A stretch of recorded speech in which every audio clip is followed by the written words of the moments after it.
మనం YouTube live వచ్చేసింది. Yes. Got the message. నేను చాట్ బాక్స్ లో అది మెసేజ్ పెడుతున్నాను. Okay, sir. లింక్ నాకు కూడా షేర్ చేయండి సార్. మీరు యూట్యూబ్ ని ఆఫ్ చేసేయండి, లేకుంటే డబుల్ రీసౌండ్ వస్తుంది.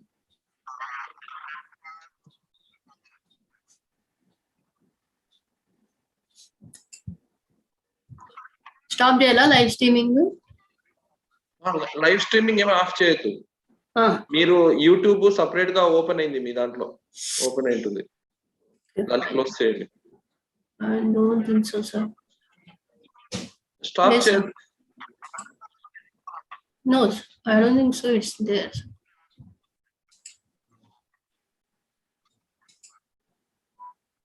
నేను ఏం చేయలేదు, ఓన్లీ వాట్సాప్ ఒకటి ఆన్లో ఉన్నాను సార్. నేను ఏది ఆన్ చేయలేదు.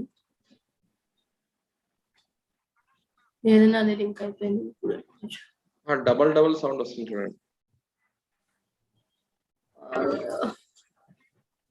సెల్ పక్కన ఉంటే అట్లా ఏమైనా వస్తుందో? నేను అసలు సెల్లో కూడా కాలేదు, లాగిన్ కాలేదు. మీ మొబైల్ సార్ బ్రౌజర్స్ చెక్ చేయండి, డిఫరెంట్ బ్రౌజర్స్ ఒకసారి మీరు చెక్ చేయండి. అన్ని చెక్ చేసి అన్ని మినిమైజ్ చేసేస్తాను. ఓన్లీ వాట్సాప్ ఉంది అంతే. నాకు క్రోమ్ లో ఉన్నాను, తర్వాత మిగతా ఏ బ్రౌజర్ ఆన్ లేదు. ఒక్క బ్రౌజర్ తోనే చేస్తున్నాను నేను. ఇక్కడ మేడంది వీడియో అది కూడా ఆన్ చేయలేదు, ప్రేయర్ సాంగ్ అది అలాగే పెట్టేసాను.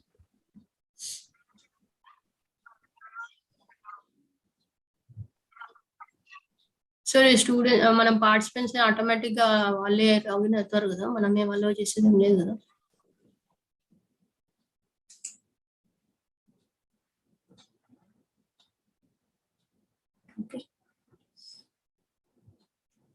లైవ్ స్ట్రీమ్ ఇప్పుడేం వస్తలేదు సార్ సౌండ్? వస్తుంది మేడం. ఎక్కడ వస్తుంది? నాకేం వినిపిస్తలేదు. No it is over. Okay, no problem.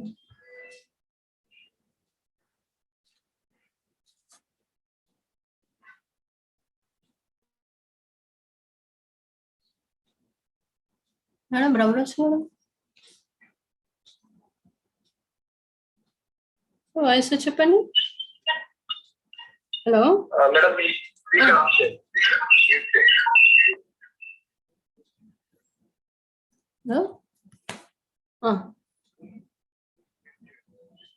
Zoom meet చేయాలా?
Hello sir. Hello sir. Hello madam. Hello sir.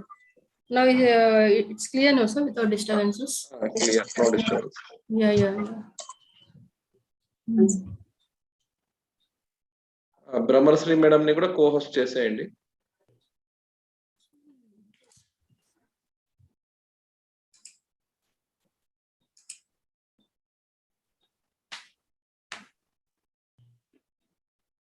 Yes, sir.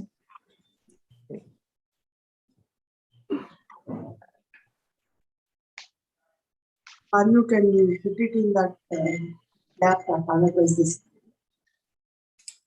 And login through email you can download it. సాహిత్య madam, correct చెప్పండి sir. Meeting start అయ్యే ముందు don't forget to switch record button. అవునవును, ఇంకా చేస్తాను. Recording ఇప్పుడే కాలేదు, చేయలేదు. అది పొరపాటున ఏం చేస్తా అంటే ఒకసారి మర్చిపోతాము. నేను కూడా ఒక సెమినార్ లో అలాగే అవునా? రికార్డ్ మీటింగ్ ఆప్షన్ కరెక్ట్ మీరు మీటింగ్ స్టార్ట్ అయ్యే ముందు క్లిక్ చేయండి. అవునా, ఎందుకంటే ఇప్పుడు నేను అందరు వచ్చినాక చూద్దామని ఉన్నాను. ఓకే అనవసరంగా ఇవన్నీ మీరు మనం correct. మాట్లాడేటివి రికార్డ్ అవుతాయి కదా. అదే 5 minutes ముందు రికార్డ్ బటన్ ఆన్ చేయండి సరిపోతుంది. సార్ ఇప్పుడు స్క్రీన్ లో ఇది నేను ఇనాగ్రల్ షెడ్యూల్ చూసినది మీకు కనిపిస్తుందా? లేదు నా మేడం, మీరు కనిపిస్తుంది. షేర్ స్క్రీన్ చేయండి అప్పుడు నేను మామూలుగా షెడ్యూల్ రాసుకుంటున్నా, అదేమన్నా కనిపిస్తుందా? లేదు కదా. అయితే ఇక ప్రశాంతంగా ఇట్లా జస్ట్ మీ చేసుకోవచ్చు. వీడియో ఆన్ ఉంది కాబట్టి మీరు కనిపిస్తున్నారు. ఇప్పుడు మేడంది సర్లేండి, ఇదే ఎక్కువ కనిపిస్తుంది. అంతే.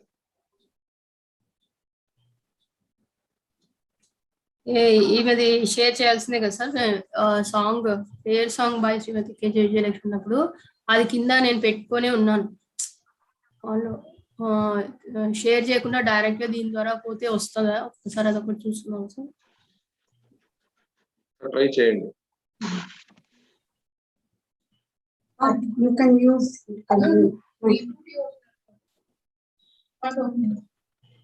yesterday it was working. Means Started completely. All the data will be lost. you can. All the data in the computer. Nothing is good. Nothing is there. Can use.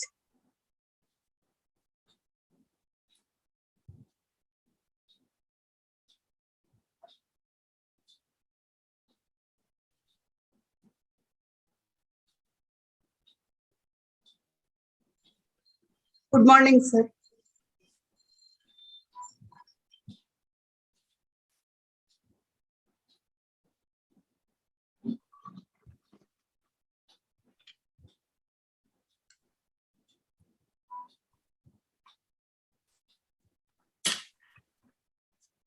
Well, Rahman sir has come. Yeah, So yes. Has joined. Sir, Sir has joined. Sir, hearty welcome to Gulab Mir Rahmani sir. How are you, Good morning, sir? Hearty Morning, welcome. sir. Hearty welcome to the international webinar, sir.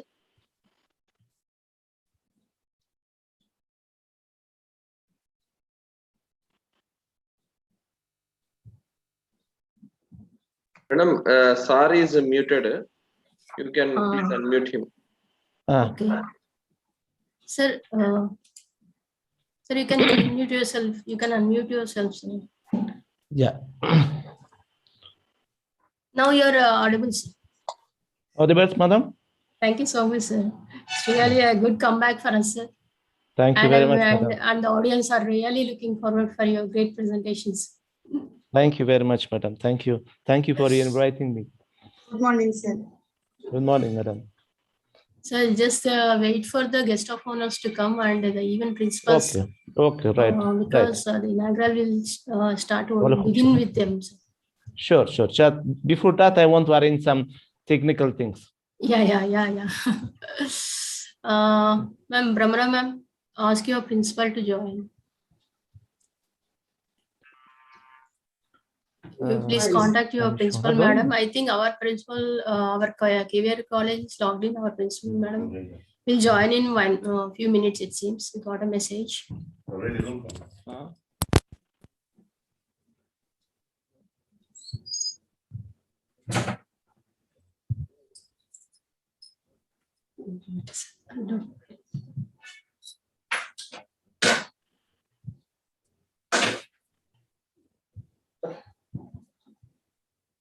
Polchiola.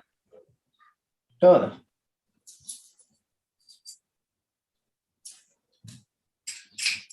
Where's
వివాహకులు ఎందుకు? ఏయ్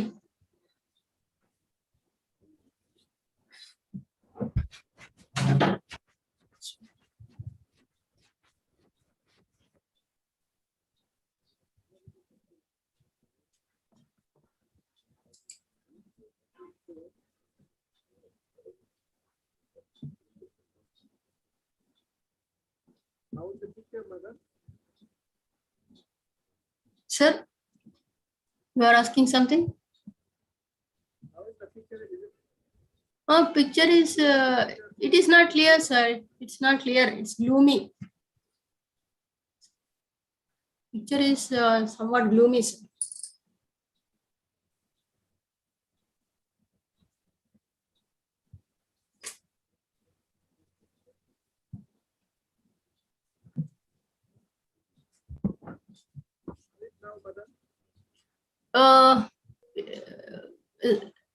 In the beginning it was very bright, sir. Now it is dull shade. I don't know why.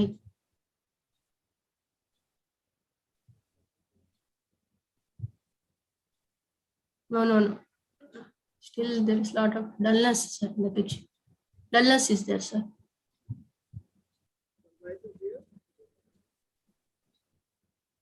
Morning it was okay, sir. Now it is somewhat looking dull, sir, because shadow is overlapping. Shadow is coming, sir. That's no there itself, sir. Just adjust. Just wait for the our principal madam to join this call. Or principal madam. Time is there. No problem.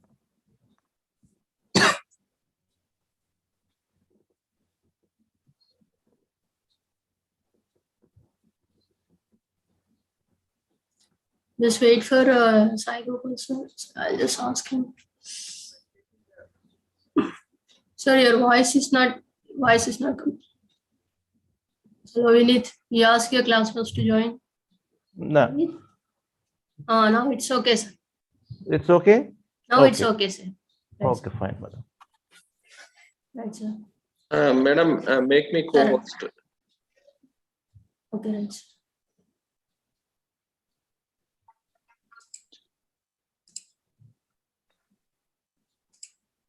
అంటే madam principal madams if they join, I will start the recording, sir. Now I can't do right now. Okay, no problem. We'll just wait for the guest of honors and the principals of both colleges. Okay. Sir, KVR Government College and login answer.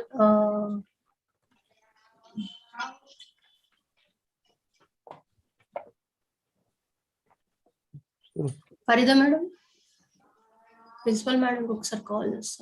Madam, Farida madam, can you please respond? Farida madam, can you please respond, madam? Should I call madam or just intimate her? Hello, madam. Good morning. Madam, good morning. I think KVR College is logged in first, but I don't know whether madam is there or not. Why don't you just make a call, ma'am? Okay. Okay, thank you.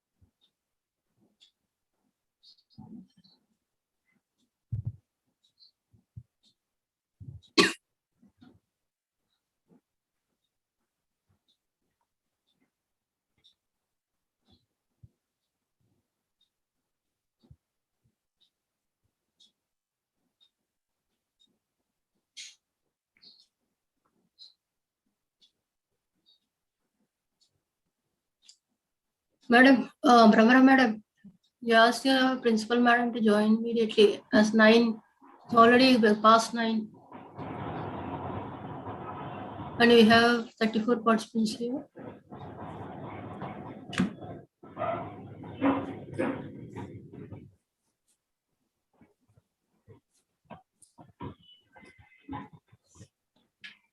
Chance I will put you.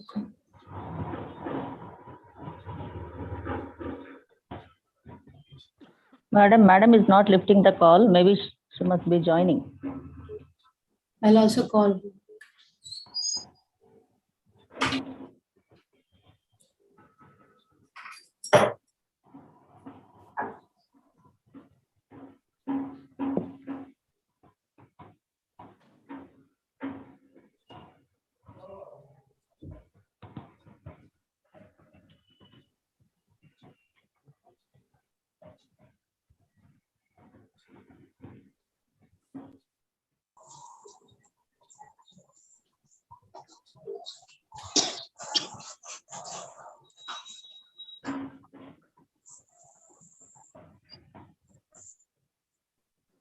I'm Farida madam.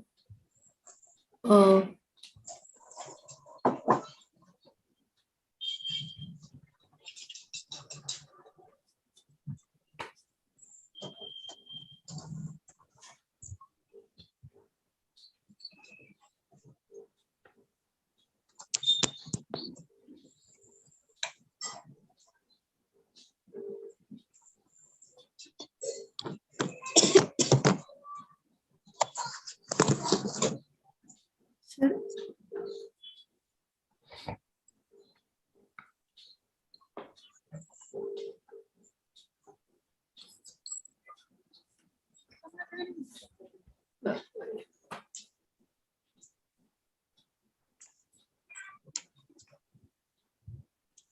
What about this, ma'am, Brahmana ma'am? Brahmanasri ma'am? Brahmanasri ma'am, you have to unmute yourself. Yeah, yes. I called sister principal. She is busy, madam. They have Busy, some. But in the inaugural, she must join. No, ma'am. Yeah. I messaged and my faculty is also going and checking out. No, you don't message, you just call her. Yeah, I called, madam. Okay, also. Yeah, good morning, ma'am. Good morning. We are trying to connect with the projector, ma'am. Just Joseph is cable. Yeah. All are in AV room, all students. Sir, why, sir? AV room, ma'am. Yes, madam. ఈ sounds వస్తున్నాయి వాళ్ళు automatic mute అన్నారు కదా వాళ్ళ sounds వస్తున్నాయి. Hello, am I audible, ma'am? Monica Sharma. Yeah, ma'am. Yeah, you are audible. Yeah, we are trying to connecting the laptop with the projector, ma'am. It will take some time. But okay. Yeah. Okay, please make it as soon as possible. Yeah, Brahma ma'am, we all have settled in the AV room. We are trying to connect with the projector, so it will take some time. No problem. One suggestion, please remind sister principal to join. No? Yeah, okay. Why, sir? You can share the YouTube link to the students, sir. I have already There are shared. any student groups? Yes. Okay, But okay. in the share also, yeah, I've shared it in the status and all the students' links I have shared it, sir. Sir, one doubt is that some people are like they are talking. So without, I mean. No, everybody is muted except 4, except 3. Is it so?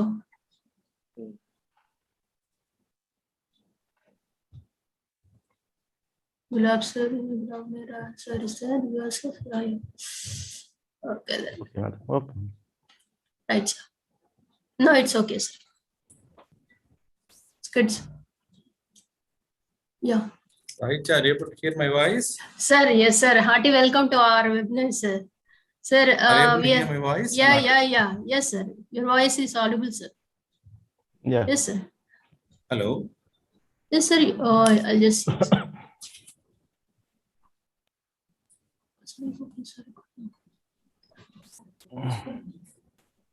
Sir, your voice is audible, sir. Okay, sister, I'll unmute sister.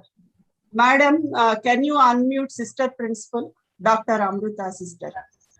Where Our is it? principal sister's mic was muted. Kindly. You can- make you as can- co-host. Sir, your voice is audible, sir. Can you hear me, sir? Yes. Are you talking with me, madam? No. Yeah. No, sir. I'm talking to Sai Gopal, sir, our honorable Okay. VC. Co-host. Sir, are you able to hear my voice, sir? Yeah. Yeah, where I can hear. Go to participants and now click sister. Sir, Amruta. Sir, Yeah, Sai yeah. Gopal, sir. Sir, hi, sir. Sai Gopal, sir, locate చేయండి, sir. Sir, mute అయినట్టున్నారు. Sir is unmuted. Unmute. Sir, Sai Gopal, sir, can you able to hear my voice, sir? See, he's muted once again. Hello. Sir, can you hear my voice, sir? You're not the host. Hello. See, why, sir? Please help me out. Sir, you are audible, sir. Hello. Here only. Sir, VC sir, you are audible, sir. Sai Gopal sir. Audible, sir. You are audible. But he is not listening. He is not hearing. Now, Hello. good morning, sister. Good morning, everyone. Good morning, sister. Good morning. Hello. Thank you, sister, for joining. Sir, Good morning, Sai Gopal Rao, sir. bye-bye.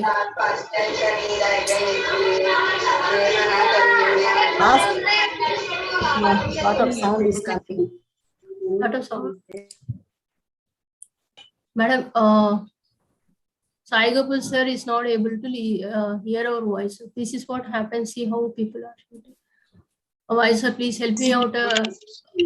Sai Gopal sir, A login లో ఉన్నారు Sai Gopal sir? P25 Vasanta. Sir, అదేనా? already. Sir is not. Sir, are you? Sir, you're. Hello. Sir, can you hear our voice? Sir? Sai Gopal sir, can Hello. you hear us? Sir? First voice we can hear. Yeah, I'll. Sir, ma'am, hearty welcome to our webinar, ma'am. Thank you, ma'am. Sister, ma'am, and we'll just give you some 5 minutes so that our VC can able to hear us. Okay. And we'll just wait for our principal, ma'am. Also, she's on the way, and she'll take some 5 minutes or so, ma'am. Madam VC sir మాట్లాడేది వినిపిస్తుంది మనకి, మన audio sir కి వినిపించడం లేదు. అది అంది నేను కాల్ చేస్తున్నాను.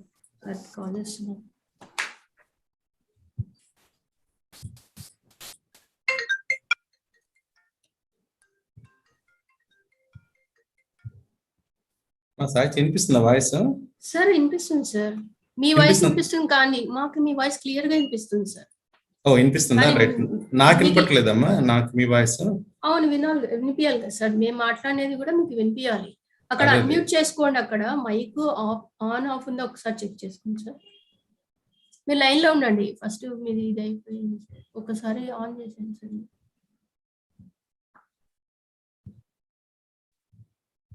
వాయిస్ వితౌట్ హెడ్ ఫోన్స్ మాట్లాడమన్నాను మేడం. అది హెడ్ ఫోన్స్ రాంగ్ గా పెడితే కూడా ఒకసారి రాదు. వితౌట్ హెడ్ ఫోన్స్ ఒకసారి మాట్లాడమని, ఎందుకంటే సార్ మాట్లాడేది వినిపిస్తుంది. సార్ అన్మ్యూట్ అయినా మ్యూట్ లో ఉన్నారు. లేదు, సార్ అన్మ్యూట్ సార్ ఇప్పుడు వాయిస్ వినిపిస్తుందా సార్? ఇప్పుడు ల్యాప్టాప్ నుంచి అయినప్పుడు ఉండాల్సిందే కదా సార్ హెడ్ ఫోన్స్. ల్యాప్టాప్ లో automatic mic will be there, mic and receiver.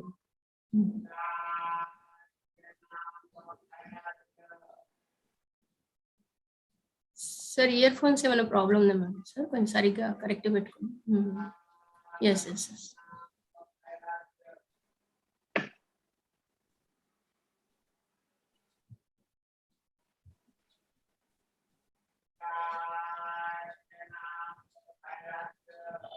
Sir ఇప్పుడు వినిపిస్తుందా సార్ చెప్పేది వాయిస్? సార్ వాయిస్ వినిపిస్తుందండి? హలో హలో సార్, వాయిస్ వినిపిస్తుందా సార్? ఇక్కడ మైక్ నీట్ వినిపించట్లేదమ్మా దీంట్లో. సార్ సార్ మీకు are you able to hear my Yes, Yeah, sir. we are able to hear. Yes, sir. We are hearing your voice, but the problem is with the earphones. Maybe, sir, you can earphones lekunda cheppayindi. No problem. Voice వస్తుంది. Okay. Now are you able to hear? Yes, sir. Yes, sir. We are absolutely hearing your voice, sir. But problem is you are not whether you are hearing our voice or not. We don't know, sir. Hello, now it's okay. Hello. Yes, sir. మా voice మీకు వినిపిస్తుందా? Yeah. Okay, sir. ఆ ear phones పక్కన పెట్టేసేయండి sir. కొన్ని ear phones problems ఉంటే కూడా. Now it is okay, ma. Now I'm hearing it. Yeah. Thank you so much, sir. Just wait for a principal ma'am and just call her. Yeah. If you can. Okay.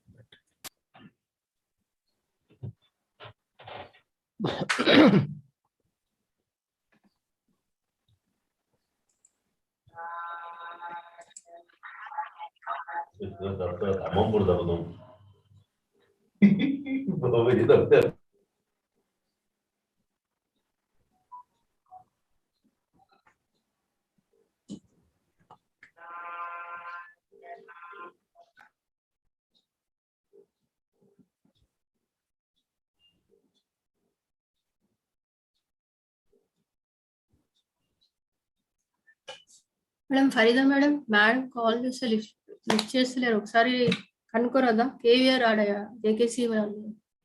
Farida madam. Okay, madam. I'll call her. Madam 2 times call చేశాను. కేవీఆర్ అయితే login అయింది. ఆ JKC అబ్బాయిని ఒకసారి call చేసి madam Okay. ఉన్నారు ఒకసారి check చేయండి so that you can start. Okay.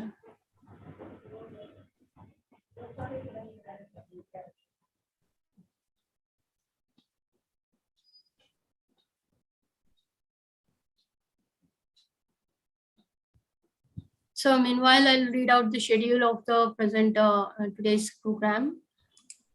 So the webinar is on the topic shifting paradigms in national and international politics in global pandemic scenario, that is COVID-19. Issues and challenges. This is the topic of our international webinar. And I'm very happy that our Honorable Vice Chancellor Garu Sai Gopal Garu has joined as a guest of honor for the present session, inaugural session. And I'm really happy that Sister Ma'am Amruta Ma'am has joined, a principal, St. Anne's prestigious college in the whole Telangana state. So Madam has really taken a lot of care in initiating this program and provided all sort of logistic help also for this conducting of this program. So thank you, ma'am, for joining the session. And I'll just list out the inaugural schedule once again. The inaugural starts with the prayer song sung by our lecturer in commerce, Srimati KJ Vijay Lakshmi. Now she has got transferred to GDC Nandyal, Karol district, Andhra Pradesh. After her prayer song, there will be a welcome speech by Dr. M. Farida Begum, IQAC coordinator, KVR College, Kannur. After the welcome speech, we'll have opening remarks by the principal, our principal ma'am, Dr. M. Indra Shanti ma'am, principal KVR GDC Women Autonomous Kannur. And after followed by our sister ma'am's principal, St. Anne's College for Women, Hyderabad, Sister P. Amrita ma'am will give us the opening remarks. And after the opening remarks of both the principals, who are the chief patrons of our international webinar, we are going to provide the report on the webinar. Myself, the convener of the KVR College, I'll give the convener's report, followed by Srimati R. Brahmanasri, convener of St. Anne's College for Women, Mehdipatam. After the convener's report, there will be the messages of the guest of honor. The green greetings will be provided to the guest of honors. And first, Professor A. Anandarao Garu, Vice Chancellor of Rayalaseema University, will join in the meanwhile. And after that, our Sai Gopal Sir, Honorable Vice Chancellor, Cluster University, Kannur. And I'm really proud to say that both our college is going to come under Cluster University, and it is amalgamation of 3 degree colleges. Sir is the first Vice Chancellor, Young and Dynamics Administrator, as well as he has done so many activities in the colleges, and he's very active personality. Very whenever we ask him, he will definitely turn up and he will provide good messages to the students as well as all different types of faculty in the Kurnool district. So he has established himself as one of the veterinary and very good orator, and he has talked on various aspects related to multidisciplinary programs and multidisciplinary aspects, both in the state as well as in India. So recently he has also joined the Kerala-based webinar, and wherein he has spoke excellently on the different aspects. Now he is a professor of SV University, and he is a professor of virology department. So very much related to our topic, that is COVID-19. So the global scenario, what is the effects of this COVID-19 that we are going to discuss. And sir has done an excellent works on this particular program. So followed by the speeches, we are going to felicitate all the chief patrons as well as the guest of honors. Sir, this is going to be the program schedule, inaugural schedule, and just wait for our principal madam to join. After that, all the things gets followed. After the inaugural, we are going to have a technical session. And also I'm very happy to announce that our resource person from Afghanistan, Gulab Mir Rahmani sir, already joined. Very promptly at 8:30, sir, he has come to the picture, and he's a very good gentleman. We are having a memorandum of understanding with Afghanistan, Baghlan University. He was a former Vice Chancellor of Kudos University, Baghlan in Afghanistan, and a very good academician. And we had this great opportunity to listen to his talk. Even in the inaugural, I'd like to include you, sir. If there is a possible, at least 5 to 10 minutes talk by our Gulab Mir sir, will definitely ignite this particular event. And he's a very good thinker and speaker. And we are lucky to have you, sir, in the webinar. Thank you very much, madam. Thank you. Yeah. And hopefully in 5 minutes, you're going to start it. And followed by all the sessions. Let me tell you about the resource persons also. After Gulab Mir Rahmani sir, we have Dilafraz madam from Uzbekistan. So madam is a professor of economics, and she has done a lot of work in United Nations organization also, related pertaining to the COVID-19 latest, what are the developments. Recently she went to Egypt, and you may also understand the grave situation that is there in Afghanistan. So sir is going, Gulab Mir Rahmani sir is really going to give an in-depth analysis about the national and international politics that is going on around the world. Post-COVID, as well as we are still in the process of coming out of this pandemic scenario.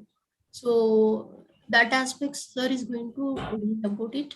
And we have a young dynamic lady assistant professor.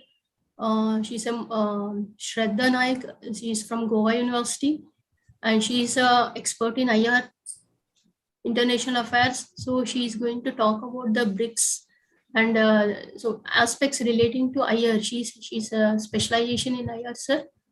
So in this today's session, Ramesh Kaniganti, he's JNU Delhi. He has done specialization in IR also, and he is a executive director of Center for Human Social Security Aspects at Telangana, and he's an executive director for that, and he's in Inkster and happens to be my classmate in SCU. So these resource persons are going to deliberate in today's session, today's webinar. Meanwhile, we'll be having the students' presentations, paper presentations, and I'm very happy to announce that almost all states were covered. The students from Prashant from Jammu and Kashmir, and Banerjee from West Bengal, and Bana Sebastian from Kerala, Elisha from Canada, Karnataka, Hampi University, major research scholars have given their presentations. And I'm happy to say that more than 300 plus papers have come for our international webinar. And I'm going to announce you that we are going to publish all these in a Scopus. So Scopus Review Journal we are going to give, and so the all the good papers, we are going to publish it. Sir, unmute yourself, sir.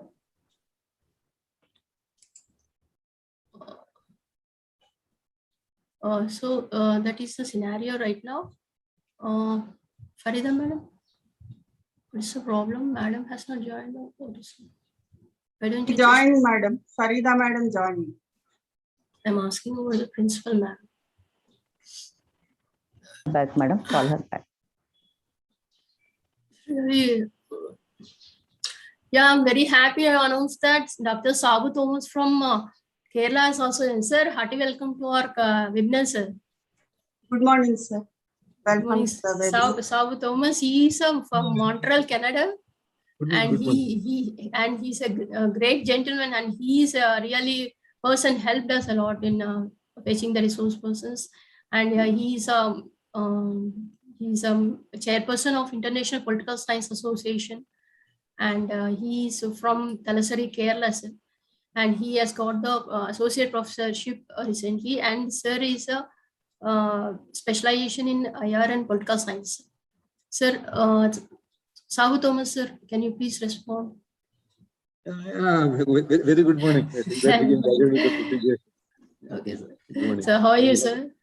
Fine, fine. Thank you for the nice words. Thank you, sir. Sir, just waiting for some more time. Oh, okay. Oh, I thought I was a bit late. It always happens in no problems. What is the problem, ma'am? Our principal madam did not join. She was running. Sahitya, Sir, Chapan, we will start it and then she will come and join in the middle, right? We don't want to wait long time. Yeah. Okay, we can. Yeah, we don't want to waste our time. So yes, go ahead with the inaugural and do it. Okay. Okay, yeah. Sir. Yeah, please. Sir, with this, I am going to announce the beginning of our international webinar with the prayer song. Please rise for this prayer song sung by our Srimati KJ Vijayalakshmi ma'am.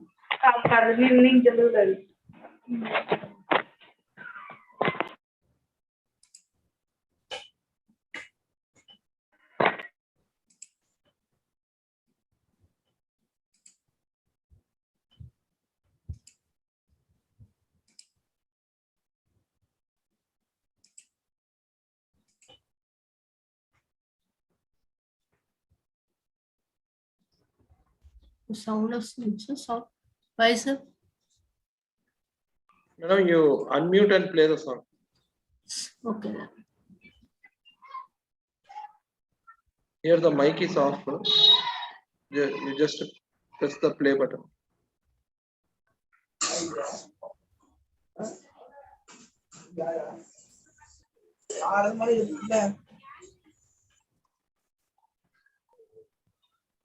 It is in the muted.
Sahitya madam, it is not audible.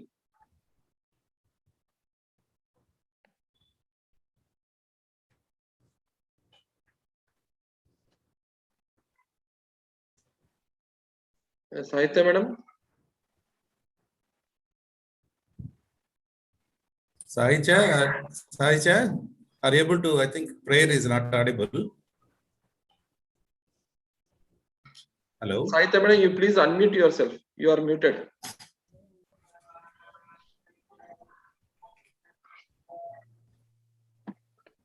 Hello. Hello, Sahitya madam. You please unmute yourself. Sir. ఒక్క నిమిషం sir. Just it's just coming now. 1 minute. Okay, Sahitya. Sir, చెప్పండి sir. Okay, don't bother. My missus will sing a prayer song. Yeah, okay. She will sing the song. No problem. Okay, sir. Yeah, now we can go ahead. Yeah, she will sing the song. You can just go ahead. A prayer song. She will make it. Yes.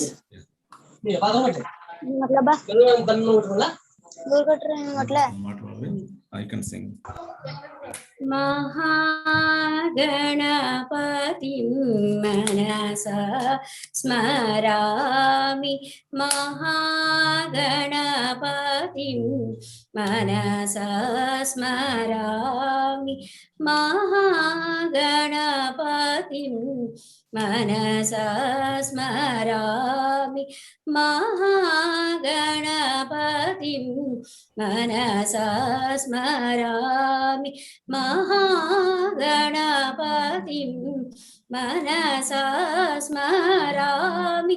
Mahaganapatim Vasishtavamadevaadivandita Mahaganapatim manasa smarami. Vasishtavamadevaadivandita Mahaganapatim Mahadevasutam Guruguhanutam Mahadevasutam Guruguhanutam Marakoti Prakasam Shantam Marakoti Prakasam Shantam Mahakavyanatagadipriyam Mahakavyanatagadipriyam Mushikavahanamodakapriyam Appamagamari sari sani sapamagam Padani sari gamamari sari sani pamagamani pamari gamari risa risa sani pamagamani sagam Mahaganapatim Vasishtavamadevaadivandita Mahaganapatim. Okay, thank you so much, ma'am. Thank you so much. Thank you so much, Thank you very much. Really, thank you so much for. Thank you very much, because of madam. some Thanks a lot. technical difficulties, we cannot able it's to okay. do that. Thank you, sir. It sometimes happens. That's why Vakratunda Mahagam. So thank you so much, sir. Sai Gopal sir, your missus. We convey her thanks. Yeah, he's a music teacher. Yeah. So next program is the welcome address given by our IKC coordinator, Dr. M. Farida Banu Begum, madam. I request Farida Begum, madam, to give her welcome address, ma'am. A very good morning to all of you and a hearty welcome to the two-day international webinar. I propose a hearty welcome to our beloved principal of KVR Government College for Women Autonomous, Kurnool, Andhra Pradesh, Dr. M. Indra Shanti, madam. My heartfelt welcome to Dr. Sister P. Amrita, Principal, St. Anne's College for Women Autonomous, Mehdipatnam, Hyderabad, Telangana. I feel honored to welcome Honorable Vice Chancellor Professor A. Anandarao Garu, Vice Chancellor of Rayalaseema University, Kurnool, Andhra Pradesh. I deem it a proud privilege to welcome our Honorable Vice Chancellor Professor DVR Sai Gopal Garu, Vice Chancellor of Cluster University, Kurnool, Andhra Pradesh. Sir, it gives me immense pleasure to welcome the convener of today's international webinar, Srimati M.C. Sahitya, HOD of Political Science Department, KVR Government College for Women Autonomous, Kurnool. I feel elated to welcome the convener of this webinar, Srimati R. Brahmarasri, convener St. Anne's College for Women Autonomous, Mehdipatnam, Hyderabad. Good morning. I feel proud to welcome Gulabs Mir Rahmani sir, a Vice Chancellor of Afghanistan, and also welcome wholeheartedly all the delegates and participants to this two-day international webinar on the topic entitled Shifting Paradigms in National and International Politics in Global Pandemic Scenario, COVID-19, Major Issues and Challenges. I welcome once again all of you to this two-day webinar. Thank you, ma'am, for proposing the welcome address. And we'll wait for our principal ma'am to join. Just now I called her. Parida madam, please, why don't you just ring her once again? Meanwhile, we'll move on to the third next program, that is the opening remarks by the principal sentence Mehdipatnam, Sister P. Amrita madam. Sister, please give us blessings. And good morning, everyone. Good morning, sister. It is with great pleasure that I welcome you all on behalf of KVR College for Women, Kurnool, and St. Anne's College for Women, Hyderabad, to the webinar on Shifting Paradigm in National and International Policies, Global Pandemic Scenario, COVID-19, Major Issues and Challenges, organized by the Political Science departments of both the colleges. I'm very proud to have the presence of Vice Chancellors in this meeting.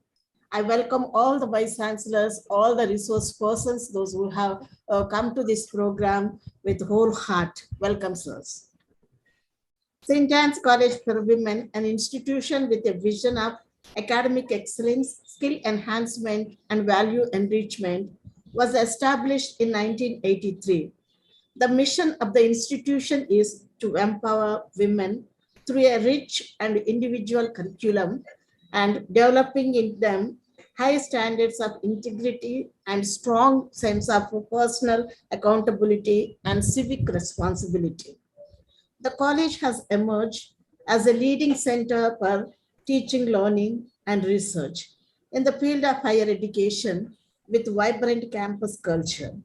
The college was accredited with A+ grade by NAAC in third cycle and enjoyed 2 cycles of college with potential for excellence and is a mentor institution under Paramasha scheme of UGC.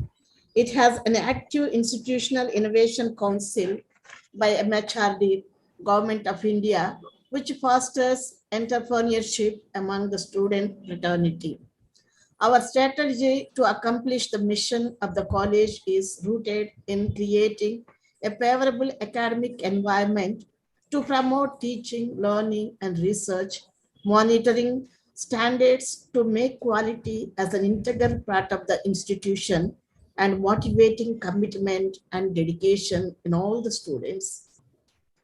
We are passing through the challenging times, but we have to move ahead, embrace challenges, accept a new normal, and find positivity in extreme situations.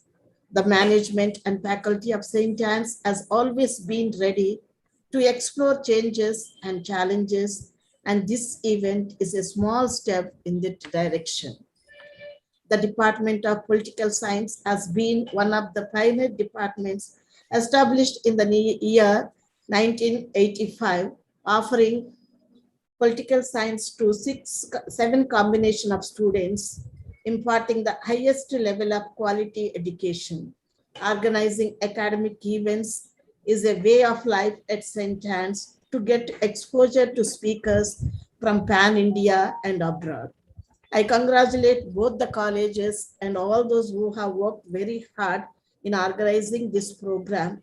I take this opportunity and congratulate them, and all the best for these 2 days. Have a nice time. May God bless you all. Thank you very much. Thank you, sister, for the message.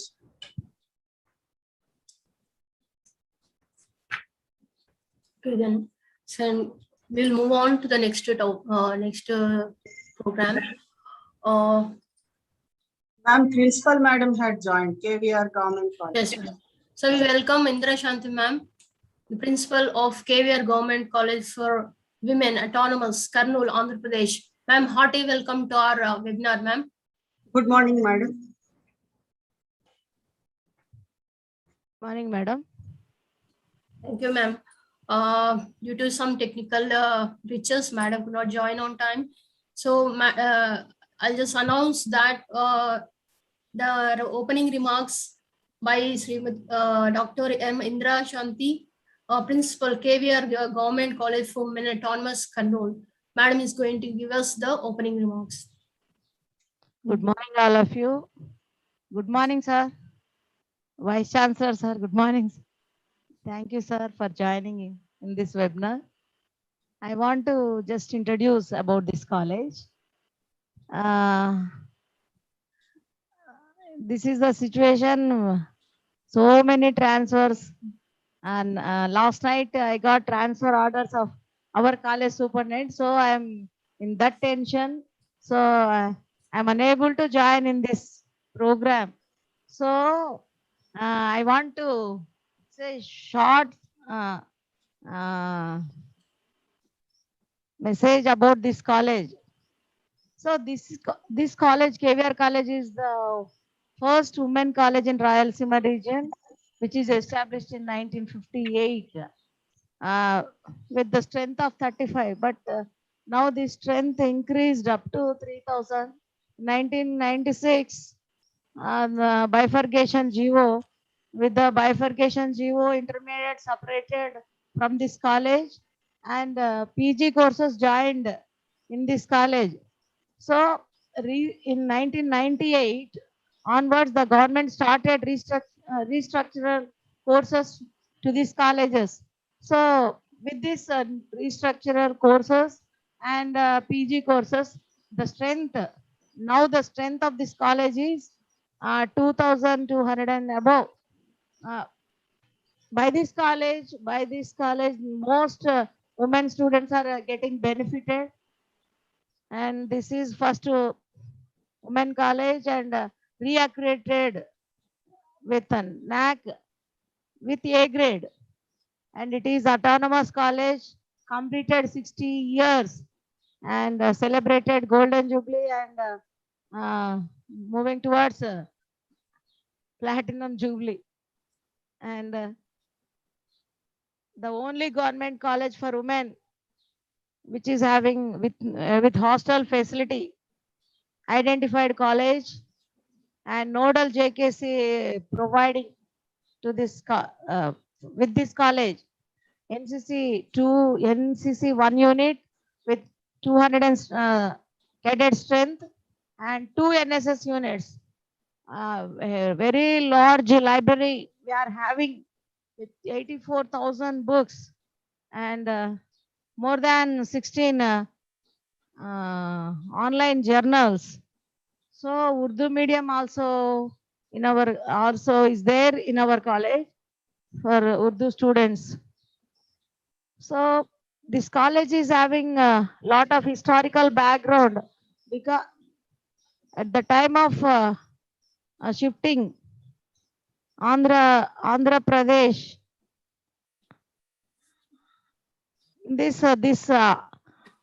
our college building is Raj Bhavan. In 1953, this building was converted into women college with the help of Pelala Venkatarangachari garu and famous philanthropist Pullareddy garu. So with the help of the prominent personalities, this women education started in 1958.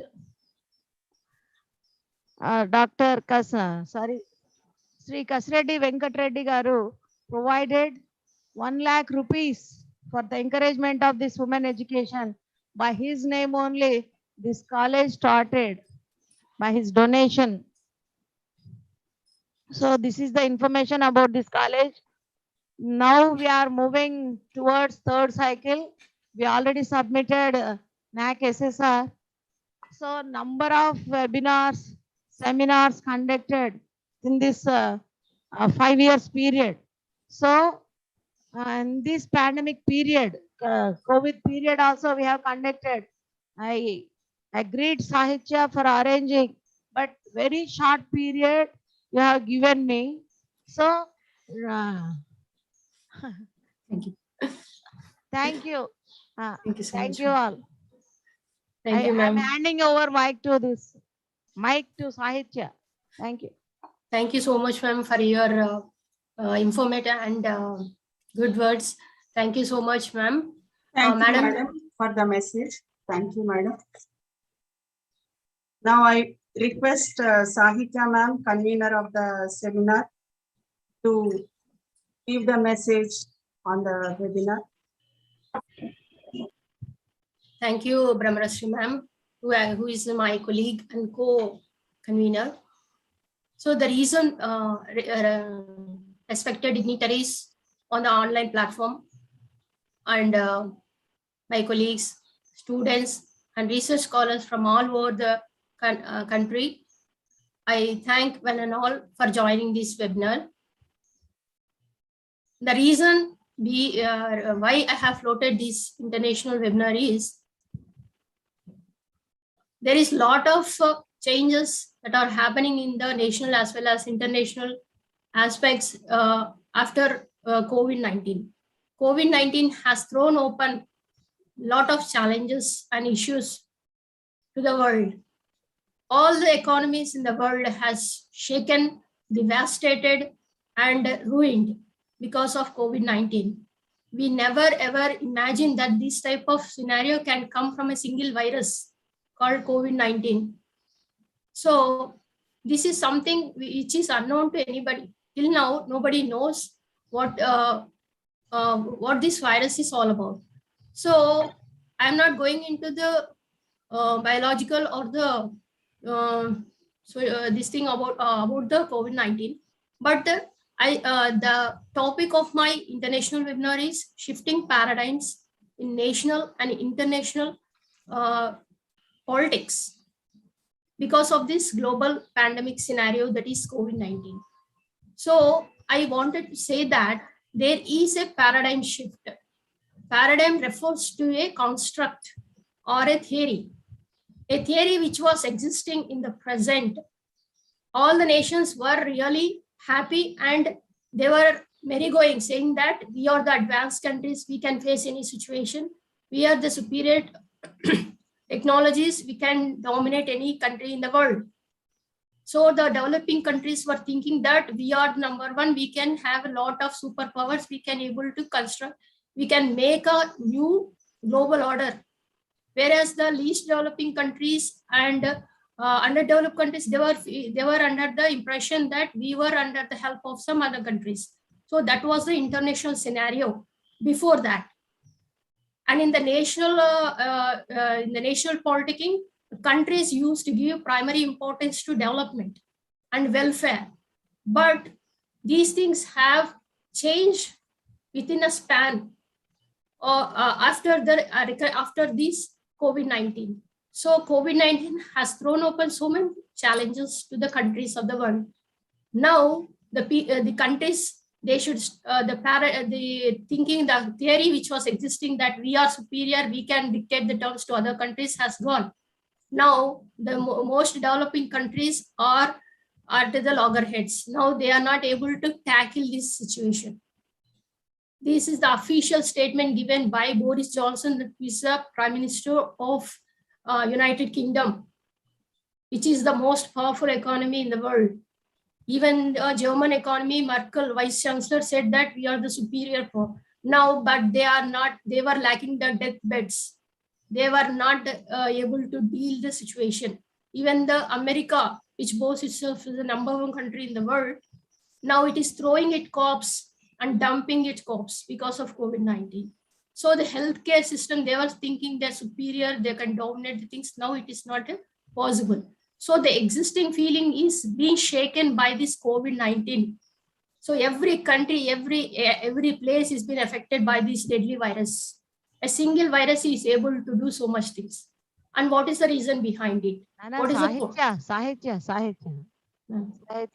Yeah, how much time you are taking? Ma'am, time is just. Nana, Sar is there. Sar No, ke just bogo. Sar. yes. So I just wind up saying that I want all the participants to think about these particular aspects. So the changes, what are the things regard after COVID, we must able to discuss in my webinar. I thank Principal Ma'am for giving this opportunity. Next, the convenience report by Dr. M. or Brahmanasri Ma'am. Convenience report she is going to give. Good morning and a warm welcome to all the speakers, resource persons, guests, students. Educational exchange can turn nations into people, contributing as no other form of communication, tend to the humanizing of international relations. The topic of the webinar, Shifting Paradigms in National and International Politics in Global Pandemic Scenario, COVID-19, Major Issues and Challenges, had thrown open so many dynamics and contours of international relations that are going to shift in an unprecedented manner, challenging the global hegemony. New issues prompt a disorder as well as reordering of the theoretical and practical aspects of international relations. As we eagerly wait for the scholarly inputs and during the two-day international webinar, I am sure this topic is of current importance and also key to the future international policy decisions, foreign policy agendas, and mitigating the international conflicts and bringing a new post-pandemic order. The developments during the past nearing 2 years may be viewed in a holistic manner as an engulfed crisis experienced by the big and the small nations alike without any expectations. The pandemic had many key lessons to be learned and the future responsibility of the global citizens and the world community. The ideation of the topic and the two-day virtual conference, the presence of a host of intellectuals who are initiating the dialogue may pave the way for advancing a new knowledge and also bring in new paradigms in the discipline of international relations and strengthen the academic world with a multifarious interpretations. Thank you for giving us this opportunity to the colleges, institutions, and the collaborators. I welcome heartily to this international webinar, all the participants, faculty, student community as well. Thank you, ma'am. I request Srimati G. Radharamani madam to give green greetings to our Vice Chancellor Sai Gopal garu. Radharamani ma'am. I request Radharamani ma'am to give green greetings to Sai Gopal garu.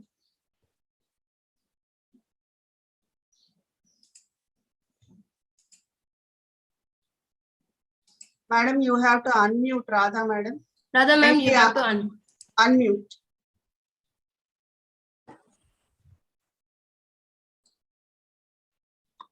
Good morning, all. I extend my heartfelt warm green greetings to Professor Sai Gopal Sir Garu, Honorable Vice Chancellor, Cluster University, Kurnool, to this webinar on behalf of KVR College, sir. It's a great pleasure to invite you, sir, to this webinar. Thank you. Okay. Next, sir, I request Vice Chancellor Garu to give your honorable speech messages of the guest of honor by our Sai Gopal. Yes, right. Over to you, sir. Thank you. Thank you, sir. Thank you. I think good morning, all of you. Are you able to hear Sahitya? Yes, sir. Yes, sir. Yeah, right. So I think the program which is going to smoothly because the topic I have seen that shift totally the paradigm on the COVID-19, which is the global scenario. I think I'm happy to associate in the August Fung webinar. So just now, I think Dr. Amrita Madam has given her remarks on this, and Dr. Indira Santhi also, once again. I think this is a good platform for all the social scientists, which can make this science problem into a social science intervention, because the pandemic is a scientific, which can now leading throughout the world regarding this, like a biological warfare. So because with this one, I think Dr. Sahitya and Dr. Pramana, which has taken a lead to convey this meeting of this 2-day webinar, I think I've seen a lot of people. I think nearly 100 participants are participated, and international delegates are now, they're going to give a talk for these interactions. Basically, I'm not a social scientist, but I don't know any political science behind. But here I know the science in science of politics, because everybody talking about the politics, how the internationally nationally affected due to this pandemic scenario. You have seen a lot of the governments, which we're calling as superpowers in the world, they're totally shifted their what you can call as political scenario. And also the China and US and then Japan and all the countries, which are really they're calling as the superpowers in the economy, superpowers in different aspects.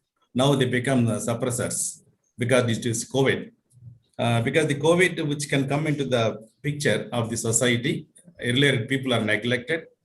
Later, I think it was taken upper hand, and like a third world war, it has come into biological war throughout the global level. There is no nation and there is no caste, creed, and race. It has conquered throughout the world.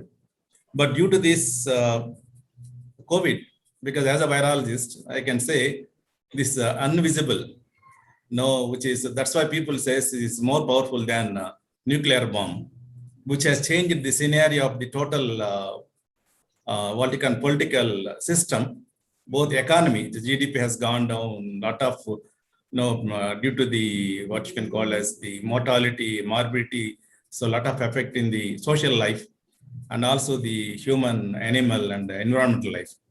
So due to that, the political people are affected, the political scenario affected. But what I can say that in the scientific scenario in the politics, because I know very well about what happened in last few years. The politics, not only in the society, the political scenarios also came into the scientific society.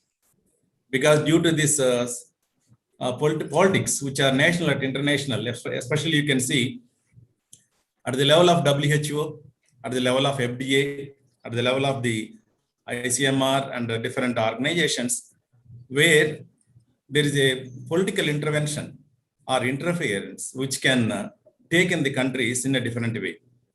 Because example, you can take, first the FDA says that, so you can use chloroquine for the control of the COVID suppression and all. Everybody has purchased chloroquine and it was totally exhausted. And again, the pharmaceutical companies has got a lot of money. Again, they said, no, there are some side effects are there.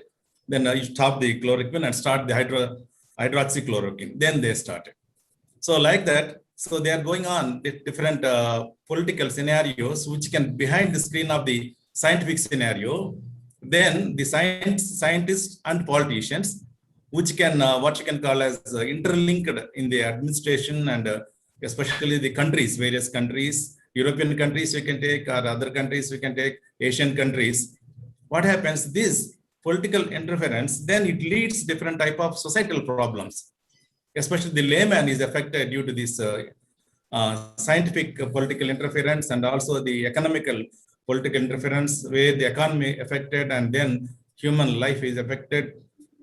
That's why there are a lot of interventions are there in pharmaceuticals and also in the vaccines. I think you have seen vaccines also a lot of changes in the national level, international level scenarios due to the political interference and also the what you can call as the chemotherapy, the drugs which are involved in the COVID. And also not only that, you can see the educational institutions also. The COVID interference has offline has come and online has gone and people like that. There is a lot of effects on there. This is what you can call that multifaceted interaction in the COVID, which has given both the political and non-political, and especially it has gone there. I think this way, I think because we have seen recently the remdesivir, which is the drug which has gone the financially, people, lot of people affected. So due to this, what you can call export, import and all, and education has affected due to this. then there are a lot of differences has come. Because that's why the COVID, which has totally shifted the not only economy, the personal life of the human, animal, and also environmental system, then there is a lot of discussion on the, because everywhere there is a political interference, because wherever the economy is there, wherever the, what you can call as the involvement of the scientific community and political community, which can both intervention occur. And then anyway, finally, it has once again, we are coming back to normal life, which can be slowly. And I think prevention is better than control. Now people are, by using the vaccination program, which is successful, is going on. And now people are slowly losing the fearness and now coming to normal life. So that's why the political, which can scenarios, which can make more effect on the scientific scenario. So that's why I think this today webinar, international webinar, which can give very good solutions. What is the before, pre-COVID situation and post-COVID, for this post-COVID situation? So what are the interventions are there? How they can shift in the political system with the what national and international level, and also the normal life of the people. I think it may give good platform. I think that Sahitya selected a very good topic, which is the important, the political science, which can amalgamate with the scientific community. I think the vice chancellors are there, different country, and also scientists are there, and the people who are eminent scholars which are there. I think they can give a post and the pre-COVID situation, what is the political scenario, and also you can give finally conclusion. So the same type of situation comes sometimes in the future, how you can make the political strongness, and politically you can make the community very strong, but psychologically you can make a lot of things to public, and also preventive measures you can take it. And the economy can be suddenly drop, the economy should not be dropped like that. So these experiments, because these what can happen, this COVID has given a lot of, we learn a lot of lessons from this COVID. So that's why this, I think mostly we may discuss in this today webinar, and it will be useful. I hope we can bring all these, what you can call resolutions and recommendations, bring to the, the community and also the national, international level, which can give a solution for this. I hope it will be very successful. I wish you all the best, Dr. Sahitya and Dr. Brahmara, and this will be very useful. Once again, I thank you for giving the opportunity to talk few words, whatever I know in this regard. Thank you, one and all. Thank you very much. Thank you, sir, for joining the webinar. Thank you for your presence and the message. Thank you. Next, we'll move on to the felicitation aspects. So the felicitations for the chief patterns, is the principals of the both colleges, as well as VCs of guest honor of today's inaugural session, that is Sai Gopal Garu. So felicitations will be provided to the patterns as well as the guest of honor, sir. So I'll call upon Dhanasri, lecturer in biochemistry, KVR College, Autonomous College, Karnool, Andhra Pradesh. I call upon you to propose a felicitation to our Honorable Vice Chancellor, Sai Gopal Garu. Dhanasri ma'am. Dhanasri ma'am, please unmute yourself and please propose felicitations to our guest of honor. Hello. Yeah, you're on. Yes, ma'am. Respected chief guests and other dignitaries present today, a warm good morning to you one and all. And it's my privilege to stand here for the felicitations of Dr. D.V. Sai Gopal sir, Honorable Vice Chancellor, Cluster University, Karnool. Sir, I'm very much thankful to you for being here, and I'm being a part of this program, and it gives a great honor to me to give felicitation speech for our Cluster University Vice Chancellor sir, and sir, well-known eminent person, all of known Professor of Virology, and very much suitable person for this program, this international webinar. Am I audible? Yeah, you're audible. Please continue. Sir, very good morning to you, sir. And Thank you. Thank you, Amanda, please. Sir has spoken about, this is not a speech, just sir has given in welcoming address that he stated what are the impacts happening in the pharmaceutical industries and in health industries and in various sectors, how the COVID making us to learn the lessons and how the COVID is changing our lives. And in our coming sessions also, we are going to learn a lot of topics about this theme. And we are very much fortunate to have sir in this inaugural session, and all the eminent persons are going to give so many interesting topics, features coming ahead. Sir, I am feeling very much honored to give this felicitation to you, sir. Thank you. Thank you, one and all. Thank you, ma'am, for Thank your you. kind Thank you words. very much. Yeah. Thank you very much for it. Next is guest of honor to our sister P. Amrita Garu, Principal St. Anne's Women's College, Mehdipatam, Hyderabad, Telangana State. I call upon Aarti Chakra, who is a lecturer in Home Sciences from KVR College, Karnal. Madam, Aarti Chakra. Yes, ma'am. Am I audible, ma'am? Yes, yes. Continue. Respected dignitaries, a warm welcome to all to this webinar. And on behalf of the staff and student of KVR College, I extend a warm felicitation and welcome to Dr. P. Amrita Madam, Principal St. Anne's College. Ma'am, we are very thankful for your support and encouragement to organize this webinar. And we look forward for organizing this kind of collaborative activities in future also. Thank you so much, ma'am. Thank you, one and all. Thank you, Aarti Chakra, for proposing the vote of this felicitation. Yeah, next we will move on to the next felicitator, who is our principals, Srimati M. Indrashanti Madam, Principal, KVR College for Women, Autonomous, Karnool. So I call upon B. Parimala Devi, lecturer in Commerce. Parimala. Yes, am I audible? Yes, yes, ma'am. A very pleasant morning to one and all. I feel privileged to extend the felicitation to our beloved principal, Dr. M. Indrashanti Madam. To speak about our principal madam, she is a mark of determination and hard work, and she is very supportive to all the faculty members in organizing these type of programs, which will enrich the knowledge base in the faculty as well as the students. And coming to the pandemic time, during the pandemic period also, our principal madam stood very brave, and by seeing her, we got to know how to be very strong in the difficult times. So we are very thankful to our madam for such kind of support.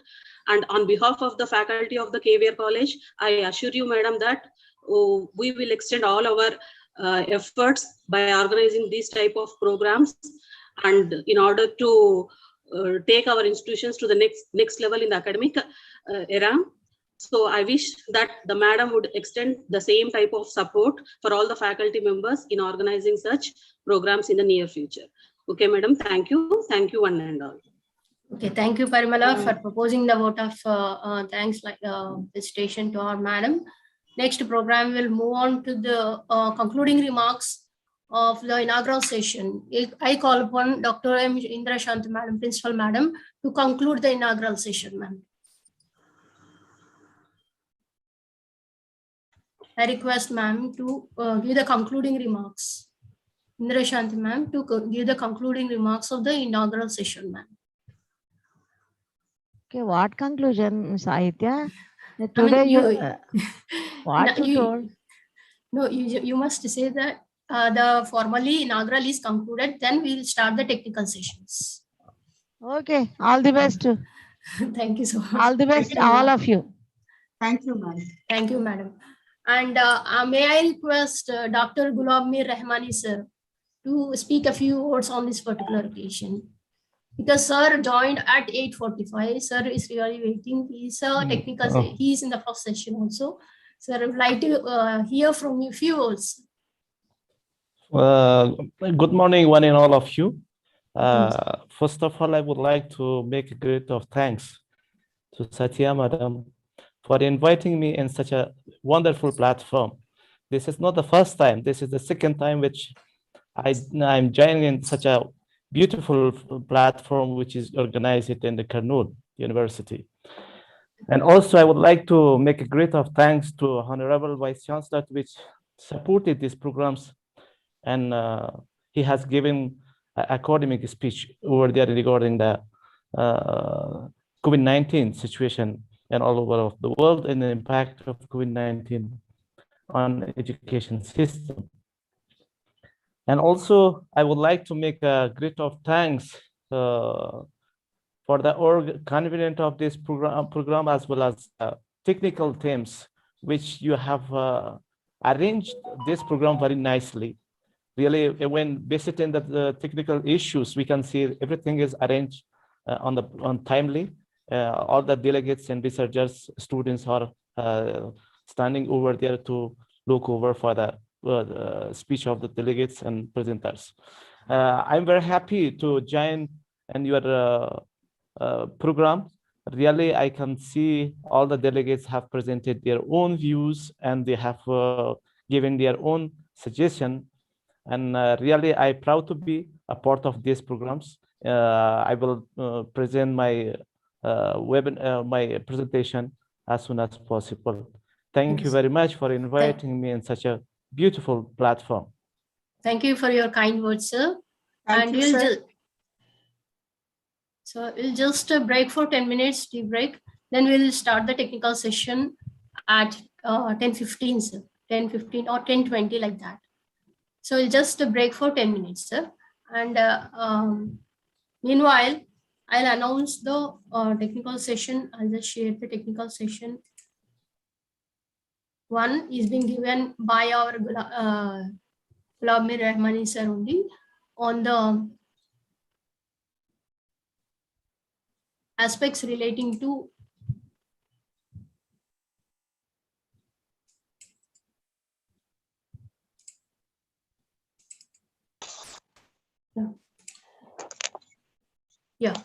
So the technical session one, Dr. Ghulam Mir Rahmani sir is going to talk on the shifting paradigms in national and international politics in global pandemic scenario, COVID-19, major issues and challenges. Sir is going to give the bird's eye view of the whole aspects regarding this aspect. So we'll meet at sir, are you comfortable now? Can I give you some break or you want jump start? I'm comfortable, madam. Just open your friends. Do you want to give the PPT or screen? I would like to. Sir, voice is not clear, sir. Somebody has a. Yeah. Please mute yourself, sir. Please mute yourself, sir. PPT is better. What's going on, guys? Just you allowed me to share my screen. Yeah, I'll make you co-host, sir, so that you can share the PPT slides, sir. Yeah, please allow my screen. Allow. Yeah. Ask your technical person. Yeah. To No. It's there. No, actually, I've given you co-host, sir. Already, I have given you co-host. Now, I think you can share whichever slide you wanted. You just make that arrangement. Yeah, it's visible, sir. The slides are visible. Now is it visible? Yes, sir. 100% visible, sir. And before that, Brahmarashri can we start it? No. You just extend green greetings to you. Brahmarashri ma'am, you follow the whole session now. Yeah. I welcome all of you for the technical session one. May I request Madina Banu madam, guest faculty in political science, to present the green greetings.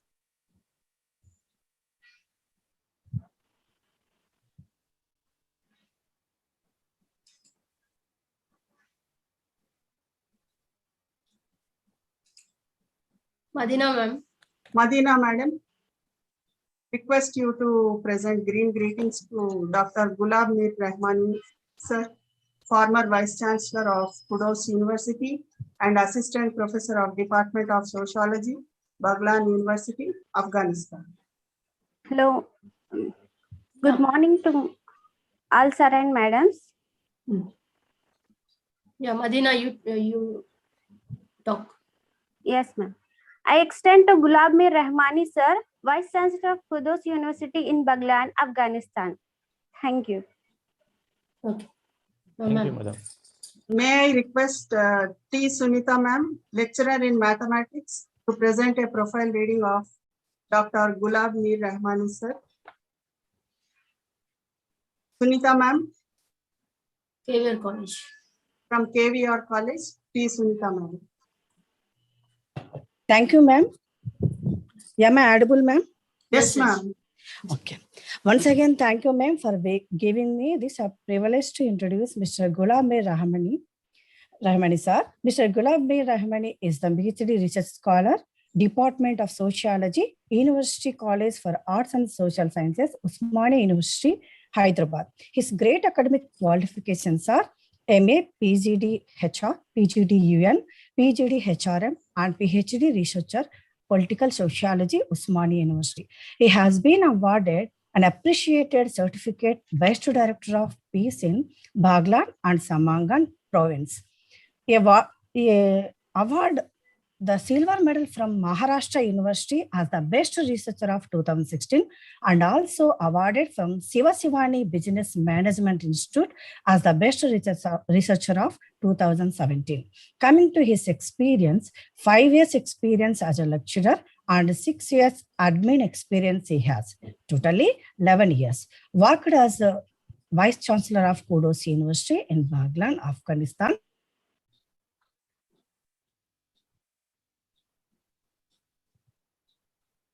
Voice is not audible. Sunita? You, Sunita, madam. Your voice mute చేసుకున్నారా మనం?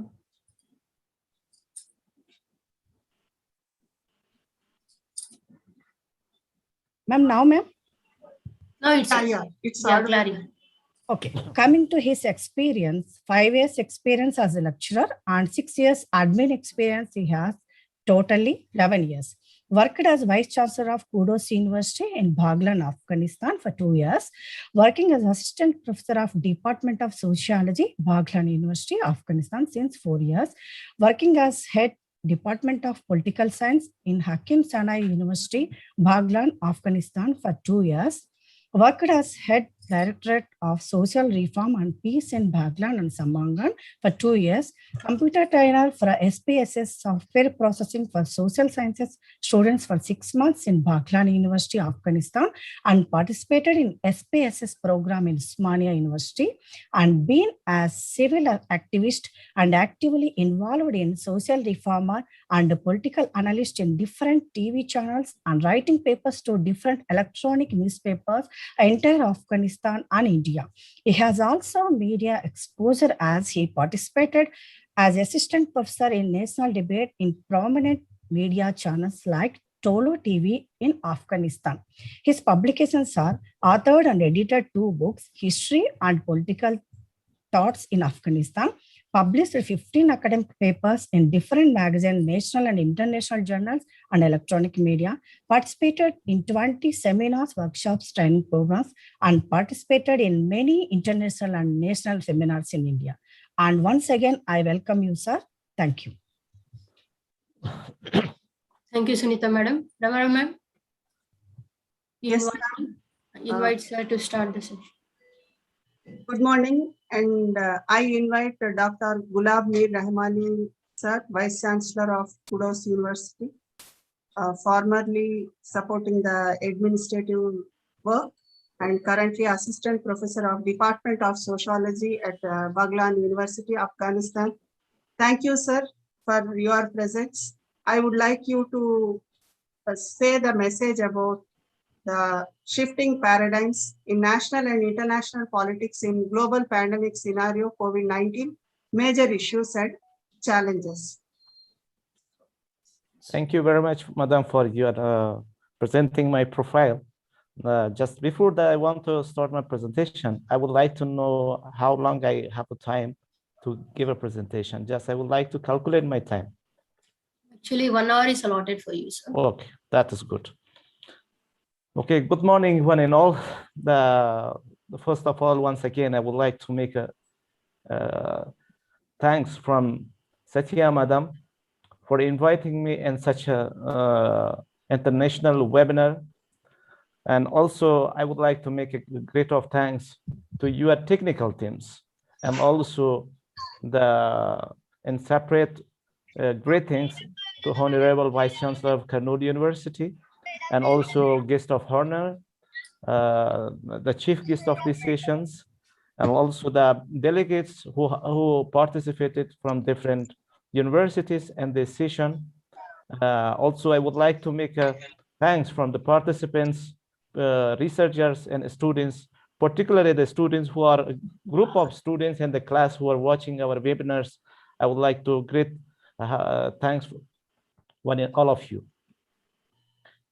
The presentation which I would like to present today, it will be focused on shifting paradigm in national and international politics and the global pandemic scenario COVID-19, major issues and challenge, particularly impact and challenge of pandemic on higher education system in the world. Now I would like to come briefly, I would like to present the outline of my presentation. And this webinar, I will be discuss about how the COVID-19 has impacted entire the world. And we will start this presentation with this outline, introduction, what is the coronavirus and how it begins in the world and travel all the systems in education, particularly in politics all over. And also pandemic situation as a general challenge, and also long-term challenge, political and international impacts, economic impacts, education impacts, psychological impacts, and social impacts, even impact of COVID-19 pandemic situation on film industries. The COVID-19 has some positive and negative impacts over there. Positive impact of COVID-19, negative impacts, and also the bright side opportunity. Apart, there was a challenge, some bright side is over there during the pandemic situation, and solution and how to overcome with this challenge. I will come to briefly introduce this COVID-19. The COVID-19, the pandemic COVID-19 has spread over the whole world, and this pandemic has forced 810 millions of children of schools and the worldwide. It has significantly disrupted the education sector, which is also critical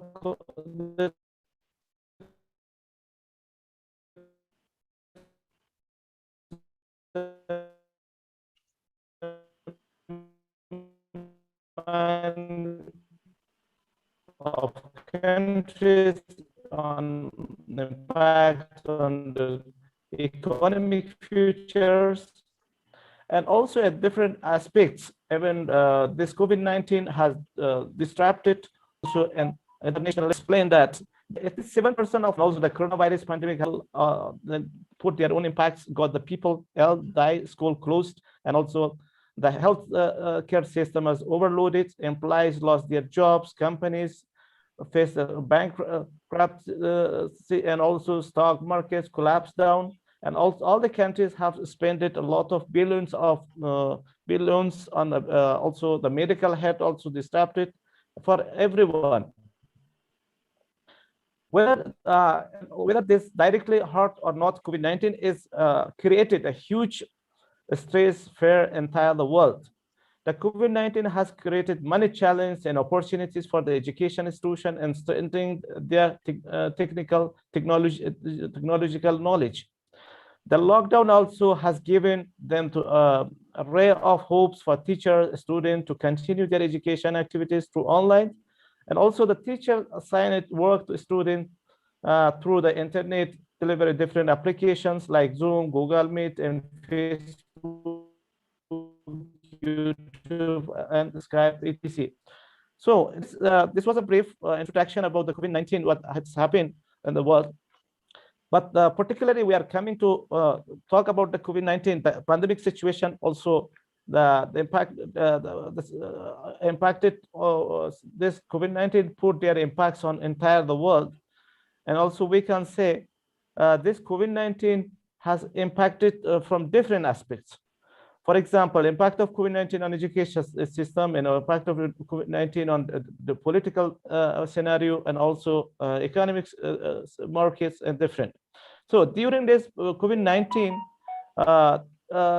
one of the impacts is that the people who lost their own incomes during the COVID-19, the people lost their own incomes, and also there was no food. The food shortage has come on in this scenario, and also a huge number of the people lost their own budgets and lost their own stocks, and also 90% of the people lost their jobs in this COVID-19 situation. And also the stress was one of the prominent aspect which is put their own pressure on the people and also in the community. And also the people lost their badges. More number of the people was not predicting such a situation. And with the least amount of badges, they faced a lot of challenge during the pandemic situation.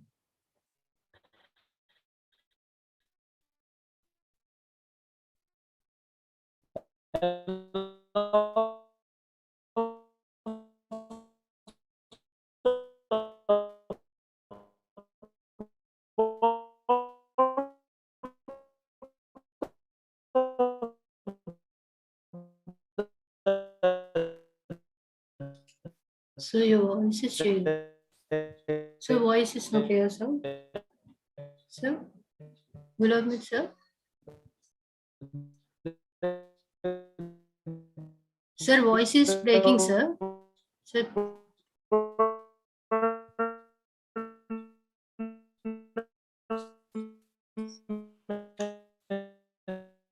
Sir, your voice is breaking, sir. Voice is echoing.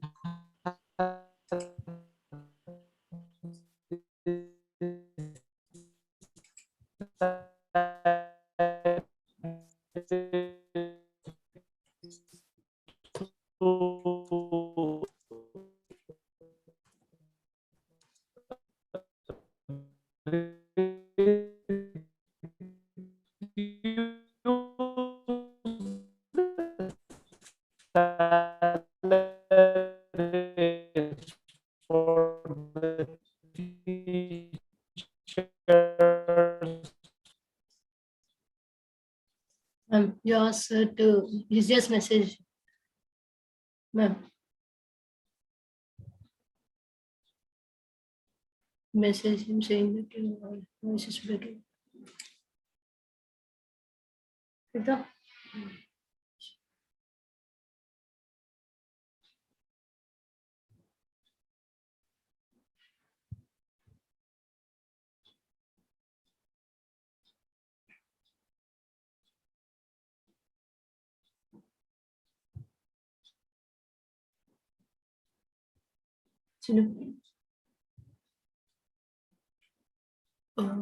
Sir Gulab, sir.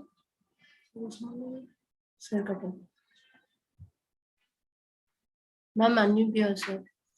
Unmute yourself, ma'am. Amra, ma'am. Yes, ma'am. I think Sir Katai, sir, I think he got disconnected. He has to rejoin. Yeah, he'll just join. Sir has to rejoin. You announce that one. Sorry for the inconvenience. There was a network breakdown. Sir is going to rejoin. Sorry for the interruption.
Ramara ma'am. Yes, ma'am. You just talk something on the subject, ma'am. Meanwhile, sir will join. So that students at least get some idea on the topic. Okay, we are trying to explore the crisis, and then you are currently witnessing the trauma, especially children. They were forced to migrate, and then you are also seeing that there was a disturbance in Afghanistan. And apart from that, what I would like to suggest is, when we are looking at the paradigm shift in international relations, basically the scholarly arguments are to frame a new agenda, like whatever agenda we had earlier prior to the COVID scenario, it was entirely different. We were talking about security concerns, or rather militarization, or national power, such dynamics, Cold War, and then conflicts prone zone, the interventions by UNO, etc. But then with the end of the Cold War, then the transitions also started. Major eruptions in the international scenario relate to ethnic conflicts as well, religious extremism. It went on led to the extent that we are looking at the responses of the international community also towards addressing issues such as global poverty, global hunger, and then international migration. But this pandemic scenario is such that it is going to bring a structural change in world politics.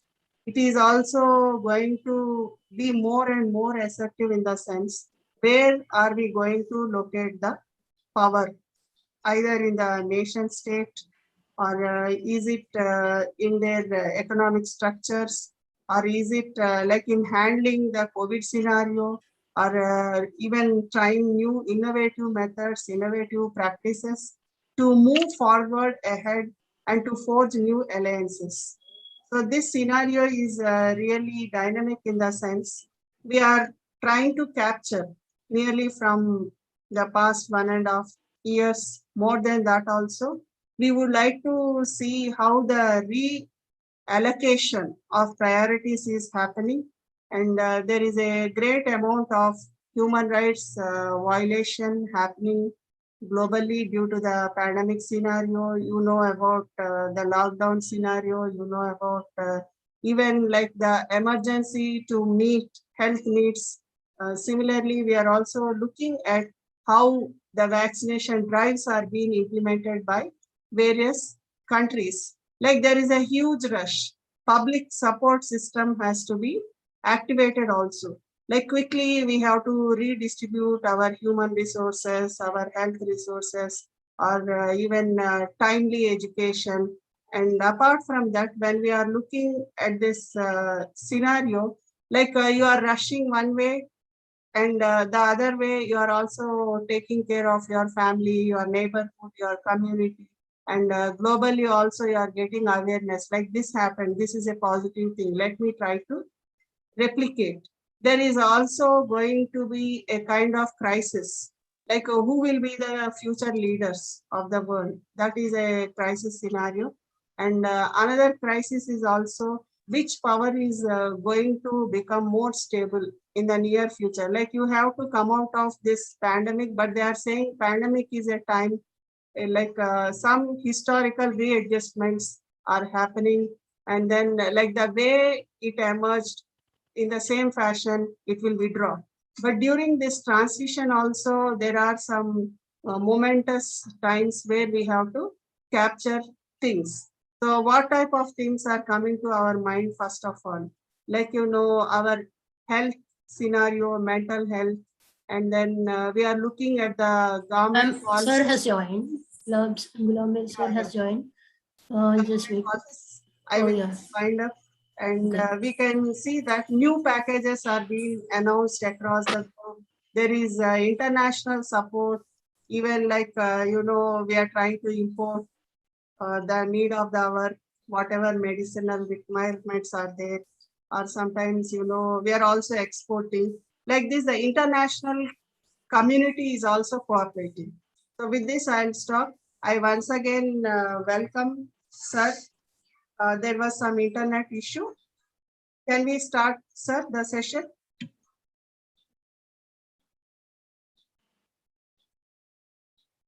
Sir, I don't know.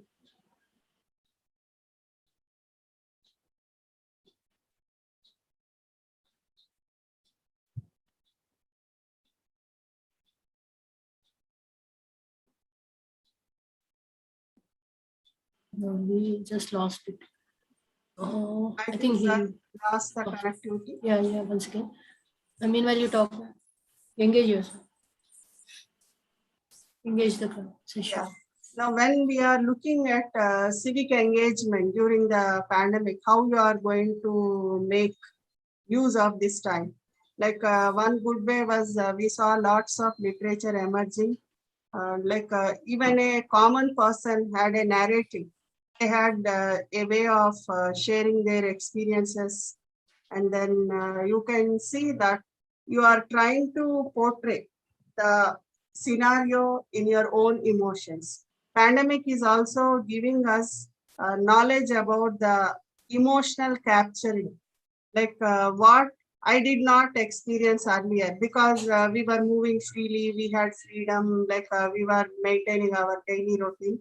But the pandemic had disrupted, and at this juncture, we can see that even poetry, or even writing novels, or writing academic books, or publishing research papers, there is a huge surge, because you have so much time at your disposal, like innovative methods of even doing cuisines, or even craft, art, spending your leisure hours with your family members, with your neighborhood, trying to intervene in the problems or helping out the neighborhoods. And then even like whatever little we have, we are much more happy, and we are going to be contented, because we know that the vulnerability is very high at this juncture.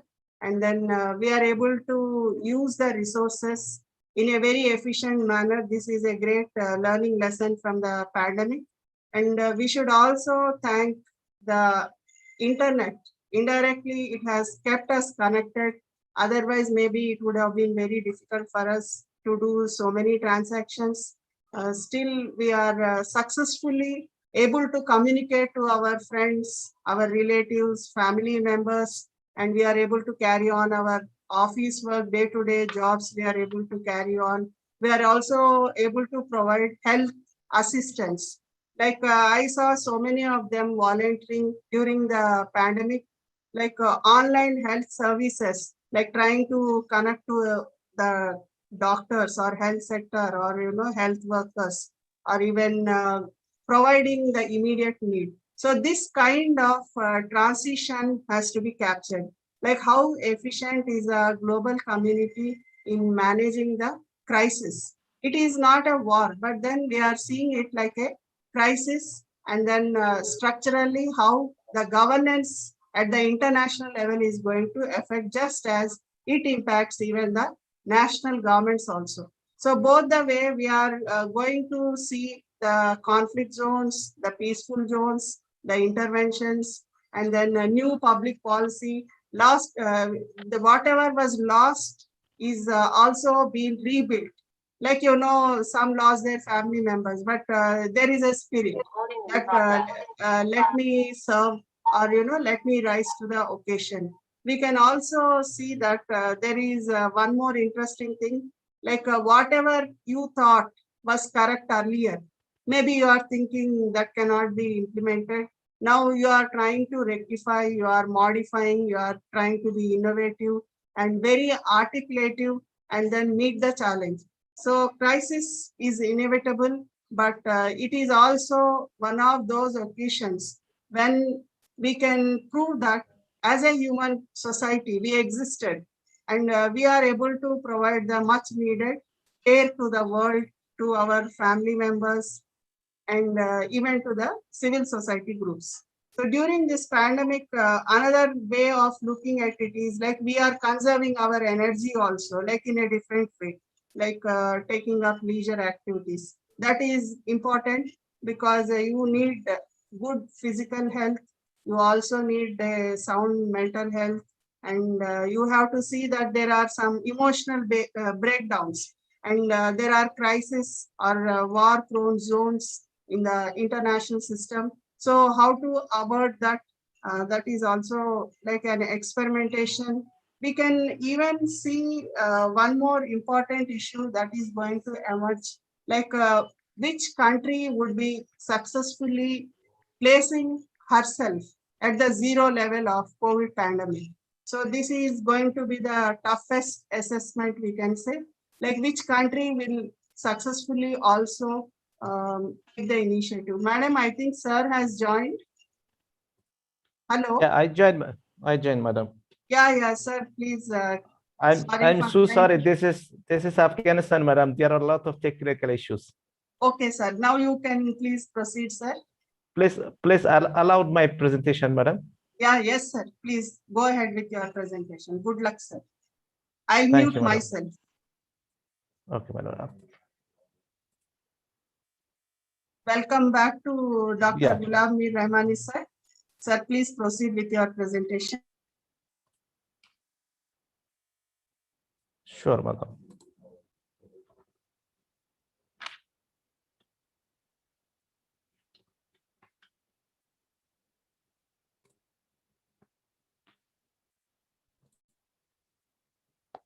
Am I audible, madam?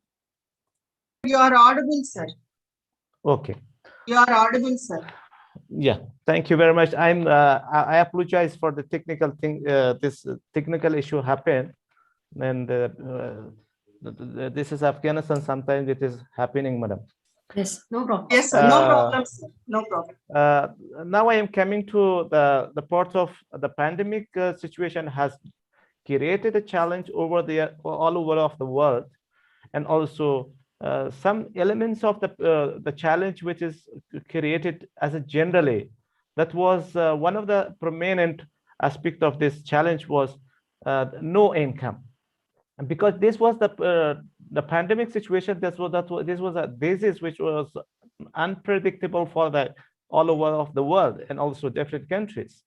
Therefore, the people are having some small budget on their houses, and during this situation, they lost all their own incomes. Their income became one of the big challenge over in the world, and also no food. 90% the people lost their jobs. The stress has created all over individually, and also the people lost their own saving budget. Also, the government has reduced the salaries. 50% of the salary has reduced it due to the budget issues, and also fear of die, especially the elderly people, because this COVID-19 was focusing on the people who are crossing from 50 years old, and also unemployment become another reason, and also the restriction on the travel immigration. Huge number of airports was shut down, and also the transportation system also traveled entire the world. Particularly, I was one of the witness of these transportation issues and before 6 months ago. Now this COVID-19 has put their own impacts and challenge, long-term challenge and also the short-term challenge. I would like to explain how the long-term challenge has happened. Financial in the long-term challenge can be included like financial problems. Most of the people are facing this challenge, and also depression, sickness, health conditions, technology change to the culture. During the COVID-19, more number of the people were not aware of how to use applications, how to use the technology. But this was another challenge for the students as well, for some of the teachers. And also we can say students are yet familiar to use the online learning and cannot be studied regularly. This is also one of the challenge for since 1.5 years. Still, the students are struggling with the online systems. But I'm sure this the education system can be covered, but it will not be covered for as a full in the proper manner way. And also a lack of smartphones and internet was another challenge, because most of the students in the rural area may not have the smartphones. Therefore, some of the students drop out from this opportunity of online system. And also we can say psychological challenge impact also happened during the COVID-19. The COVID-19 still, the people are suffering from mentality, and some of the impact of this COVID-19 still is available for some of the people who affected to coronavirus. And looking for a job still remain as a challenge. This is the challenge which is created as a long term. Still the people are suffering with having unemployment and job opportunities. Now we can see the some of the pictures. Still the education system is one of the aspects which is affected by the COVID-19.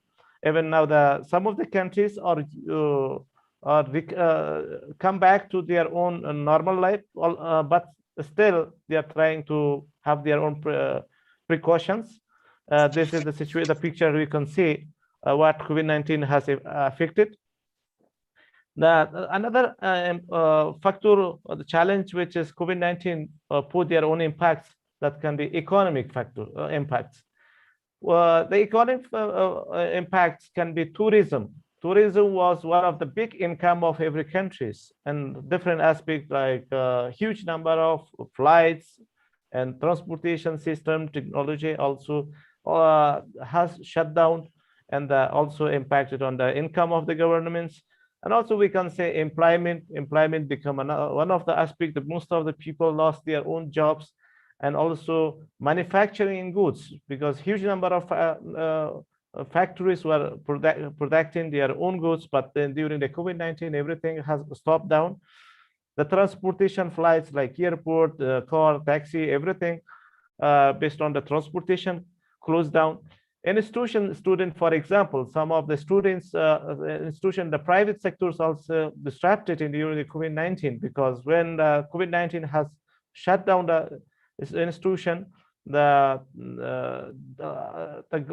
the schools, the private sectors, they lost their own budgets, particularly for the students as well. They lost their own incomes, and they were not able to pay for their own institution fees. This was all these challenges happened during the COVID-19, economically impacted on the people.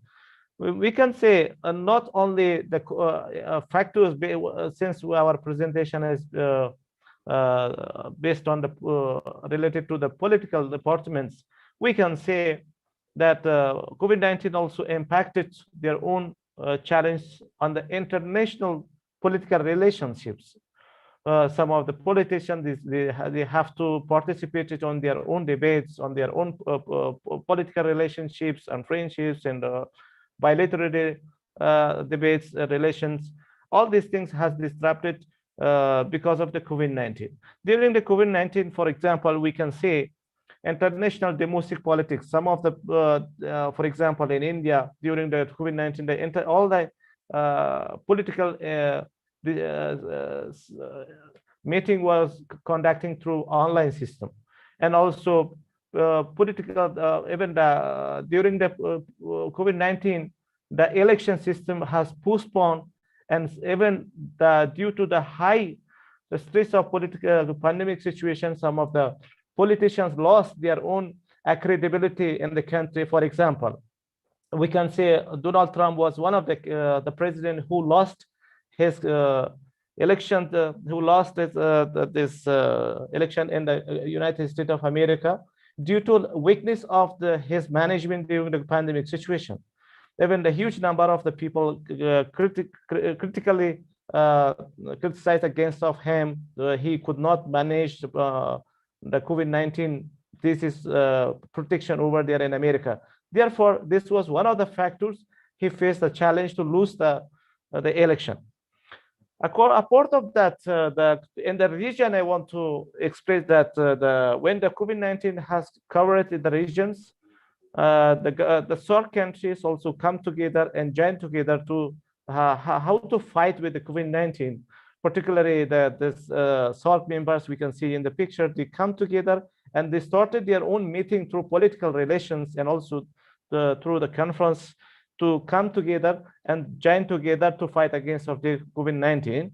And also the huge number of political debates, the political relations, political bilaterality factors has conducted through the online system due to the impact of COVID-19. And also we can say there are the democracy also, some other aspect of this COVID-19 we can say that can be more important for new generation, that can be education sector.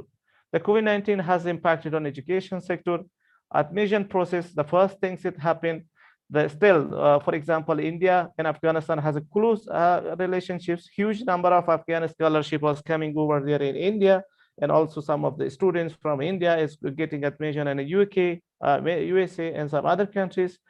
During the COVID-19, this disrupted this system of admission process. They could not proceed their own admission, and they could not join their own schools, and they could not join their own college because of this COVID-19 restriction. And also this COVID-19 impacted their own impact on the admission procedures, seriously disrupted. And also the restriction has given to the travel of the students from one country to another country. And also many of the students will not be able to finalize their own important part of their curriculums. During COVID-19, most of the colleges and most of the universities, they could not cover their own curriculums properly because of this technical issues, because of some of the technical things happen, and also some of the restriction on online system. They could not cover, but almost they cover how to proceed their own education through the online system. And also we can say the private education service sectors heavily hit it because of this long-term lockdown for education system, and also disruption on assessment or examination process for the student. Most of the students, they lost on their preparation, how to use and how to prepare, how to write their exams. And some of the students has faced a lot of challenge with their own teachers because of their own remark on their grade, or the remark on their percentage. All these things, it happened in the education sectors. Therefore, there was a lot of other aspects which is happening during COVID-19. We can say a part of this, COVID-19 has impacted on the situation entire the world. And one of the factor of this COVID-19 was psychologically better the human lives. For example, the people lost their sleep cycles. The people could not sleep properly, and also the people sat in the streets. Some of the people, due to the media display, and also the media has broadcast entire the challenge of COVID-19 and COVID-19 virus. This sadness and also stress put the people to lose their own psychological normal life. And also this COVID-19, due to some of other challenges and high stress of the pressure, their suicide happens. And also the people who during COVID-19 lost the privacy, because the COVID-19, everybody was staying in one house individually. But unfortunately, during the COVID-19, people come to from the nuclear family, they come to joint family, and some of the privacy affected most of the living of the small houses. And also the housing of the COVID-19 image in the media, because one of the things it happened, COVID-19 put a big pressure over there through the media system. Because whenever the people who are reading the newspapers, and they are losing their own the cycle of their own psychological aspects, and based on the fear and stress of the COVID-19. And also part of that, COVID-19 created anger, loss, and feeling. Even after the COVID-19, the people lost their own normal system, because some of the people, they affected, and some of the people psychologically, biologically, they affected. Even they are totally changed with their own attitude and behavior. And also we can say a part of that, one of the another factor was the people, the students lost their own friends and the schools physically. These are the things happen during based on psychological aspects. We can come to the another aspect of COVID-19 is impact of COVID-19 on film industries. During the COVID-19, one of the big income of the countries, particularly India, is one of the countries who are having a big income from the theaters and movies. But due to the COVID-19, the government on industries also disrupted through by this restriction over there in the theaters and halting films productions, including the cinemas, and limitation on performance for actresses and actors, and also limitation on the markets. There was no market for the film industries, and also limitation for the film producers to come together to produce a movie. This was also a loss for this industry movie makers, and also disruption and the consumption of the these movies. And there was no any consumption for the movie makers. Through everything has disrupted, particularly in industry. Also the company also lost their lot of budgets during the COVID-19. And also part of that, we can say from the perspective of social challenge, that COVID-19 has impacted on a challenge on socially. For example, we can say close the services, and all the services, administrative service, public service, health service, also the market government service has disrupted during the COVID-19. Means lack of the public transport. During the COVID-19, there was no transport, taxi, flights, all these things, and also food, stay house. Some of the people having shortage for the, therefore the government was providing some of the food for the survival of the people, and also unemployment impacts on the still is difficult, a challenge over there. This is also psychologically, people were not on the normal lives, and they are having with a lot of hangers, behaving on their own abnormal issues. And also fear of touching. During the COVID-19, the people were having, even the friends were not able to have a touch with each others, and since for the long times, this was also one of the social challenges. People lost their own sympathy of friendships, all these things. These all things happen through the social issues. A part of that, these are the challenges during the COVID-19 happened, but we can say COVID-19, there was a positive impacts, and also there is a negative impacts. I'm coming to on the positive impact of COVID-19, how COVID-19 impacted and different aspects, but we can say during the COVID-19, a lot of opportunity has come and a lot of positive things happened during these times. I would like to mention some of these aspects.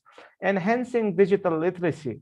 When the COVID-19 has happened due to the limitations of participations, huge number of the people who were not aware of the applications and the technology applications, for example, Zoom, Google Meet, and some other applications who are using in the internet, or become a culture of during the COVID-19. This was the things. More number of the people before there was, for example, some of the teachers in the rural area were not aware of technology, and during the COVID-19 applications are recommended for the government. More number of teachers, they try to use these digital systems and applications. This was one of the positive impacts to recognize that technology for the people, particularly for those teachers who are in rural area. And also enhancing the use of soft copy of learning materials. Some of the universities, for like the distance education system, they were providing the lecture materials, and they were selling in the markets. But unfortunately, during the COVID-19, all the libraries become free of cost for all the teachers, for the students. They could download the materials, and they were able to use these materials for their own courses.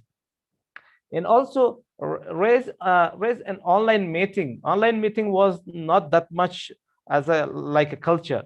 But after the COVID-19, one of the opportunity come to make an entire the world to come and join in one screen, to be online and come together and to talk with together, to have discuss about their own academically, economically, and politically, all the aspects that become a culture of entire the country. For example, I have given the example of the short meetings, political leaders to regarding how to fight against of the COVID-19.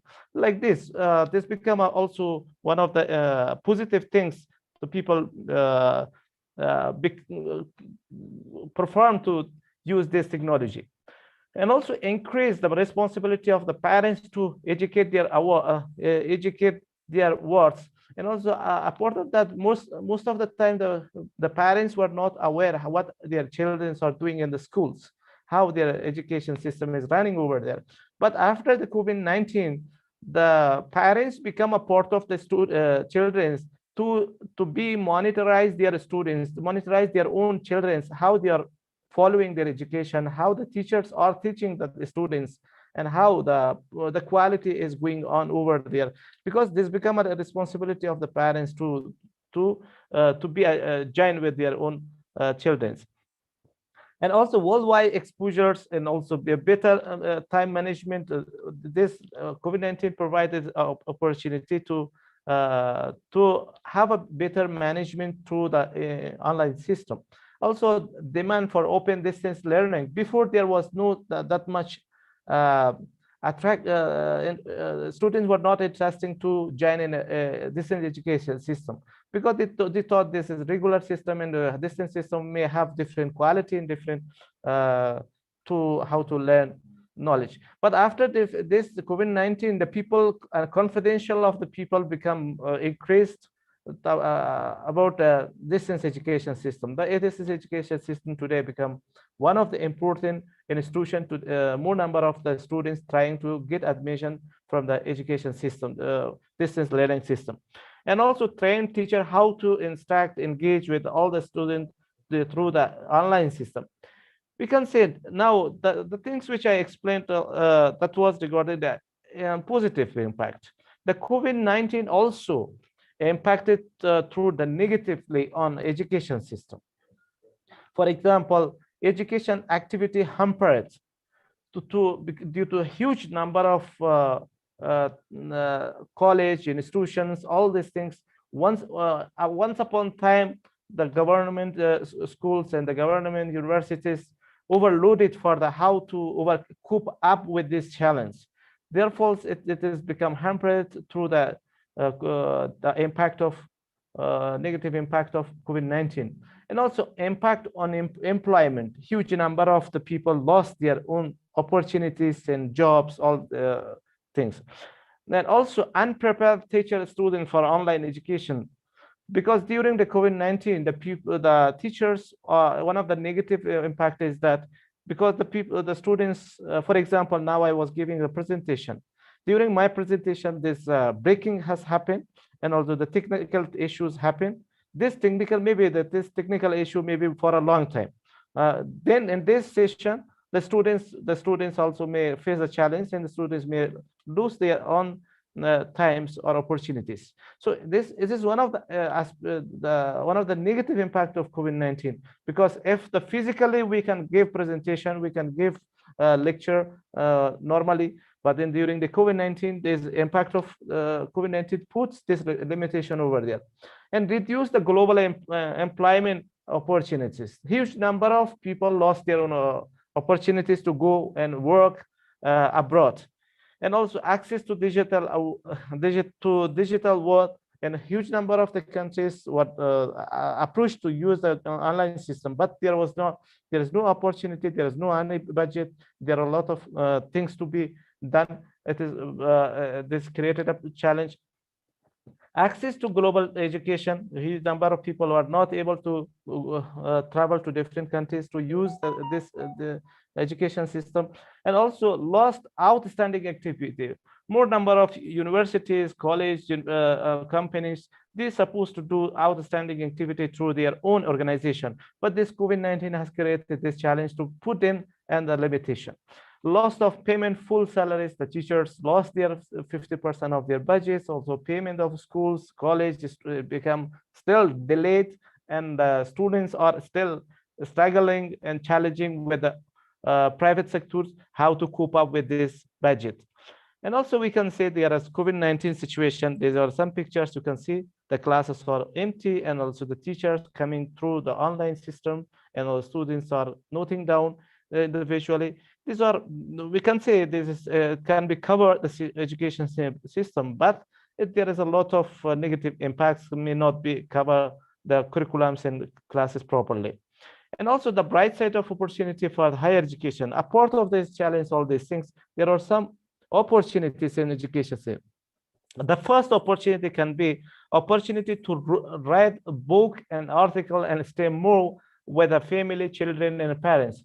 Before the COVID-19, the people the teachers and students were busy with their own schedule. And now after COVID-19, the opportunity, all the teachers, all the students were able to stay full times in their houses.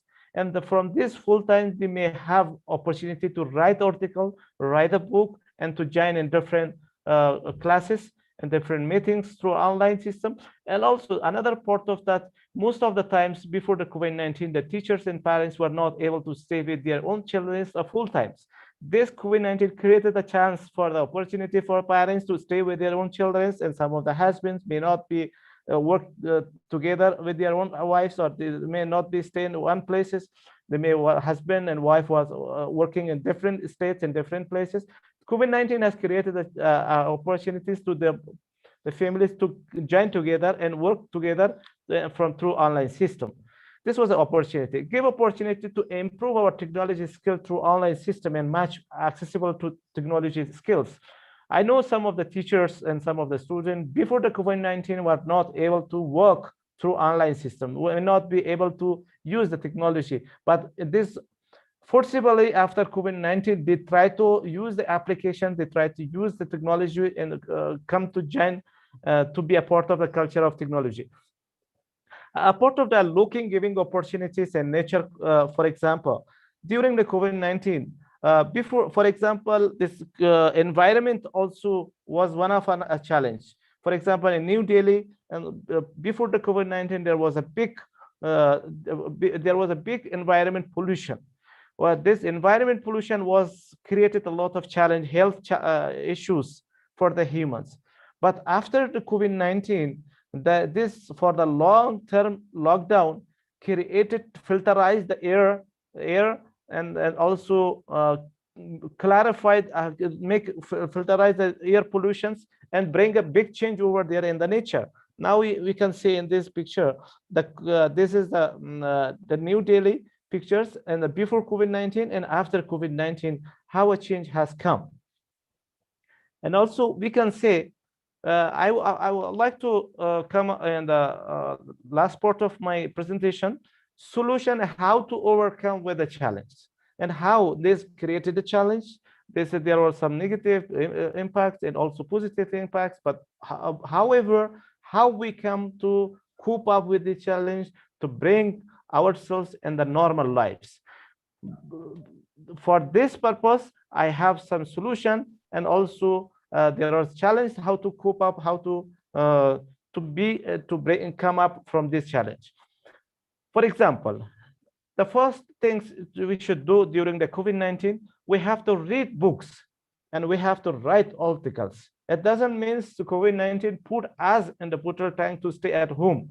We have to do work at the home, and we have to write the books. After we write the books during the COVID-19, thereafter we can sell these books in the markets, or we can put this one in the Amazons to sell for the demanders.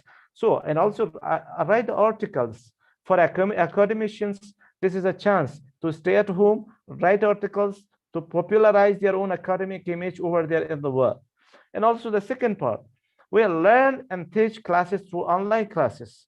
Before that, there was classes was limited in the schools, and the class was limited through on the institutions. During the COVID-19, the one of opportunities that to how to come up with cover our own gaps of education, we can contact different resource persons. We can contact different institutions in college. Through that, we can get admission. We can follow the classes, English classes and different classes, math classes, different for our children as well as for ourselves, which we need for such a kind of knowledge. And also another aspect, it can be possible to improve our skills through online classes. And we through these things, for example, SPSS classes, one of the important software for students.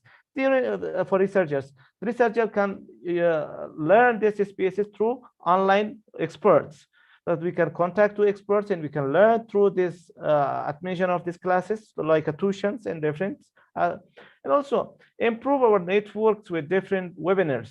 Now I'm in Afghanistan now, but last 2 years back, I joined in this Kurnool University through physically.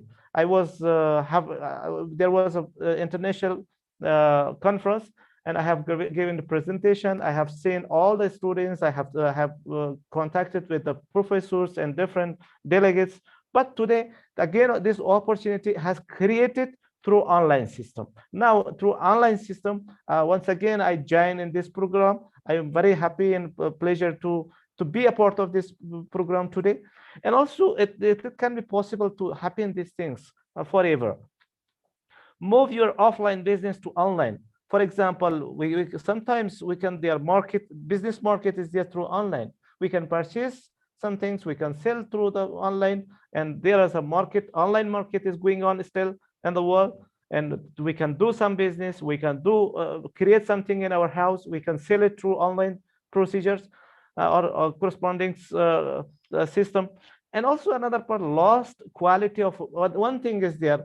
There was opportunity, but there is another challenge, lost the quality of education due to online procedure and technical problems. Sometimes the problems will be there. A part of these opportunities, so we can say the regular classes and online classes, we cannot compare that as the same. Exactly, there is a comparison will be different because there is a quality, the physical participation, the physical attitude and method of teaching will be different during that time. So, and maybe through physically, the student will be concentrated on the classes, but during the COVID-19, online class will not be focused that much by the students and children.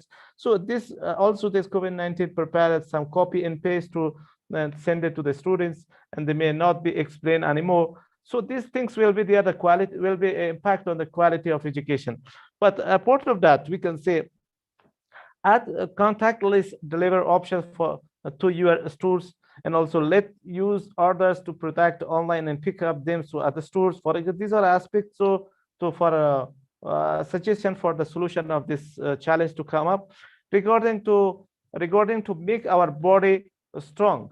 But one of the things there, it doesn't mean to during the COVID-19 we have to eat and sleep at home, but we have to do for how to cope up with the fight against of biologically. We have to be ready to fight against of the COVID-19. We have to do exercise daily, and we have to eat food properly, and we have to manage our food and do our exercise for a long time, so we can, as much as we can do it, to strain our body to fight against of COVID-19, to be ready to fight for any moment of time which COVID-19 is going to attack or affect us. A part of that, thinking Corona is a portal. It means now if entire the world could not stop the coronavirus. Still the coronavirus is available since long 1 year back. Till now, the corona is living in every country. So if we cannot stop our work, we cannot stop our education system. We have to think this corona is a part of our lives. And we like a part of our lives, one side corona is there, another side you have to be there and to be ready to fight against the coronavirus any moment of time. But we should proceed our work. We should go ahead, get together, work together, and run our work, whatever we want to do. And also stop reading about the spread of virus and community. One of the things coronavirus has created a challenge. I want to give you a solution. the coronavirus become an illusion. When the corona was spread in the newspaper, and everybody was able to read the newspaper, and through the newspaper become an illusion for every readers. Even particularly for me, when I was in India, the corona was outbreak started. Then I was reading the coronavirus, how it is coming, how it is happening everywhere, and it is coming closer of us. When the newspaper was coming to me and I was reading the coronavirus, the corona is come in this street, it comes on that street, it comes on this side, on that side. I was thinking like an enemy is coming to target me very soon. With this targeting of coronavirus and closing corona to our streets and houses, close to my neighborhoods, a lot of pressure in the streets has come to me, and I thought every day I was going under the pressure of this stress. Finally, what I thought when I went to the hospital has suggested me, you should stop the read the coronavirus issues in the newspaper. Stop to read the newspaper on part of the coronavirus. Don't think corona is attacking you at every moment. Do you think that is a part of your life? It maybe stay over there and be ready to fight against of that physiologically through a mentality. Stop reading this can be a solution. We should not focus that much. The corona will be kill us or will attack us anymore. This is the last part. I would like to conclude my session. Even now, a day of faced with my problems about the education, COVID-19 also has created a challenge over entire the world. COVID-19 has created a lot of factors, and positive factors and negative factors, and also created an opportunity, and also brought a lot of the people to join with the culture of technology. And also we have to think the coronavirus is one of the diseases. It can be like other diseases in a part of our lives. It can be like a disease we can fight against of that. Like a disease we can come up with this challenge. And also for any moment of times, for any times, we have to create challenge to the opportunities, and we have to use from the opportunity which corona has created. For example, this saving time is one of the opportunity. We can work from a house, we can work through online system, we can work through our friends, resource person, we can work together. We will not stop our bilateral relationships through politically, culturally, educationally, and all other aspects.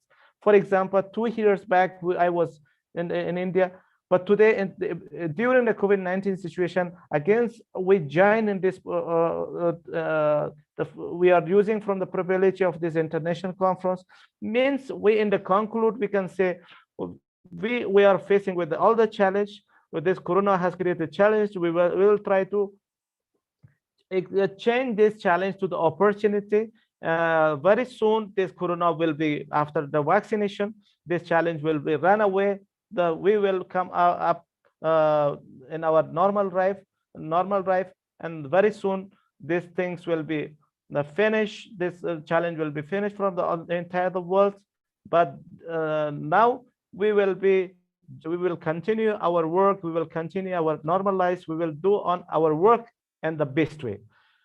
Thank you very much for giving such an opportunity in times, and thank you for all the for your attention. And also I would like to end my session this time. So thank you so much, sir. It was really a wonderful session, sir. It's mind-blowing, and it was really informative and enlightening session, sir. And I request Brahma ma'am was Longowala to propose for felicitation. Thank you, sir, for the awesome presentation. You had brought about the realities of COVID scenario, and then the problems of national and international governments. Now I request Lungmila Longwa to. Am I audible? Yeah, to do the. Okay. Felicitations to Dr. Ghulam Mir Rahmani, sir. Yes. Keynote speaker of the day. Good morning, all of you. Yes. I'm audible, right, ma'am? Yes, you are audible. Okay. Good morning, all of you. I, on behalf of the organizer, would like to felicitate for Sir Gulab Mir Remini, former Vice Chancellor of Quds University and Assistant Professor of Department of Sociology, Baklan University, Afghanistan, for bringing us with all the aspects of COVID pandemic, which has affected globally. Thank you, sir, for enlightening us with the various facts that concerns with the impact of COVID-19. Thank you all. Thank you, madam. Thank you, madam. Hannah? Yeah, Rama ma'am, announce the next program. Now, I would like to announce that we are breaking for the high tea. There is a gap of 15 minutes. Thank you for joining us for the inaugural, and I congratulate everyone for their presence, for their important messages, and also guiding us during this pandemic. Over to Sahitya, madam. Yes, ma'am. Sir, may I request Gulab Mir sir to stop his PPT presentation so that. Sure, madam.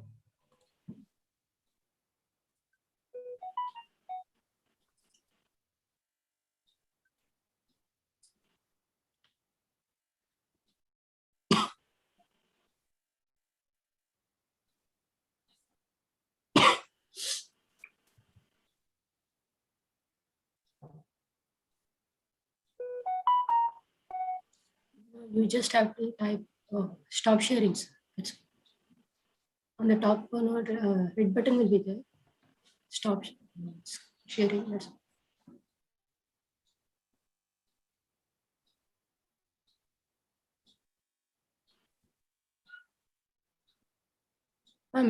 Sir, it's visible, sir. Stop sharing, sir. So, Gulab, sir, you have to stop sharing. Yes, ma'am. No, you have to stop sharing. That will be visible. Still, it is visible, sir. Okay, madam. Still visible, madam? Yes, sir. Now, yeah, now it is. Now it stops. Thank you. It has gone. Yeah, we'll move on to the next technical session 2, that is paper presentations, and Ramana ma'am will read out the technical section to participants, as well as the aspects relating to technical section 2. Good morning, all of you. We have the chairperson for the technical session, which will be started shortly. Lungmila Longwa, Department of Political Science from St. Anne's College for Women. Then I also have Meeta Joshi ma'am, HOD, History Department from St. Anne's College for Women.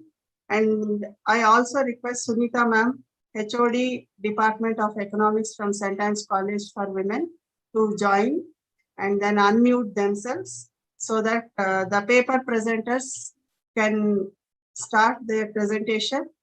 Is Bastobi ready now? Hello? Hello, can I call Bastobi?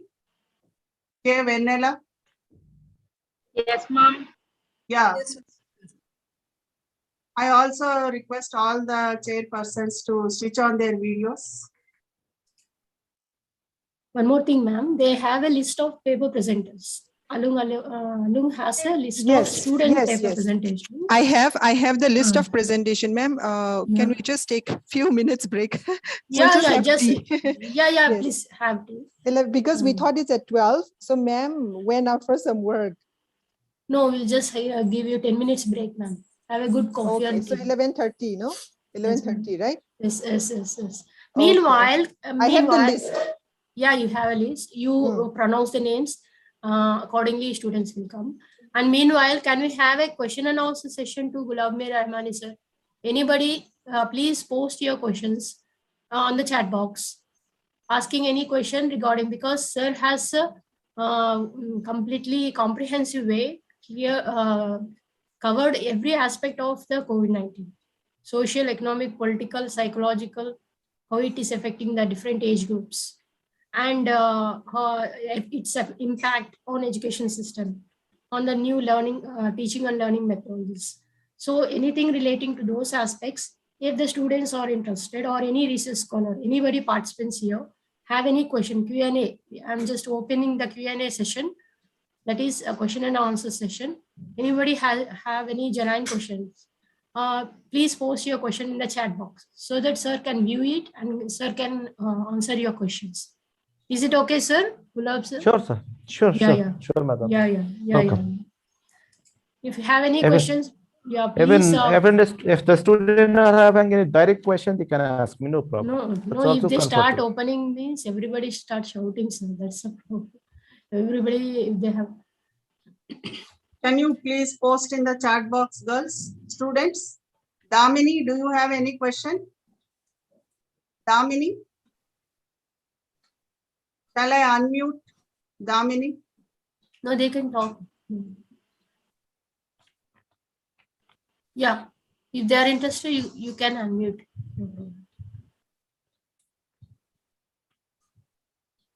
Damini, if you are interested, I'll unmute you.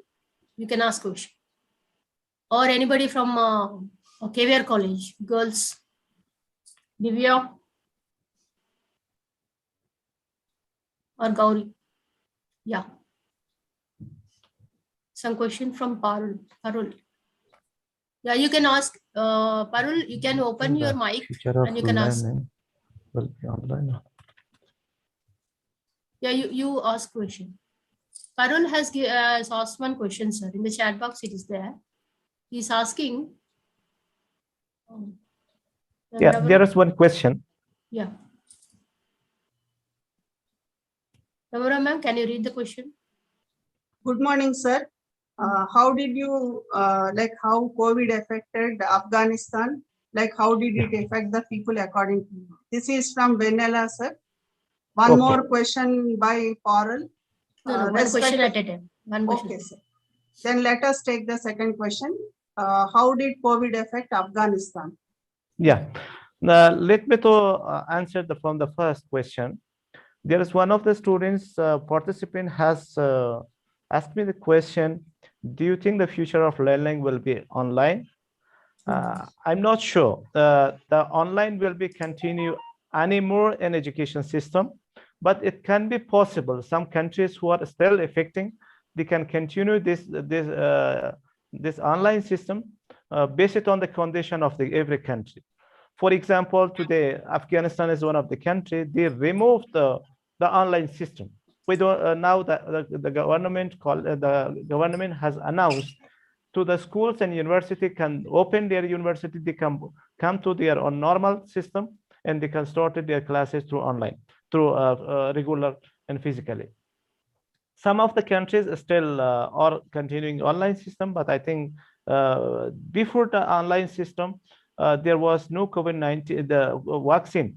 Vaccine was one of the important things the government trying to cover all the countries, all the citizens, to cover their through by vaccination. After vaccination, the government has gradually started and began the schools, universities, all these things. I think this now the online system is going to be come down and come reducing. Particularly, it is through by coverage of the vaccination. The schools and universities may start it very soon, and will be student will come to their own normal classes. And part of Afghanistan, at the first times, due to the outbreak of COVID-19, put a big pressure in Afghanistan, and the huge number of the people were affected, and we have lost a lot of people and medical health workers and also doctors and different. But after very shortly, this COVID-19 has managed in Afghanistan through their own government system, as well as the people try to protect themselves.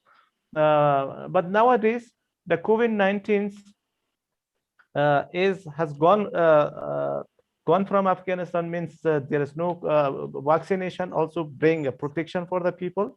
Apart of that, the people are thinking COVID-19 is like a part of our lives. like other diseases. They are not taking serious. They are not putting their selves under the pressure of COVID-19.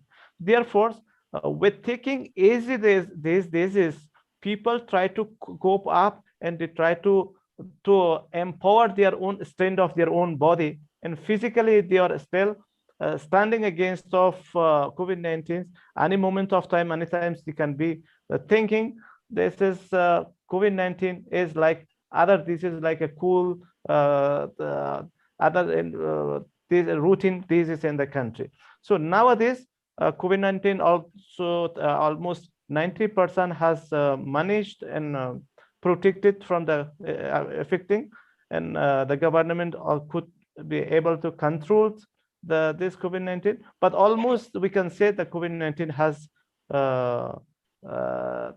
removed from different sectors and from the community. Now all the schools, universities, and all the government sectors are open like a normal time. Thank you, sir, for those initiatives by Afghanistan government. Really, it is very nice to see that the educational institutions are very active and functional in Afghanistan now very more. Now there is one more question by Parul, sir. She would like to know what would be the future of learning. Will it be online or offline? Yeah. I would like to explain that the online system is this is during an emergency situation. The government has taken this decision during the time there was no vaccination. There was no vaccination service. Therefore, the government has given the strong protection and strong limitation over their entire country. Now, with extending our immunity of our health body by vaccination, I'm sure this the government's sectors will start again. The schools and institutions will start their own classes through the physically. I'm not sure that this online system will be continuing anymore, but with online classes, online system can be available forever, but in the short period of time, like a meeting, conference, all these things. So in the necessary times, we can conduct it. In emergency time, we can conduct it. For the regular classes, I'm sure the students will come back to their own normal classes. They will join their own school and institutions, and with having some precaution and with protection. And also vaccination brought such opportunity to start our classes in normal life. Yeah, thank you, sir. Brahmara ma'am. Madam, in the chat box, 2 more questions are there. One Chetana Legal. Yeah. Yes. Shall I read out the question? Yes, ma'am. Chetana Legal would like to know the extreme interdependence on Chinese supply chain was manifested when COVID came to light. Is there any need to change in it? If yes, how we are going to change that? I will repeat the question. The extreme interdependence on Chinese supply chain was manifested when COVID came to light. Is there any need to change it? If yes, how are we going to change that? So, based on this answer, we would like to know there are a lot of conspiracy. The conspiracy was there in the China from the perspective of outbreak of these viruses. Even the President of United States of America also has declared their own concerns about the China, and also the region countries also have had their own concern about the China interdependency of this manifested of this COVID-19. And also we can say, but now before the COVID-19 was that this is unpredictable. This is for the entire the world. After 1 year and 1.5 years, doing the research, creating, producing the vaccinations, and all these things, every country become independent to supply themselves, to support their own citizens, to fight against of COVID-19 through own their capability and their own capacity of their own research centers. So I don't think there will not be any more necessary for the Chinese to cooperate or manifesto their own systems, their own chance to other countries or the region in the international levels. So I'm sure that now the scenario has changed. The scenario has brought the change, and the research center also brought the people in the light of understanding what COVID-19 it is and how to fight against of COVID-19, how we can come up with this challenge as soon as possible. So I'm sure this now the scenario has changed. Exactly. Ramra ma'am, felicitations. Are there any one more question? I just want to know about the role of judiciary during COVID-19 pandemic in India, or the role, how can they play? This question is from Damini sir.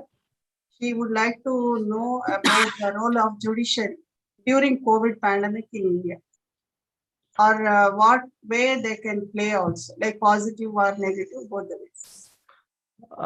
Before coming to this question, before I would like to answer to the first, before the question of this one, how much do you think the vaccination drives in Afghanistan was successful?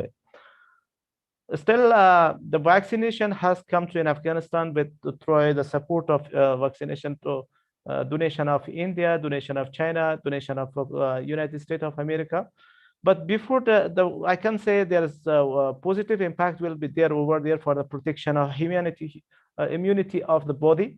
But before the vaccination, some of the people in Afghanistan, who citizens of Afghanistan, were not ensure this vaccination will cover this challenge, or this vaccination will be helpful or not, because there was a hesitation between the vaccination between China, India, and USA. So the 3 vaccine has donated from different countries. China first, and the second India, the third one USA, and also some Arabic countries also they donated the vaccine for Afghanistan. But I think nobody could understand which vaccine will be more helpful. But all the different vaccine were injected in Afghanistan. But I think this was from psychologically people thought maybe this vaccine will be strained. But even sometimes the health staffs also were having doubt this vaccine will not be cover this challenge. But almost today we can say the 50% of the people have covered by vaccine, and the 50% of Afghanistan do not cover vaccination. But still both are living in good together, and they are coming up from this challenge together. And we can say the vaccine can be positive, will be increase the immunity of the body, but we could not cover all the vaccination, particularly in rural area. And the cities we could cover. Some of the people may understand how the vaccination benefits will be beneficiary will be there, but most of the people, due to the traditional culture system in Afghanistan, they do not believe the vaccine will be that much cover this challenge, particularly the people who are uneducated, the people who are in the rural area. Still, they do not believe for any vaccination. Still, they thinking vaccine is not the things to stop this challenge. This is something they think this is natural disease.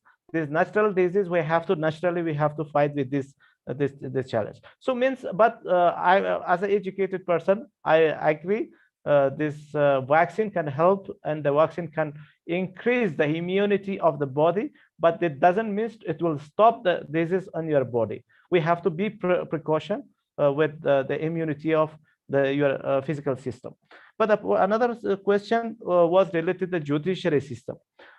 We can see the COVID-19 not only impacted on the judiciary system, it is impacted in entire the government sectors. Entire the government sectors has was pending and disrupted, and also this judiciary system also can be one of the sector of the government put a lot of pendings for a long times, and like other sectors were suffering from their processing of their own documentations or documents and their cases, particularly in India. When I was in India, I have read the newspaper.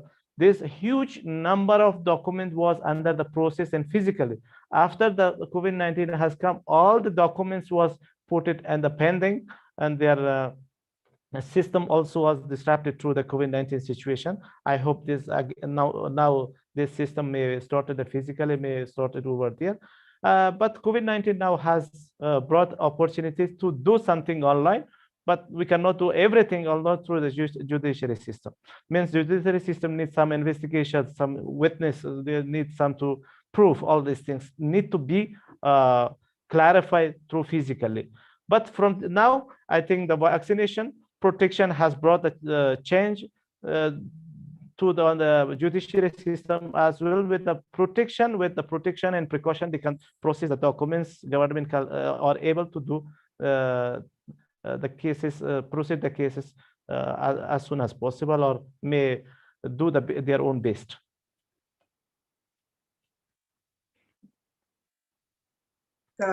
You answered very nicely, like the crisis management was done through online, but then regular normal duties are being resumed by all the governmental departments.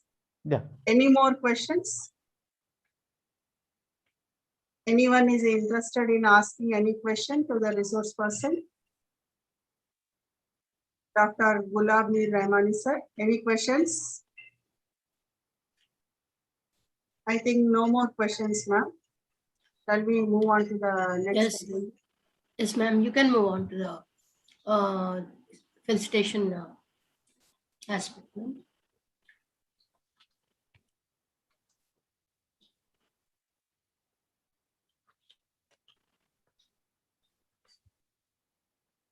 Request Alungu. Alu? Yes. I think you are unmuted, no? Can you please switch on your video? So I think all of the presenters are ready. The first one, according to the serial wise, it is Priyanshi Prakash, BA Psychology, Delhi University. Are you ready? No. He's not This is not this is not the presentation. You have to give the felicitation to Gulab Mir Rahmani sir. Ma'am, I have already given. You have already given, no? Yes. Ram ma'am, confirm it. Already she gave. Yeah. Okay then. So thank you so much, Alu. Now we'll start the paper presentations. It is echoing, ma'am. Yours is echoing. Now is it okay, ma'am? Yeah, now it is. So shall we start the paper presentations? 1 second.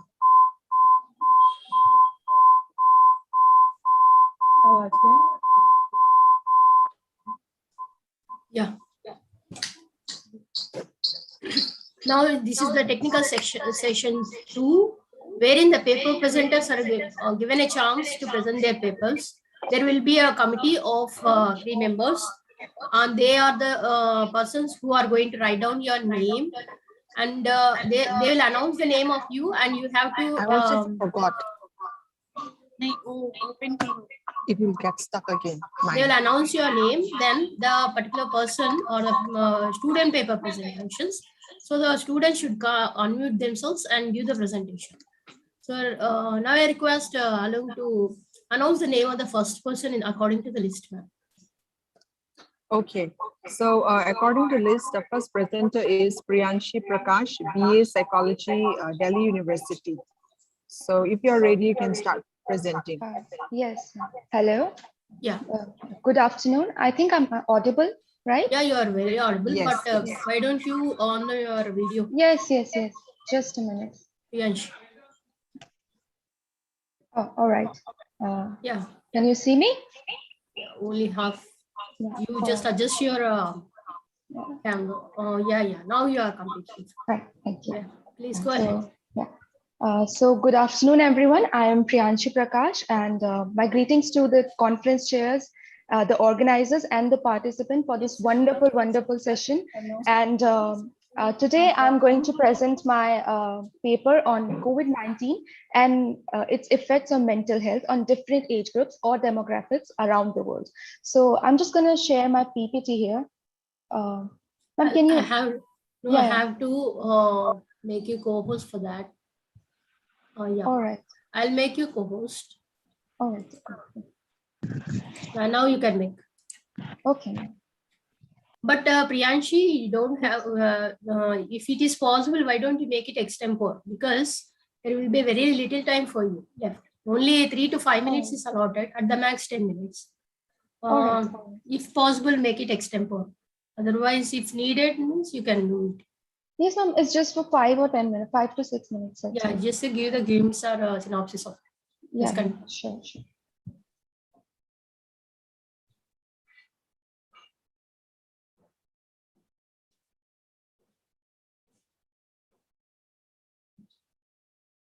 All right, is it visible to you? Yeah, the yes, screen? yes. Yeah. I am going to present this paper on the COVID-19 and its effect on mental health on different age groups around the world. But you may ask, why is it important or imperative to know about the mental or psychological distress caused by the pandemic, given the world is already crippling with major economic and political crisis? So the simple reason is, if we cannot know or understand the negative impact of the COVID-19 pandemic, we cannot solve other problems or other essential problems, whatever its nature be. And by simply knowing its causes, symptoms, and responses around the world, we can take effective measure to counter the problems. So, we are on the studies and surveys done around the world shows a very interesting pattern.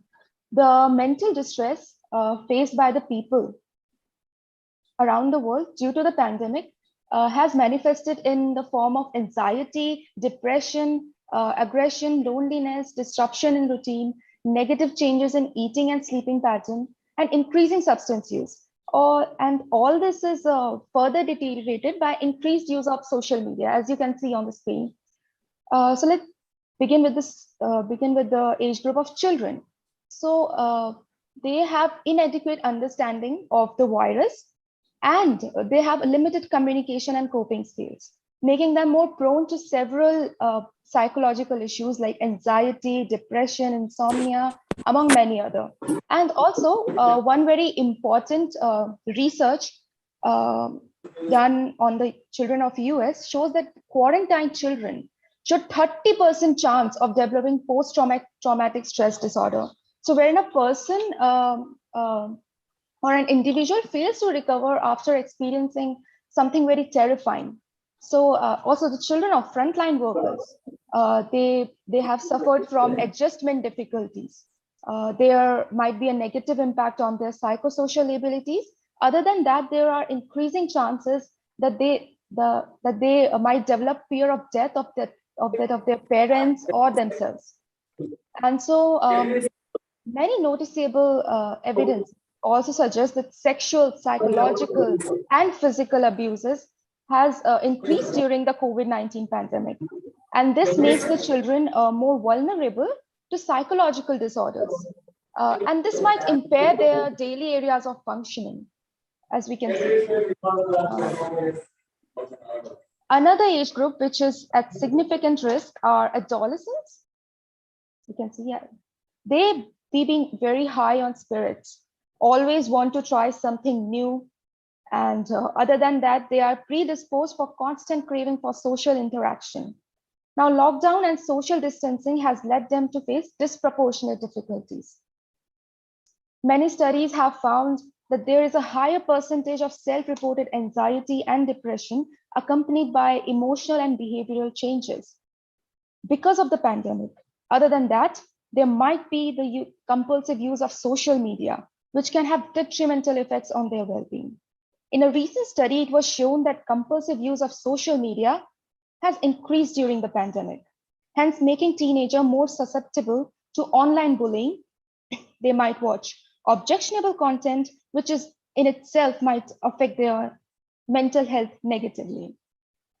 Also, a study done by Tara Dumas found that alcohol and cannabis use has increased during the pandemic, and as many as 49.3% of adolescents in Canada engaged in solitary substance use. Also, this is again associated with poorer mental health. So we have to be very vigilant in this aspect. Also, now coming to the adult age group, we have to bear in mind that this comprises of people from all walks of life, and they generally consist of the working population, which again has seen prominent psychological changes. In adults too, the younger adults, people between the age of 18 to 24 showed more signs of anxiety and depressive symptoms compared to other adults. So that this figure on the screen here, this shows a comparative analysis of average share of adults who reported signs of anxiety and depression between January-June 2019 to January 2021. We can see there's a significant rise in the percentage, visually 11% in January 2019 to 41% in 2021. So this is very, very significant change. Other than that, a KFF study done in US found that essential workers are also more likely to report symptoms of anxiety or depression. And another finding, which was very interesting, was that the adults in household with children or teenagers are slightly more likely to report symptoms of anxiety and depression. And Ciesler and Lane conducted a survey, and they came to know that 13% of adults reported new or increased substance use. What is more concerning is that almost 11% of adults also reported thoughts of suicide at some point in their life during this pandemic. Let's moving on to the older adults. For knowing how COVID-19 has impacted the older adult group, we have to understand this one simple thing, that with aging comes innumerable vulnerabilities, be it physical, social, or psychological. But what was surprising is that the counter to the expectations, older adults as an age group were more resilient to the anxiety, depression, and stress compared to younger adults during the initial phase of the pandemic. Out of the many studies, one study conducted on a larger population of the USA noted that participants over age 65 years old reported lower percentage of trauma or stress. As you can see, 9.2% only, and anxiety 6.2%, and depressive symptoms. But why did this happen? What was the reason behind this? It could be explained by the fact that older adults as an age group are more motivated to regulate their emotions than younger adults. In a way, they are much more likely to be stable and introspect about themselves. And they have a better sense of perceived control over their life circumstances. So, due to the financial crisis accompanied by the pandemic, there are also significant implications for mortality due to death of despair. A May 2020 analysis projects that based on the economic downturn and social isolation, additional deaths due to suicide and alcohol or drug misuse may occur by 2029. So this is very significant aspect of this phenomena. Also, now concluding, I would like to say that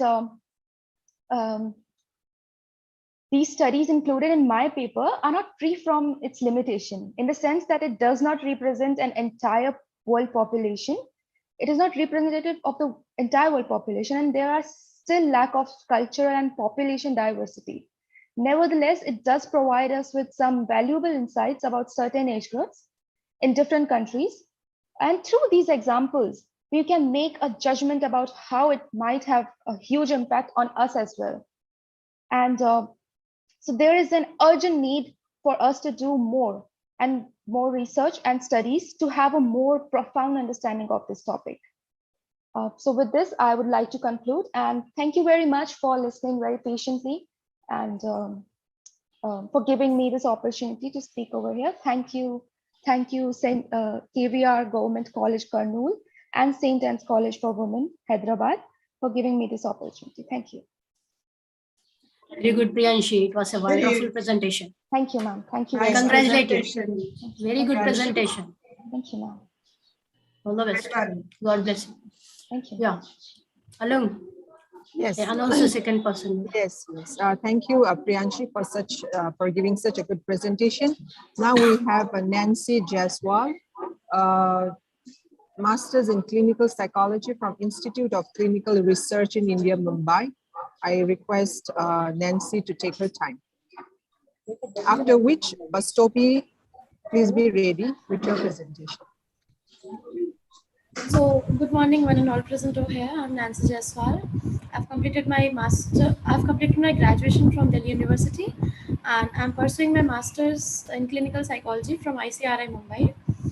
Today I'm here to present my paper on effects of COVID-19 on healthcare workers, because they were on front line who were affected by this COVID.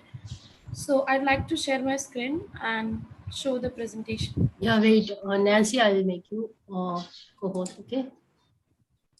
Okay. Yeah.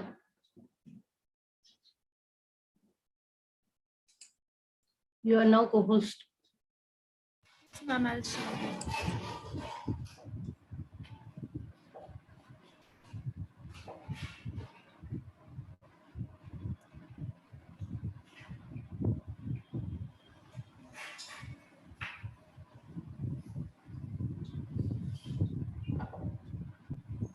Ma'am, can you all see?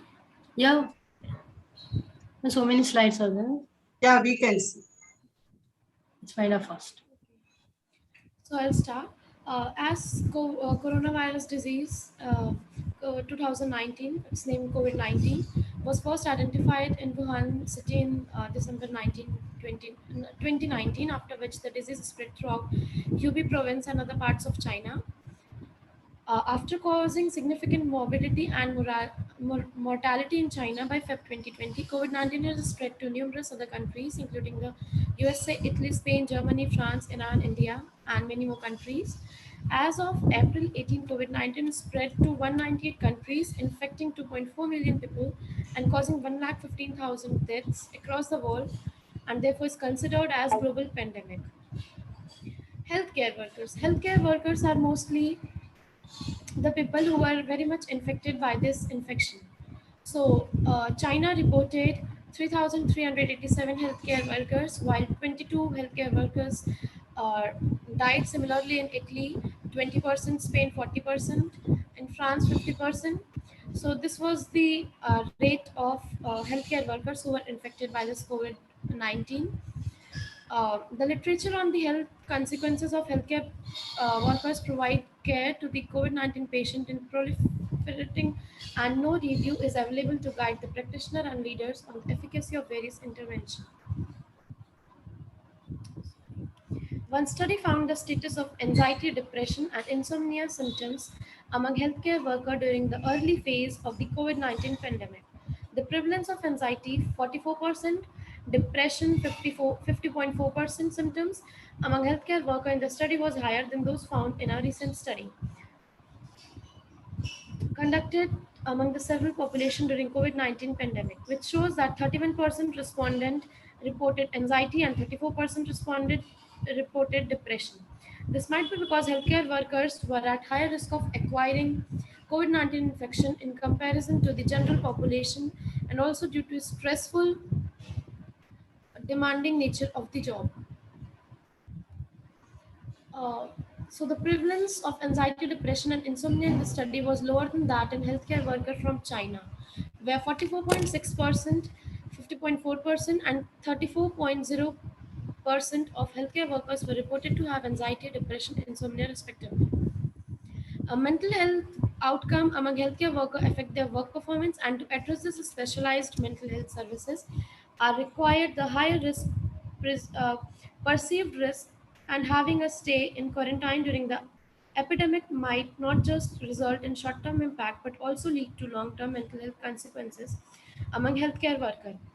This is thus a need to focus on mental health well-being of healthcare workers involved in COVID-19 response. So there were also stigmas which were related to COVID-19 as patients who were having some starting of COVID.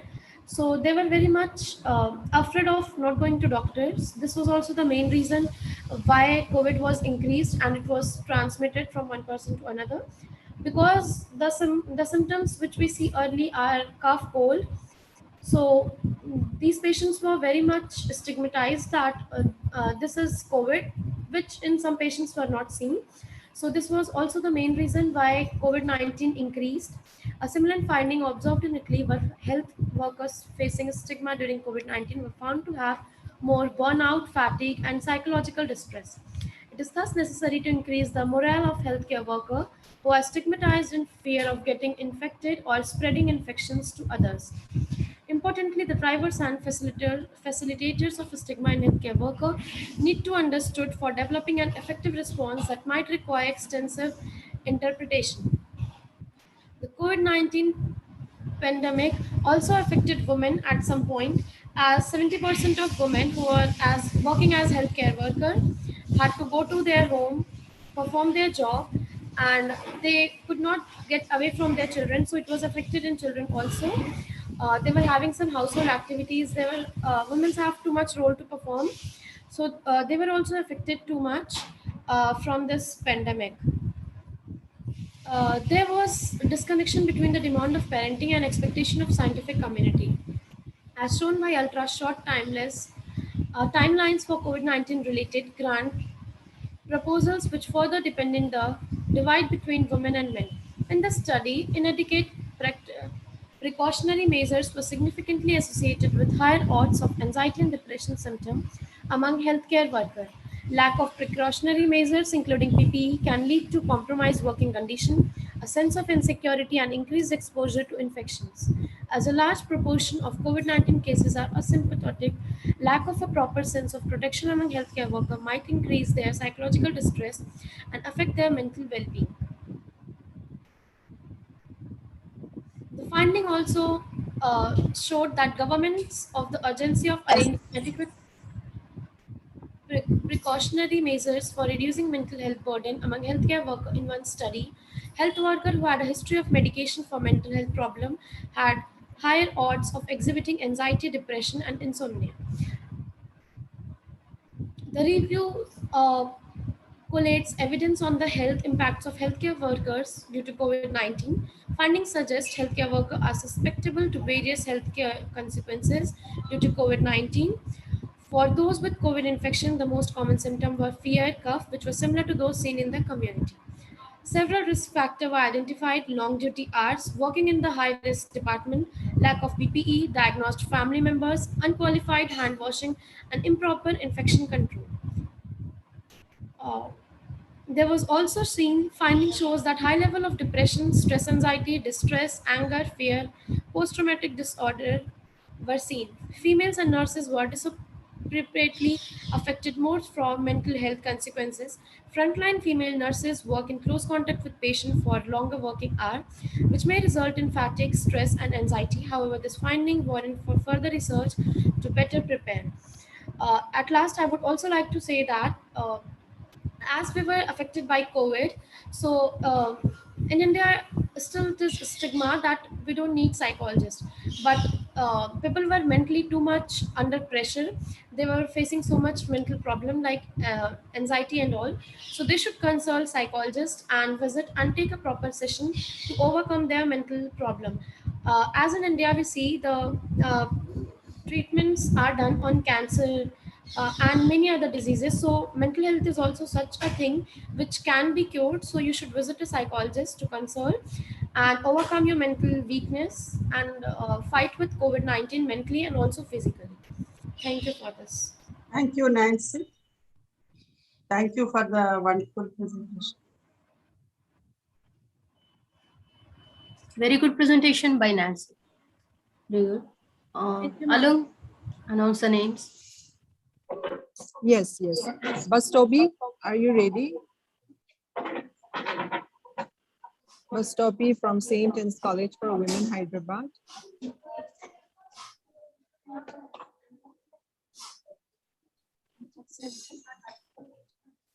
After Bastopi, Sneha and Ritika, please be ready.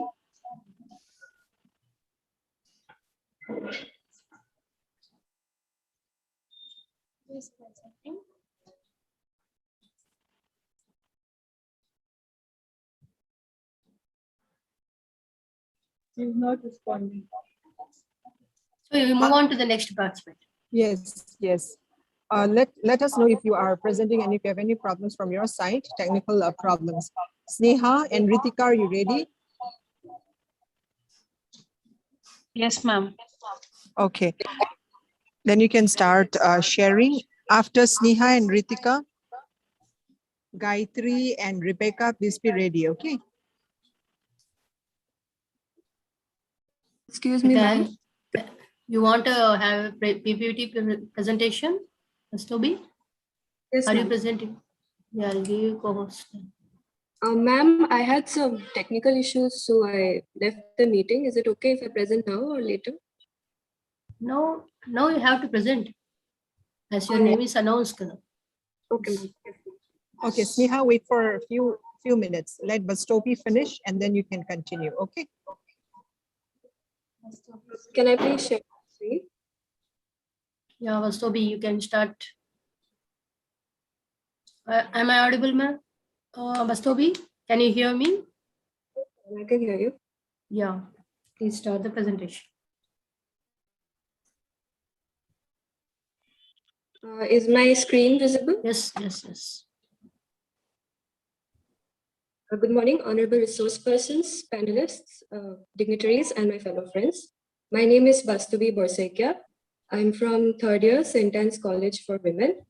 And my paper is entitled A Study on COVID-19 and its Effect on Indian Healthcare System.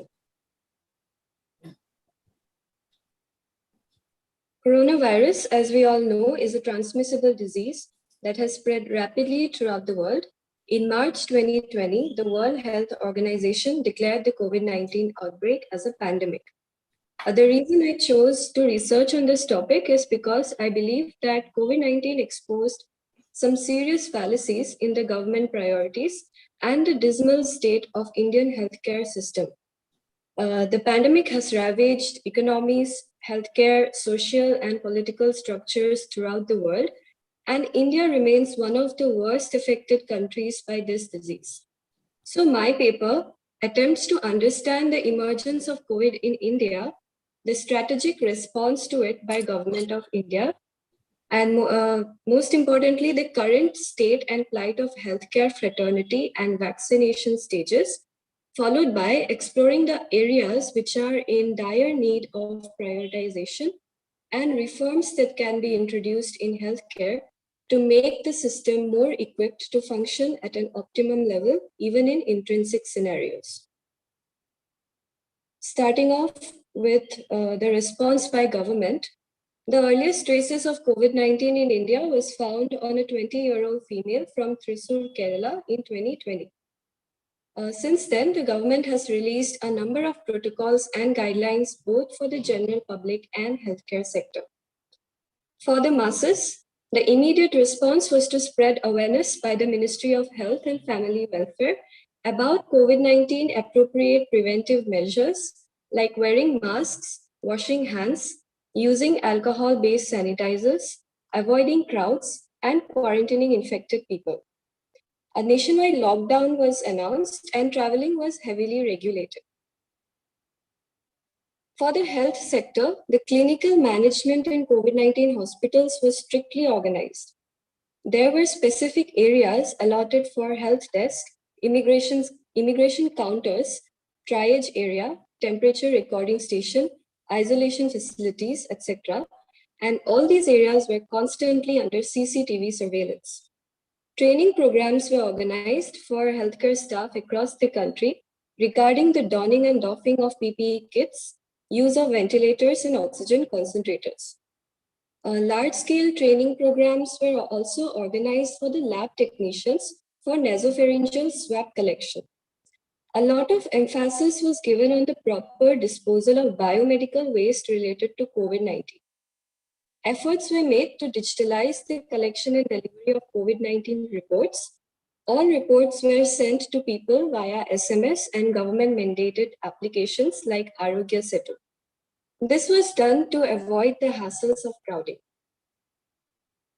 Coming to the most important point that I want to address, that is the current state and plight of healthcare fraternity in India. As we all know, the healthcare sector in particular has been under tremendous workload since the outset of this disease. The most impactful trigger that led to lakhs of deaths due to COVID in the second wave was the dearth of oxygen. But here is the thing. The reality was that there was no dearth of oxygen, but that of logistics to supply that oxygen to various parts of India in such a short notice. In an interview by The Quint with Siddharth Jain, the director of Inox Air Products, Inox Air Products is the topmost oxygen manufacturing chain in India. He has explained how. With the demand for oxygen rising from 3,000 tons a day in the first wave to 8,000 tons a day in the second wave, the manufacture of oxygen rose by 30% within a month, which has never happened before. However, manufacturing is not the same as making the gas available to the patient. Earlier, out of 100 tankers that Inox would manufacture, only 15 were going to medical and 85 were going to industry. So all the Inox plants are located in areas very close to the industry and not near the hospitals. But during the second wave, there was a requirement for oxygen everywhere. So these tankers had to be transported across the country. Most of the oxygen manufacturing processes are carried out in central India. This also posed a very serious problem during second wave because while states like Maharashtra and Gujarat were both the largest consumers and manufacturers of oxygen, northern Indian states like Himachal Pradesh, Uttar Pradesh and Delhi gasped for air. Because this region produces only 5% of India's total oxygen capacity. Similar issues were also faced by eastern and southern states in India. A noteworthy factor for the lack of oxygen is the logistical failure of states. Despite the central government releasing a chart that contained the name of state and allocation of the volume of oxygen, there was failure in transporting these oxygen cylinders to the hospitals.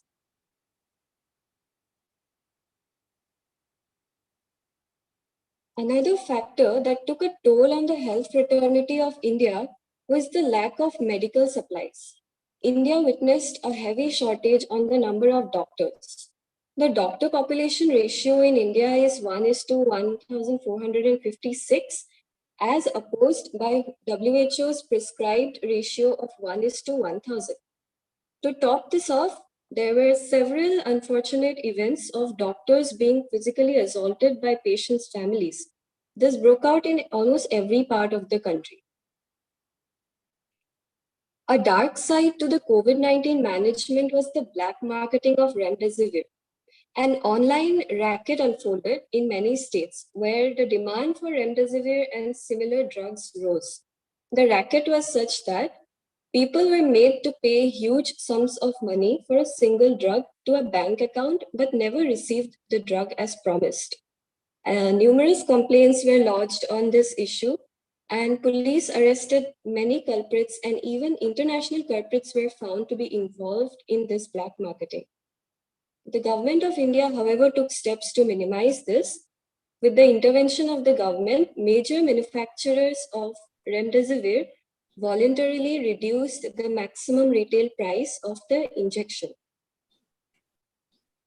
Moving on to vaccination, another important part that I've stressed. While better diagnostics and treatment can contain the spread of COVID-19, vaccines provide a lasting solution by enhancing immunity and containing the disease spread. To contain the spread of COVID-19, Government of India has done a marvelous job by fast-tracking the manufacture of COVID vaccines. Vaccine rollout is the most important task that can single-handedly lower the chances of a third wave to a great extent. In India, this rollout was carried out in a phased manner. In the first phase, healthcare and frontline workers were vaccinated. In the second phase, the most vulnerable population, that is people above the age of 45, were vaccinated. And in the third phase, the National Vaccine Strategy, which is an initiative by the government, aims at liberalized vaccine pricing and scaling up of vaccine coverage. When we talk about vaccines, it is important to address the vaccine hesitancy among people. To build confidence in vaccines and vaccine hesitancy among people, Government of India sought to disseminate timely, accurate, and transparent information about vaccines. This is being done in 3 ways. Using social influence or endorsements from experts and official voices, this was done to spell out the process of immunization, such as where will the vaccination take place, how will it take place, who will vaccinate them, when will it happen, etc. Also emphasizing on the safety and efficacy of vaccines. The second step was setting up of NMRRC, that is the National Media Rapid Response Cell. This was established by MOHFW to ensure preparedness through media monitoring and social listening. Also to unfold media and public discourse through print, electronic, and digital media. The third step was to involve community mobilizers. Community mobilizers such as faith leaders, youth, civil service, civil organizations, self-help groups, etc., and also panchayats. So such community mobilizers and frontline workers were engaged with community at various levels. So the 4 key areas that the government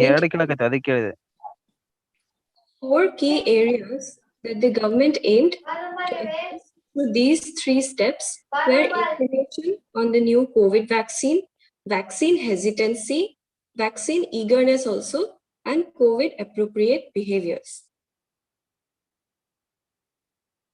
But despite all these efforts, this disease has left many opportunities for the Government of India to restructure the health industry, which is in dire need of repair. A number of state governments and the central Toby, you government... have to wind up fast.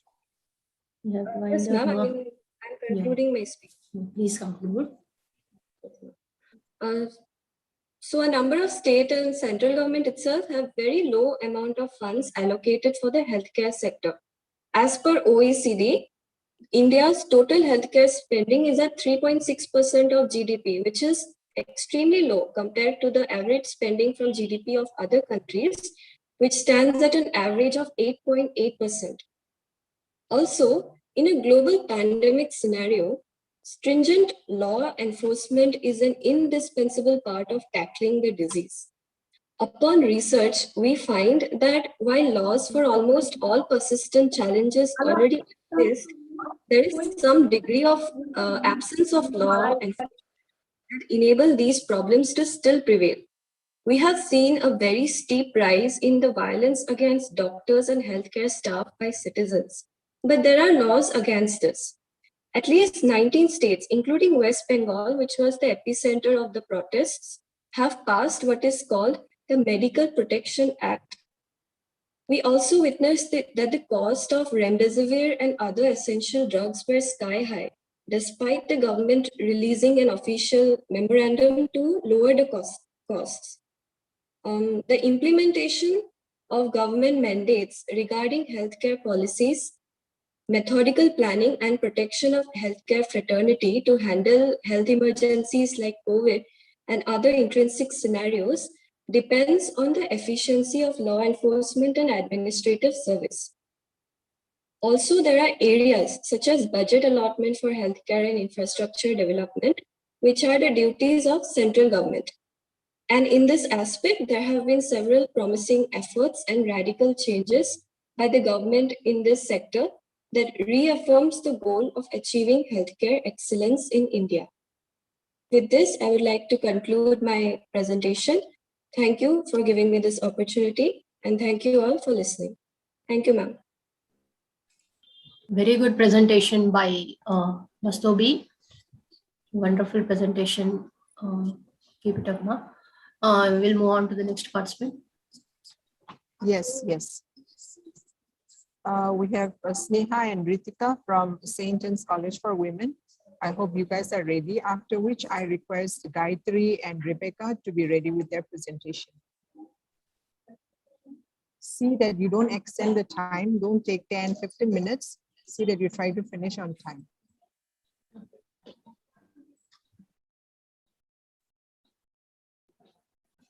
Sneha, unmute yourself. Am I audible, ma'am? Now you are audible. Yeah. Yes, ma'am. I'll be sharing my screen. You just wait, I'll make you co-host. Yeah, now you can do that.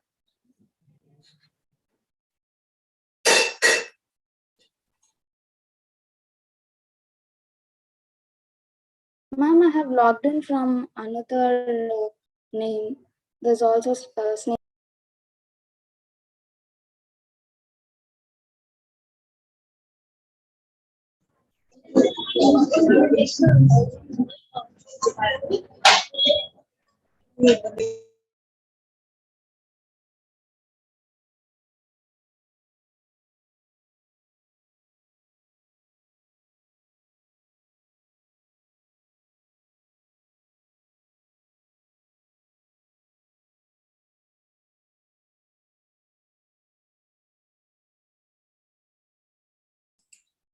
You have to unmute yourself, Sneha. Sneha, you are not audible. Ma'am, I have logged in through other name with a similar name. Can you make me that host? Which one? It is with the same name, Sneha Palasa. But here we can't see it. Why don't you shut down that one and relog this? Yes. Yeah, Just a second. here it is. Here it is. Yeah.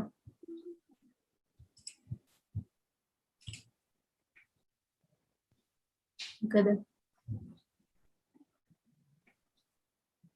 Just unmute yourself. Yes, ma'am. Am I audible? Yeah, absolutely. Make it fast.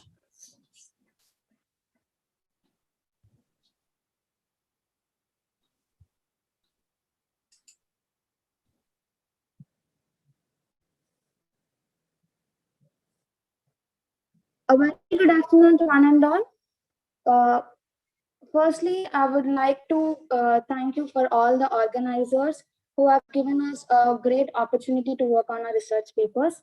I am P. Sneha from final year, pursuing Bachelor's of Arts from St. Anne's College for Women. I have worked on this research paper jointly with my friend P. Ritika, who is also from third year of Bachelor's of Arts from St. Anne's College for Women. The topic that we chose is Unfolding Education, which focuses on the impact of COVID-19 on education.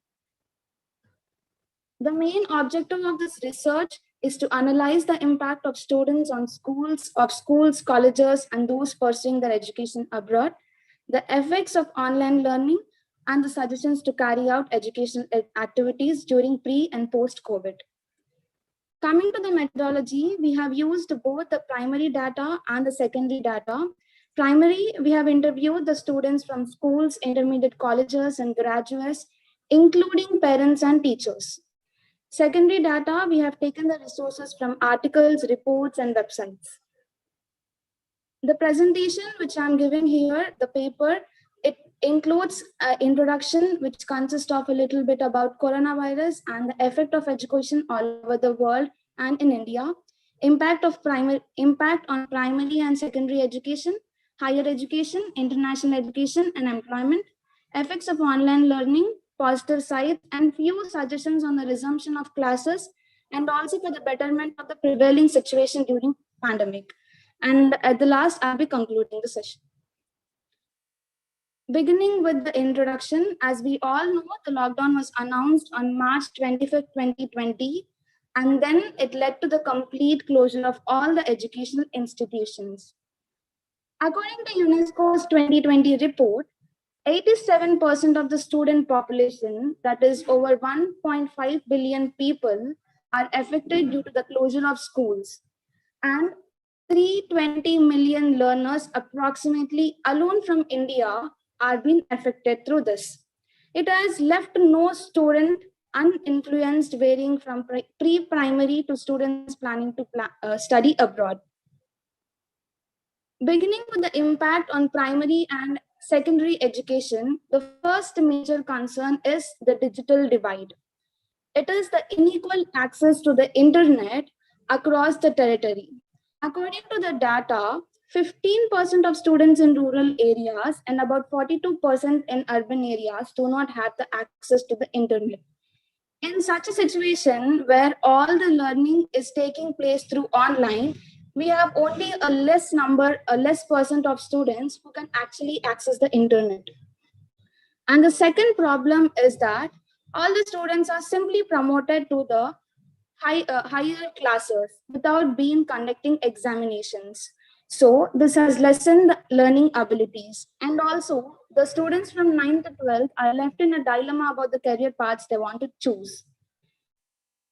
Displacement caused due to the pandemic, financial constraints of the families, and economic work have led to the high rates of dropouts and increased the risk of child labor. Now, there are approximately 17% of students in secondary level and 3.3% in primary level, where the students have left from their school so as to help their family earn income. Coming to the higher education, the first problem that we faced when the lockdown was there is that all the exams were postponed, mainly the entrance exams. The uncertain decisions led to the unpreparedness of the people, affecting their results, and also it had a mental effect on the students. Anxiety levels and stress levels have increased. When it comes to the online learning, it has been challenging for subjects like medicine, sciences, engineering involving practical learning. It has affected new admissions, job offers, and examinations. Nearly a year was taken to resume online classes for medical students. That is, they have wasted 1 year, whereas other streams are struggling with timely completion of the semesters. Coming to the international higher education, India is the second largest source of international students. About 48.6% students aspiring to study abroad are affected. The effects of the international education is they do not have a clear status about their visas. It has affected the continuity of learning because they are in a confusion whether to stay in their own country or to move to their host country, and also financial strain. A disadvantage of this is the students are missing international exposure and input into foreign markets and networking. The effects of employment. As we all know that coronavirus has led to economic crisis, and because of this, without even giving a minimal intimation, the workers have been removed from the factories. It had eliminated the migrant employment advantage. And also the students who have completed their graduation, the freshers, they do not have an opportunity to get a job. It has been a difficult task in case of them. The labor market conditions pre and post COVID had forced the students to settle at low learning. Now, effects on online learning. The problems faced by the students is internal interruptions, lack of basic study environment, family interference, and distractions due to phones and other electronics have made all of the students lazy and less focused.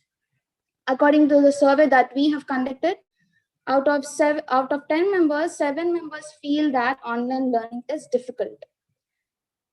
Whereas on teachers, it has been a burden as they have to provide presentations, notes, materials all through online. They have to, their work-life balance is disturbed in this regard. Whereas in case of parents, the role of parents has increased as they have to take care of the students in attending their online classes. But not all parents have adequate education to guide the children.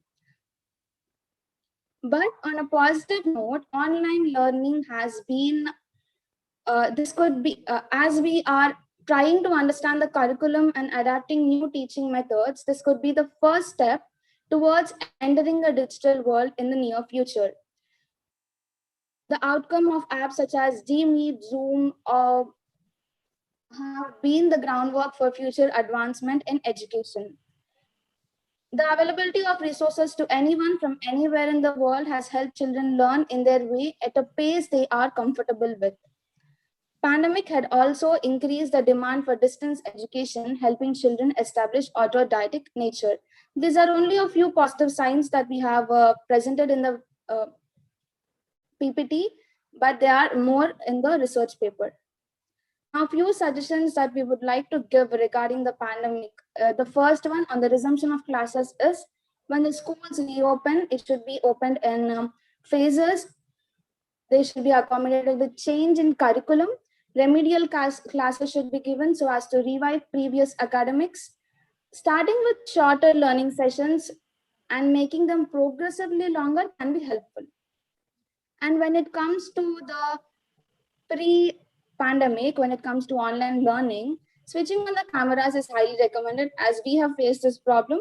This can definitely monitor the students in increasing their concentration levels.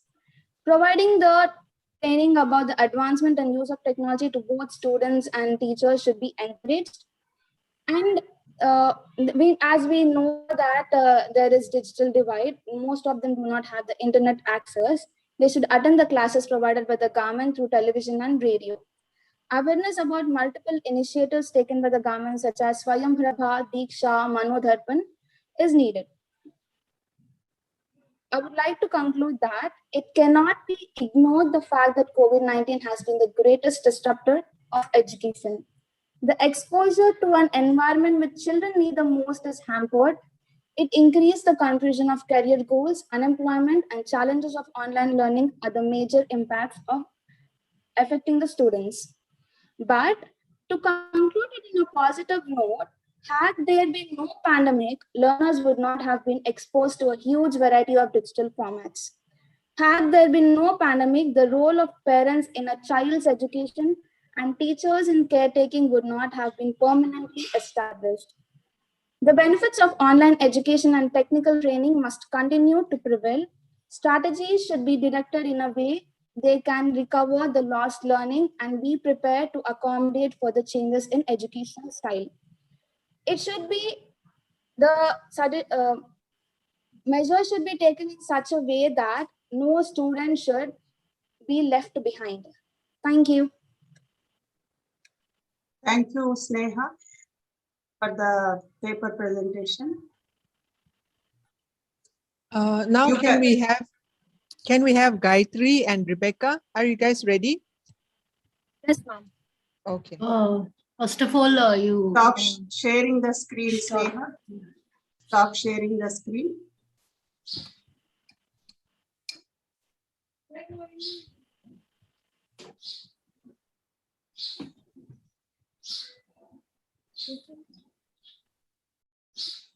Who's the next participant, ma'am?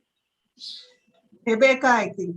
Yeah, Gayatri and Rebecca. Gayatri and Rebecca.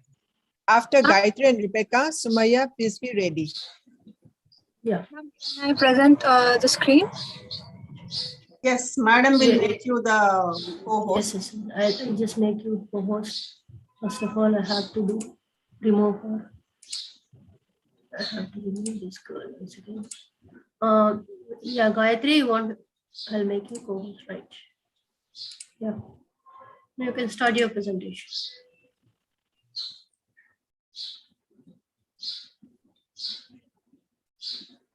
Ma'am, can you see my screen? Yes, yeah, we can see that. Yes, we can see. Good morning, good afternoon, everyone. We are Gayatri and Mercy, pursuing our final year of degree in St. Anne's College for Women. And this paper is a joint paper. We are presenting on the topic psychological sequels of COVID-19. The ongoing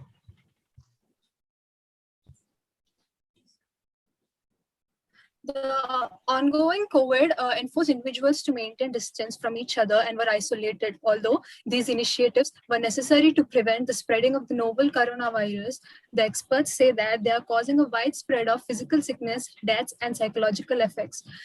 The social distance, isolation, and security measures have affected the relationships among people and the perception of empathy towards others.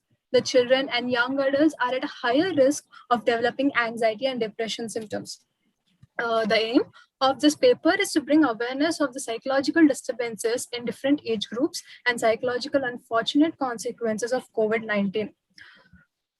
Coming to the children's psychological health, during this pandemic, children were challenged by a lack of social interaction brought by closing of the schools.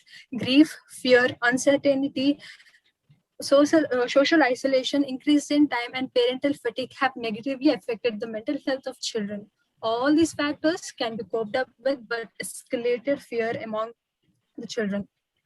Now, the virtual learning and restricted outdoor activities has increased in screen time and changed lifestyles at home. Over 15 lakh children were orphaned due to this pandemic, and 1.2 lakh were only from India. There are millions of children worldwide whose mental health has been put at risk. At least 1 in 7 were forced to remain at home. Pre-existing mental health problems, post-traumatic experiences, or early life stress, family instability, losing loved ones can make children more likely to develop severe mental health conditions. Now coming to the working class, with shutting of the businesses and employment, there was a huge loss for individuals as many of them lost their jobs. The financial instability caused because of unemployment was not only the biggest impact on the families of working class, but also caused stress and anxiety. Too much of ideal time led to the conflicts among family members. On the other hand, there were families who saw an opportunity to work on their issues and got closer. Having suddenly to provide additional care for the family members combined with potential work-related responsibilities increased anxiety and stress, which is the most mental health concern. Now, there was a substantial impact on the adolescents. The fear of infection, social disconnectedness, and financial difficulties increase stress reaction and poses threat to mental health.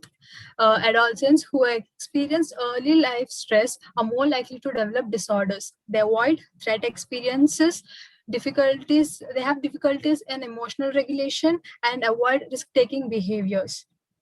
Campus closing and forced quarantine led to increase in screen time and led to loneliness, which caused depression.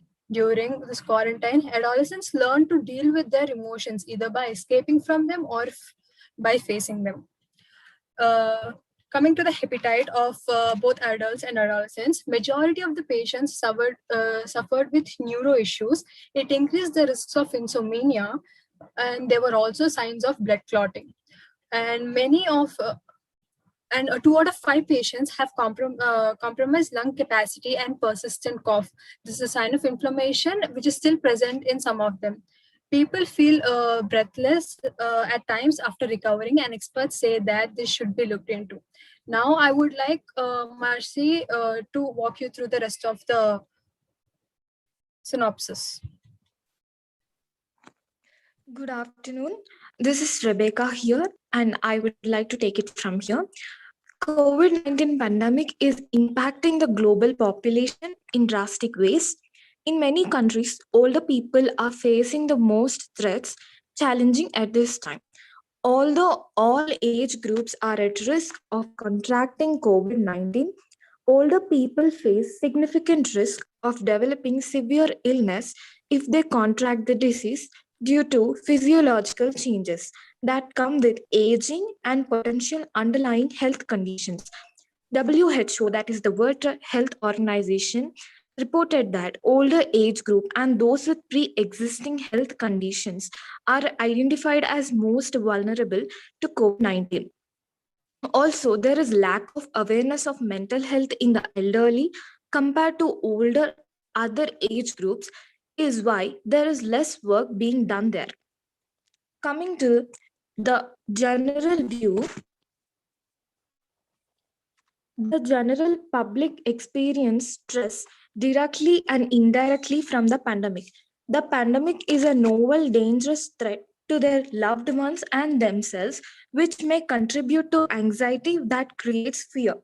We have conducted a survey in our social circle that included 50 adults and 40 teens to understand more of the impact of COVID-19 amongst them psychologically. The questions we asked are: did you take any measures to work on your mental health? Now that you have had more time to spend with your kids and spouse, how was the experience? Which relationship had an adverse effect during the lockdown? What was the drastic change after COVID-19 in your family? Most of the adults, nearly 70%, complained about conflicts with their partners, having to make many adjustments disturb their lifestyle.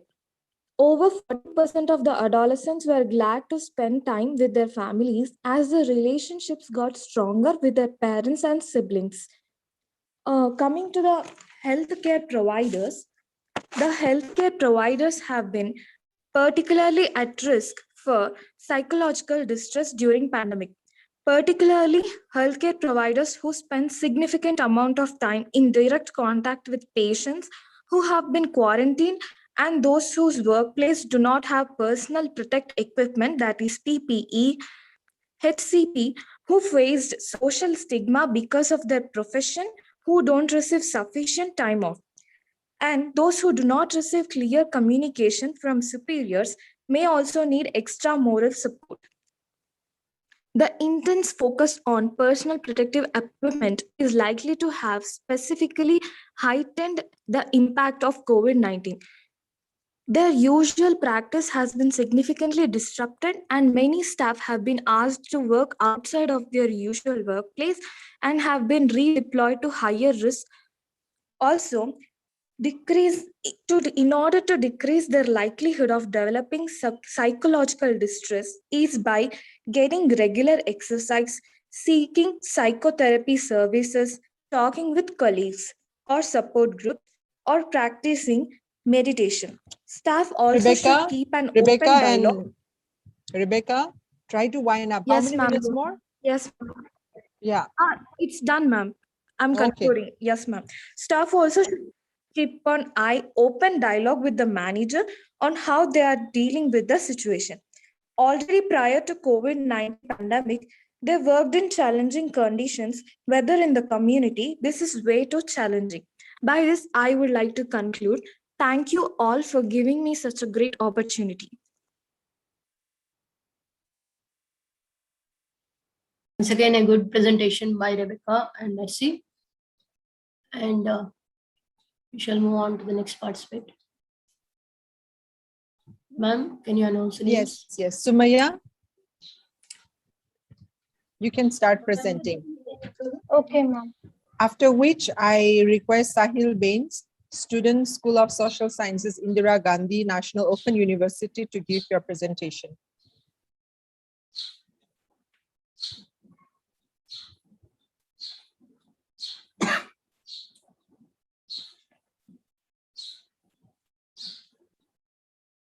Ma'am, I'm unable to share my screen. Yeah, I'll do that. Yeah, ma'am will make you co-host. Yeah, now you can do. You are co-host. Sumaya, you can continue. Okay. With the presentation, you want to continue, Sumaya? No. You are given co-host. That means you Yeah, can share. prepare. Yes. Okay. You can share the screen.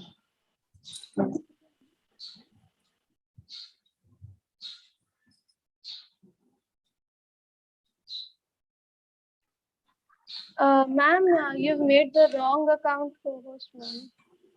Which Ma'am, one there's you an want? IT Sumaya sentence. Sumaya sentence. Okay, Yes, okay. ma'am. Brahmara So madam, need that. please take care. Brahmara madam, locate her. Sumaya sentence. Why you are logged in with 2 or 3? He's in the. Yeah, we got it. Two Sumayas are there. With Sumaya sentence. Now I Sumaya have made it. sentence, ma'am. Okay. Okay then. You are made a host. I remove that one.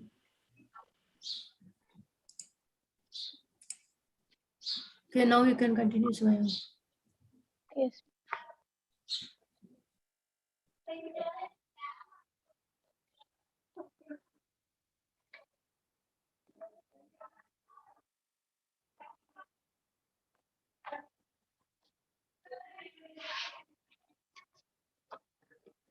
Good afternoon, everyone. I'm Sumaya from St. Anne's College for Women pursuing BA final year.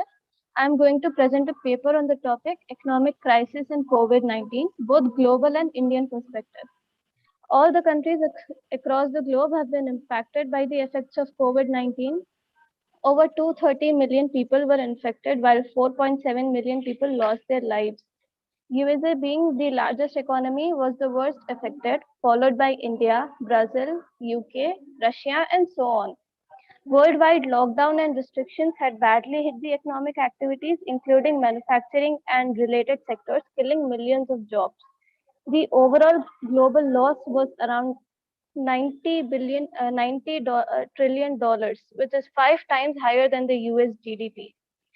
India witnessed a negative growth of -7% in its GDP, for which inefficiency, poor infrastructure, and management were cited as the reasons for worst economic impact.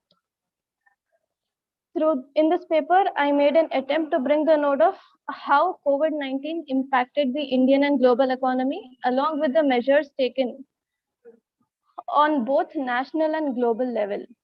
Through this PPT, I'm going to provide a gist of the issues while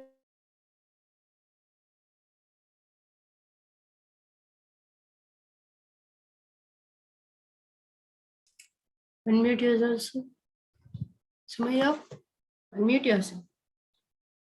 the global GDP growth was recorded in -3.6%, while the United States, being the largest contributor to the world GDP, witnessed a decline of 3.5% in its GDP growth. Likewise, many other large economies like Japan was negatively impacted by 4.7%, India with -7%, Germany with -5.1%, France with -8.1%, and so on. The countries with low level income, like sub-Saharan countries, were the worst affected due to the pandemic. They had an extremely high death toll, and only 1% of their population got vaccinated till today. China was the only country with a positive 2.3% growth during the pandemic. Though all the countries faced a huge disruption, developed countries had the potential to recover from the losses in a short time. When we look into the unemployment issue, during this crisis, the problem of unemployment emerged as a major challenge. Global job losses in 2020 when compared to 2019 were 114 million, where Europe and America were the top 2 countries with an unemployment rate of 6% and 2.7% respectively. The major job losses were seen in the labor market. About 93% of the world's workers were under some kind of workplace restrictions. Globally, 8.8% of working hours were lost, which equals to around 255 million full-time jobs. A large proportion of loss in working hours was in Europe and America, while the lower middle income countries accounted for 10% of loss in working hours. The lower middle income countries, which includes India in it, accounts for 10.8% loss in working hours. According to the report published by Congressional Research Service, workers are reconsidering to return to previous jobs and explore other options. And as per the estimates of International Monetary Fund, 95 million people all across the globe were pushed into extreme poverty by 2020, with 80 million people among them being undernourished.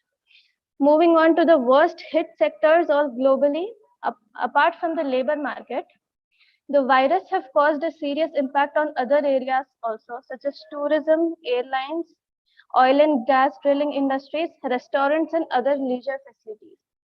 The tourism sector alone provides for 144 million people provides employment for around 144 million people all across the world.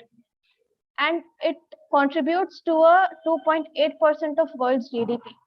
As per the OECD estimates, in the year of 2020, international tourism declined by about 80%, including a worldwide loss of $2.4 trillion. Similar was the case with aviation sector. The next worst affected was the oil and gas drilling sector. The prices per barrel recorded in the month of April 2020 were $20. At the end of the year, the prices rose to $40 to $50 per barrel. And as per the estimates of June 2021, the prices were recorded as $70 per barrel, and oil and gas drilling was the first affected sector and the last one to recover from the losses. Contemplating the current situation, IMF has projected a loss of $25 trillion of global economic output between 2020 and 2025. The OECD has conducted a survey to check the priorities of the government in order to recover the COVID-19 impact. Besides 26 of its member countries, the OECD did the survey in Brazil, Bulgaria, and Romania. It was found that 70% of the priority is given to restoring the growth rates to pre-pandemic levels, whereas 62% of the countries aim at protecting the most vulnerable sections. Despite all the lessons pandemic has taught the world, only 21% of the countries prioritize improving their health infrastructure. The Bank of International Settlements stated that future economic historians may describe the pandemic as the defining moment of 21st century. For this, I would like to suggest a few things basing on the analysis that getting people back into work and putting firms on a sound footing should be the top priorities for governments all around the world. Once the growth rates get back to normal, the governments must focus on formulating contingency plans in order to prepare themselves against any other COVID-like crisis in the future. The foremost priority of the governments must be to eliminate those factors responsible for the worldwide recession. The developed countries should focus on GDP, while the developing countries must focus on reducing the inequalities. The countries all together must focus on reducing widened gaps among themselves. In doing so, the rich countries must lend a hand to provide free vaccination to the least developed countries.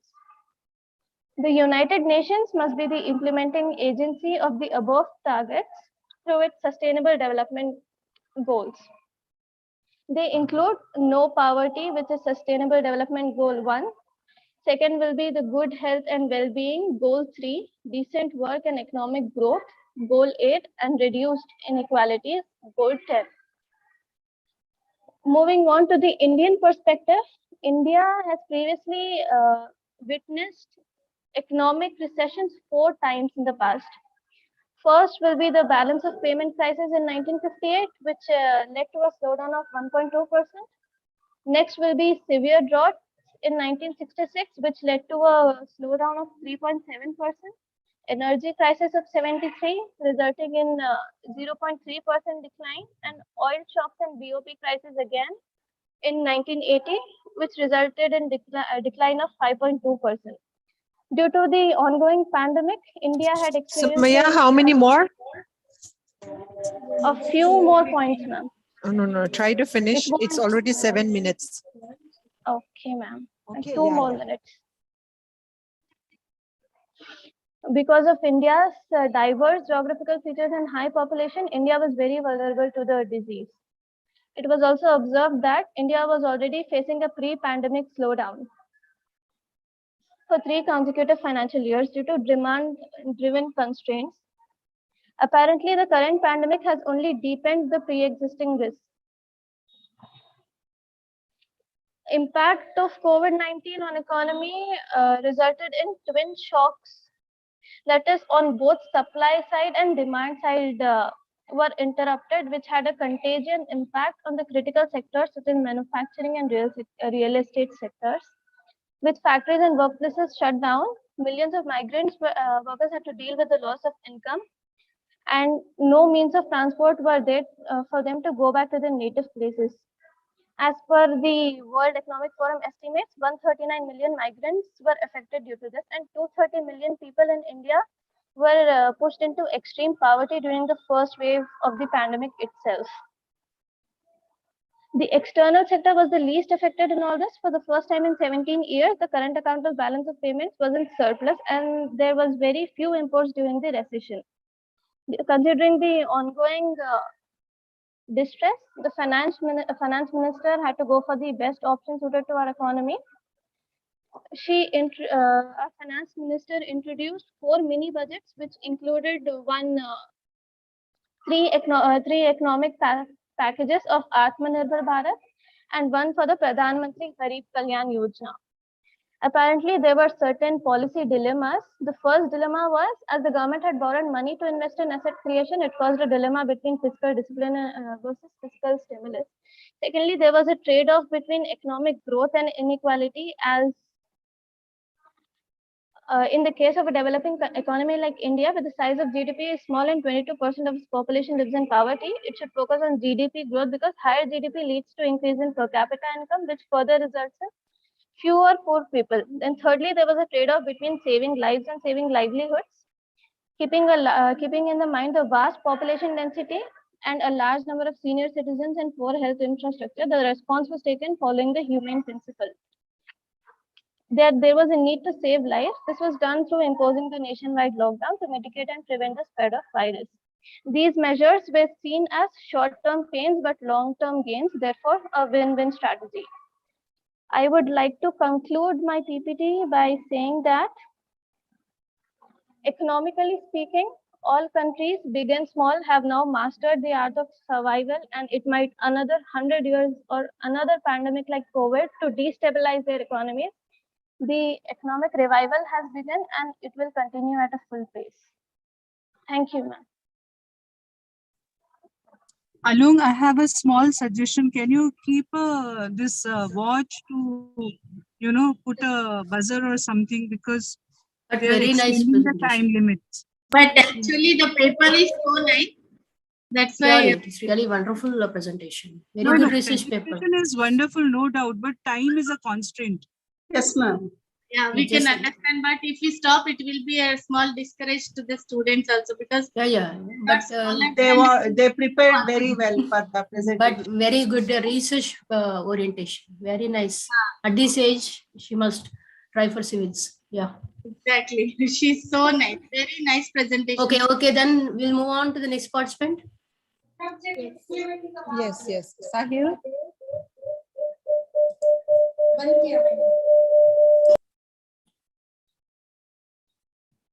Alung, please announce the names. Yes, Sahil, are you ready? Where is Sahil? Which college, ma'am? School of Social Sciences, Indira Gandhi National Open University. Yeah. Okay. Are you there?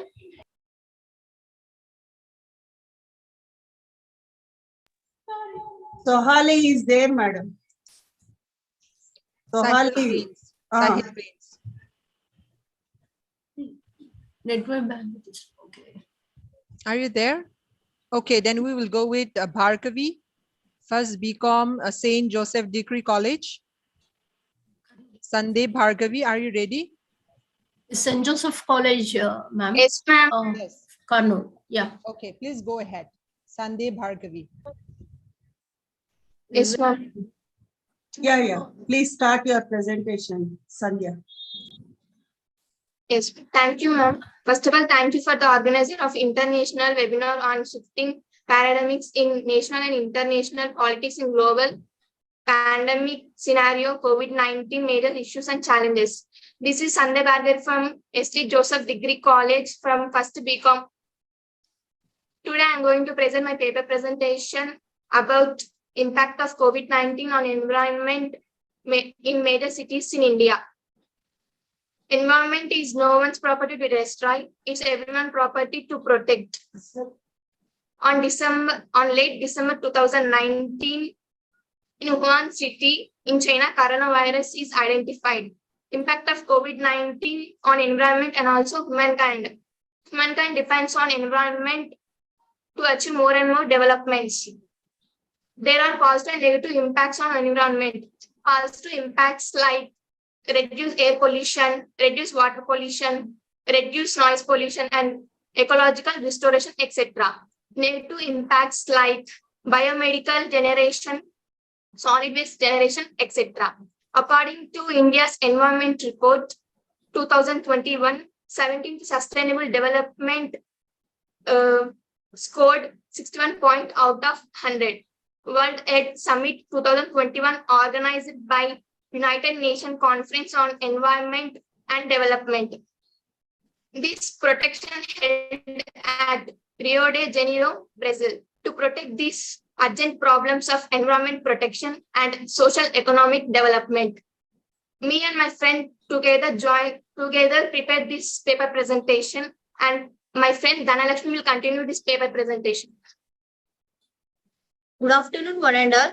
This is Dhanalakshmi from St. Joseph Degree College, studying first year BCom. Impact of COVID-19 on environment, major cities in India like Hyderabad, Visakhapatnam, Kurnool, New Delhi. For example, Delhi total cases 14.4 lakhs and death cases 25,088. Hyderabad total cases 6,66,753. Active cases 4,421 and discharged cases 6,58,409. Decreased cases 3,923. And Visakhapatnam total cases 1,56,829. Discharged cases 1,55,492. Decreased cases 1,120, etc. Impact of COVID-19 on environment. Government takes some measures where mask and sanitizer, neat and clean the surroundings. Thank you. Thank you for Sir and Madam giving this opportunity. Thank you, ma'am, for giving this golden opportunity. Yeah, really wonderful presentation, ma. All of us, God Thank you, bless you. ma'am. All the best. God Extempore, bless. Thank you, extempore, no PPTs, nothing, no technology you need. You Yes, are ma'am. just Thank you. offline. That is the power of man. Very good. Thank you, ma'am. And Thank you. congratulate your Ma'am, college. Thank Yes, you. ma'am. Yes, ma'am. Now we have C. Chandrika. Ma'am, 1 minute, ma'am. Kedareshwari is due to some health issues, ma'am. She's not present now, ma'am. Okay, no problem. You can Chandrika. mute it. You can Yes, mute yourself. Yeah, ma'am. 1 minute, ma'am. Very good. Okay, so Chandrika is there, right? Chandrika, is she there? Okay, then shall we move on to Pallavi and Shravani? Yes, ma'am. They're also from St. Joseph Degree College. Yes, ma'am. Please announce their names. Yes, that's what I'm reading out. Pallavi and Shravani, are you guys ready? Yes, ma'am. Okay, then you may continue. Okay, ma'am. Good afternoon to all. First of all, thanks to international organizers for giving this wonderful opportunity. I'm B. Pallavi from St. Joseph Degree College, Kurnool, Sunkesla Road, studying first BCom Computers. The title of our paper is Effects of COVID-19 on Healthcare System in India. We selected this title because we wanted to express our opinions about healthcare system in India, which became the important aspect because of COVID-19. The education is one wing and health is another wing to a bird. When these two wings are strong, a bird will be a bird. Otherwise, a bird can't fly high. So, by analyzing these two aspects, we have taken the healthcare systems. Even though after the 75 years of independence, Indian healthcare system is a neglected segment. India comprises a population of 1,380 million people. According to the most recent data provided by the Health Ministry in 2019, India has an active population of 1.16 million doctors, of which only 80% or 0.9 million are practicing. Therefore, this leaves India with a ratio of 0.68 doctors for every 1,000 people, which is way below The WHO recommended ratio of 1:1,000 doctors for every country. Therefore, India is in a direct need of 4.3 lakh additional doctors to meet WHO requirements. As me and my friend Shravani together presenting this paper, so my friend will continue this presentation. And once again, thanks to all for giving this wonderful opportunity. Thank you for that. Yeah, please continue. Okay, Please continue. Good afternoon. Okay, good afternoon, one and all. Myself, K. Shravani, first year BCom Computers, St. Joseph's Degree College, Sunkesla Road, Kurnool. I'm continuing to our papers. By 2019, Indian government estimated 69,000 private and public hospitals were recorded across India. In that, 44,256 were private and 25,277 were public hospitals. Every country's goal is to achieve a healthy population. The importance of healthy population is to make nations strong in all spheres and enables creating developed and prosperous nations. According to during COVID-19, people suffer a lot due to shortage of doctors, hospital beds, and equipments. Some of the measures that are taken by the government to improve healthcare system are National Health Commission, Ayushman Bharat, Jan Ayush, and National Medical Commission Bill. Even till now, also India is problem facing backwardness in healthcare system. This paper analyzes that backwardness of healthcare system in India and the reason for backwardness and measures that are taken by the government. So once again, thank you all organizers for giving this wonderful opportunity. Thank you, ma'am. I think I should thank you for giving such a brave presentation. St. Joseph College girls really extempore presentations. Very nice. We shall move on to the next participant. Yes, ma'am. Vanilla. Vanilla, are you ready? Second year from St. Anne's College for Women. Are you ready with your presentation?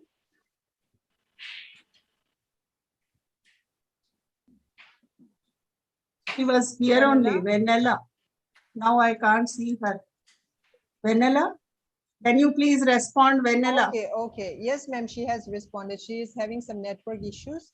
Ma'am, can you hear me? Yeah, yes, now it's now we can hear. Yeah. Yes. After You are Vanilla, making Sartaj Unisa and G. Annam Mahin, please be ready. Okay, St. Joseph College, Kurnool. okay. Vanilla, are you giving the PPT presentation? Yes, ma'am. Okay, I'll make you co-host then.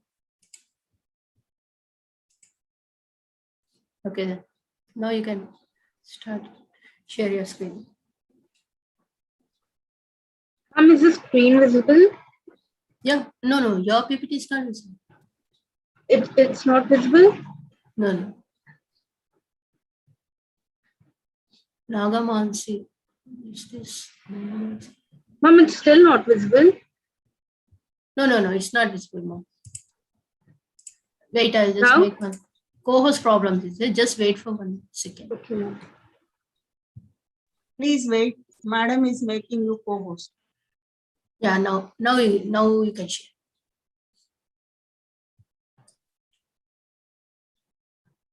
Is it visible now? Yeah, now we can proceed. We can see. Vanilla, we can see. Okay. Good afternoon, everyone. This is Vanilla from St. Anne's College for Women. I'm glad that this opportunity has been provided. And now I'm going to present my paper, which is about impact of COVID-19 on economy. As we all know that the COVID has broken out like around 2019, but it was characterized as the pandemic in 2020, which has almost cost over 230 million lives all around the world. This has impacted on India and other economies as well. Economic activities have been stopped and almost all sectors have been adversely affected as domestic demand and exports sharply decreased. And global financial markets have been heavily impacted by the effects of COVID also. And my objective of this presentation is that to show the impact of the COVID on global economy as well as Indian economy before and after the pandemic, emphasizing on the global exports and imports. As per a report by Reuters, it is known that the labor market worsened in US and more than 2.5 million people have filled for unemployment benefits. According to a report by IMF, manufacturing output in many countries has gone down, which reflects a fall in external demand and growing expectation of a fall in domestic demand in all the countries. And advanced economies have been hit harder, and together they were expected only to grow by -6% last year. And underdeveloping and developing economies were expected only to grow by -1%, which is like really worse because they are really their GDP is really low. And in the world economy, developed countries of Europe fell by 21.3%, 19.2%, and 17.5% respectively in France, Spain, Germany, etc. And goods like oil, food, and beverages were affected. The impact of oil prices were high due to the reduction in transport, and about 60% of the oil demand was hit in several countries. And the industry of metals were closed down due to lockdowns in China, as it is the main producer of metal. And food and beverages, according to IMF, a decrease in food prices was 2.6% in 2020. And it caused disruptions in supply chain, food security, as well as border delays.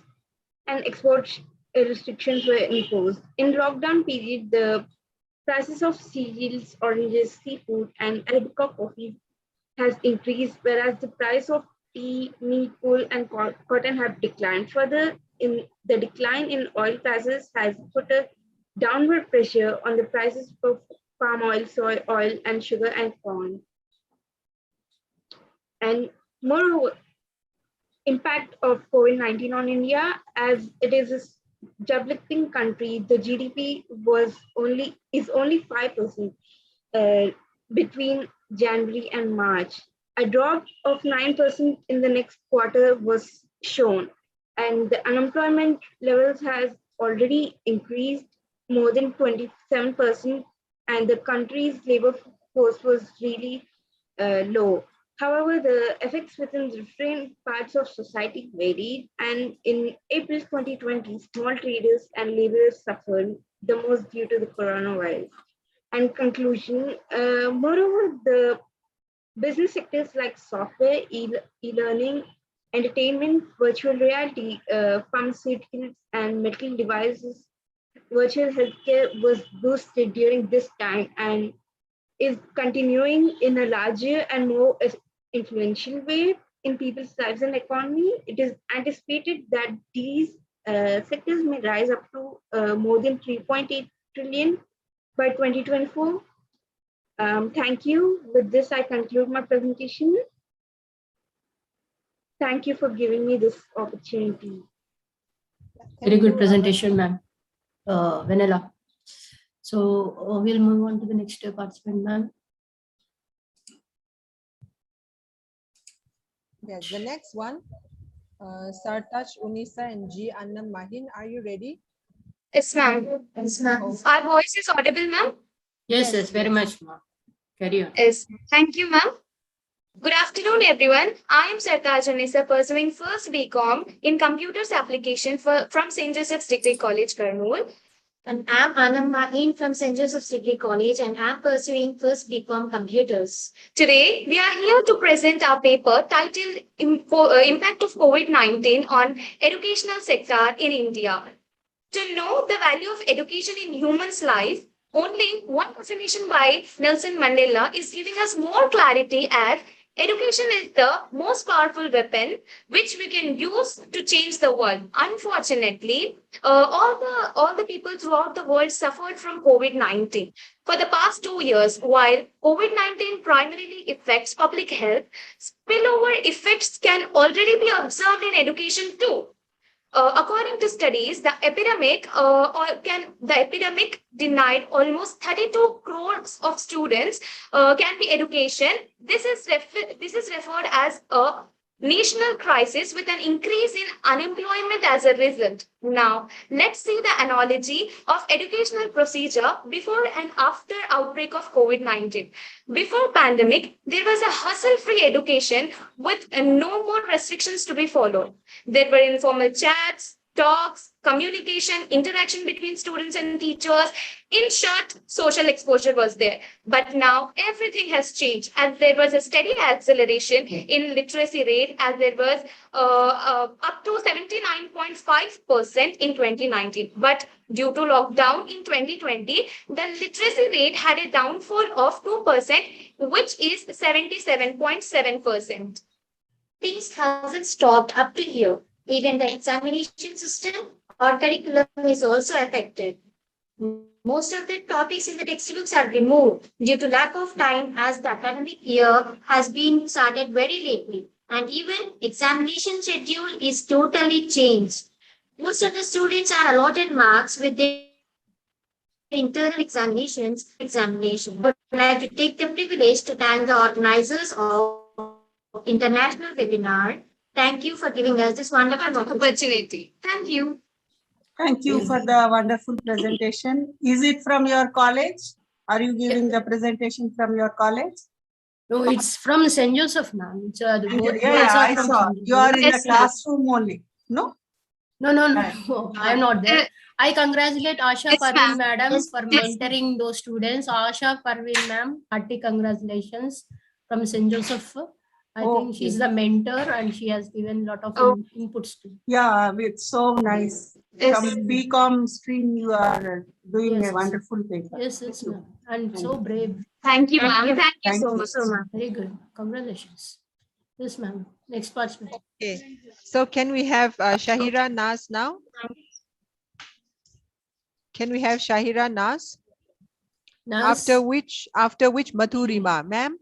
With your permission, actually, there is one student who wants to give. She has sent a paper, but her name was not listed. So can we give some time to her, Madhurima? Madhurima at the last, ma'am. Yes, Because, yes. First, or Shahira. college, Shahira Naz, where are you? Okay. Madhurima is from BA first year. Yes. Yeah, she is there. She's chatting. Naz, where are you? Someone is chatting here in the box. No, that is, I think, Shahira Naz. Naz, what happened to you? What happened to you, Naz? Naz, where are you, Naz? No, first you just unmute చేసుకొని start చేయి. Unmute yourself.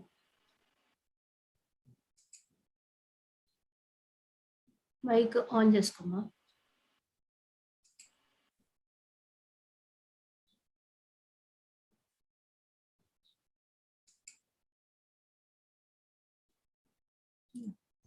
Shahira Naz, you must unmute, otherwise we can't hear you.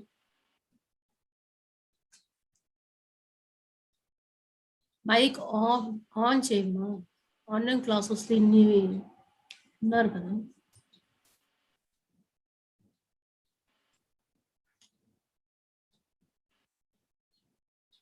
Naz, can you hear my voice? I think some technicality is there, glitch is there. I'll just move on. Later she will be given a chance. Okay, ma'am. We'll continue with the schedule. Later on we'll give her a chance. Okay, yes. Is she the last one? Yes, actually, Shahira Naz is the last one, ma'am. So can we give to Madhurima? Yeah, Yes. Madhurima will be given a chance. Yeah. Madhurima, are you there? Yes, ma'am, I'm here. Okay. Ma'am, see, there is this another girl also from St. Joseph, Bushra, something. It's And coming. Afsha, she is chatting in the box. We should give the chance to them. Ma'am, the They are session ready. should The session should conclude at 1:30. We Yes. have to break for lunch. Okay, At 2 madam. o'clock, we'll start. Be back. Okay, so Madhurima, Yes, go ma'am. ahead. Ma'am, can I have the permission for sharing my screen? Yeah, I'll provide you. Good afternoon, everyone. Good afternoon, everyone. Myself, Aksha from First BCom St. No. Degree St. Joseph College. Girls. Today No, I'm St. here to One second. Akshan, paper. 1 second. St. Joseph Girls. Sahil, I think she's It is Sahil. given to Madhurima. After that, not you should Akshan. present. Yeah. Okay. Even she. Okay then. Please mute Yeah. yourself. Please mute yourself, no? Is my screen visible? Yes, Yeah. it is visible. So, good afternoon, everyone. I am Madhima. I am pursuing my graduation in Economics, Political Science, and Public Administration from St. Anne's College for Women, Hyderabad. The topic for my paper is the Indo-Sino bilateral relations. The theme of this seminar is shifting paradigms in international and national politics in global pandemic scenario, COVID-19, major issues and challenges. So the title of my paper is The Dynamics of Indo-Sino Relations. So I have chosen this topic due to its great relevance in India's foreign affairs. It understands the bilateral relations and is essential for the countries owing to the fact that India and China are immediate neighbors and plays an important role and has bearing and influence in Asia and around the globe. The time period covered in this paper is roughly from 1950, when India recognized People's Republic of China as a legitimate government of China up to 2020. The methodology in my paper is from the secondary sources and the internet. The objective of my paper is understanding the dynamics of cultural, diplomatic, economic, and geographical aspects of India and China.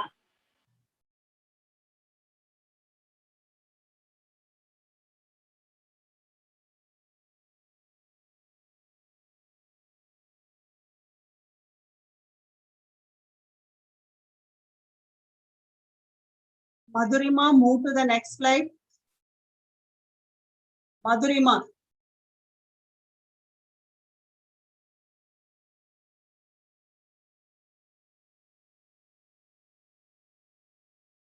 Hello, Madhurima, what happened? I think some network problem, ma'am, because she's also in the college, no? Oh, She's in the okay. classroom. Yes. Yeah, all of a sudden it stopped. Maybe she will rejoin.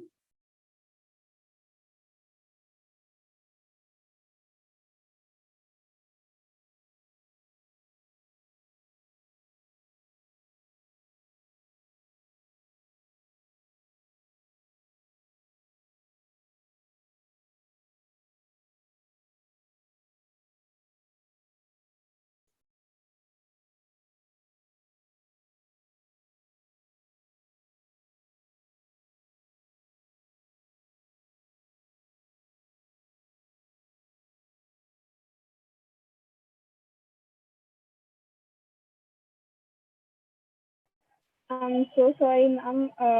I got disconnected.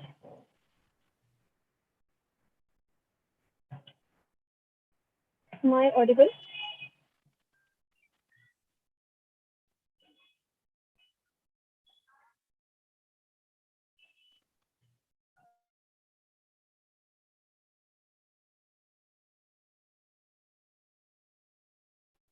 Excuse me, ma'am. Am I audible? I got disconnected.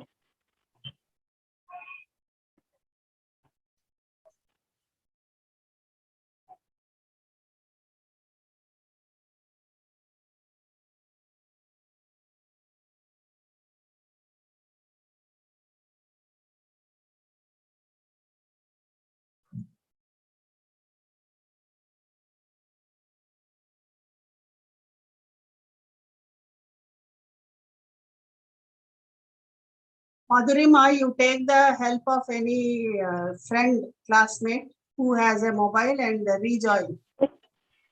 Okay. Yes, ma'am. I rejoined. Your mobile is not working, immediately take the help of your classmates or any lecturer, whoever is there.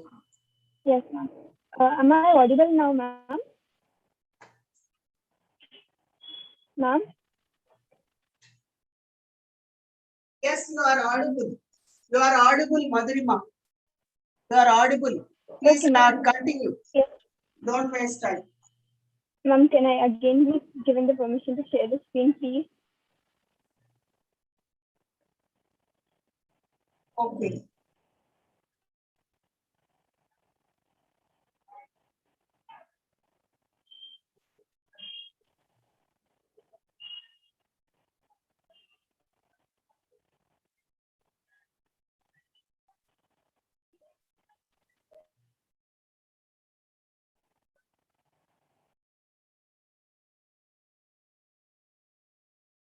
Ahitya madam, can you please do the screen sharing permission?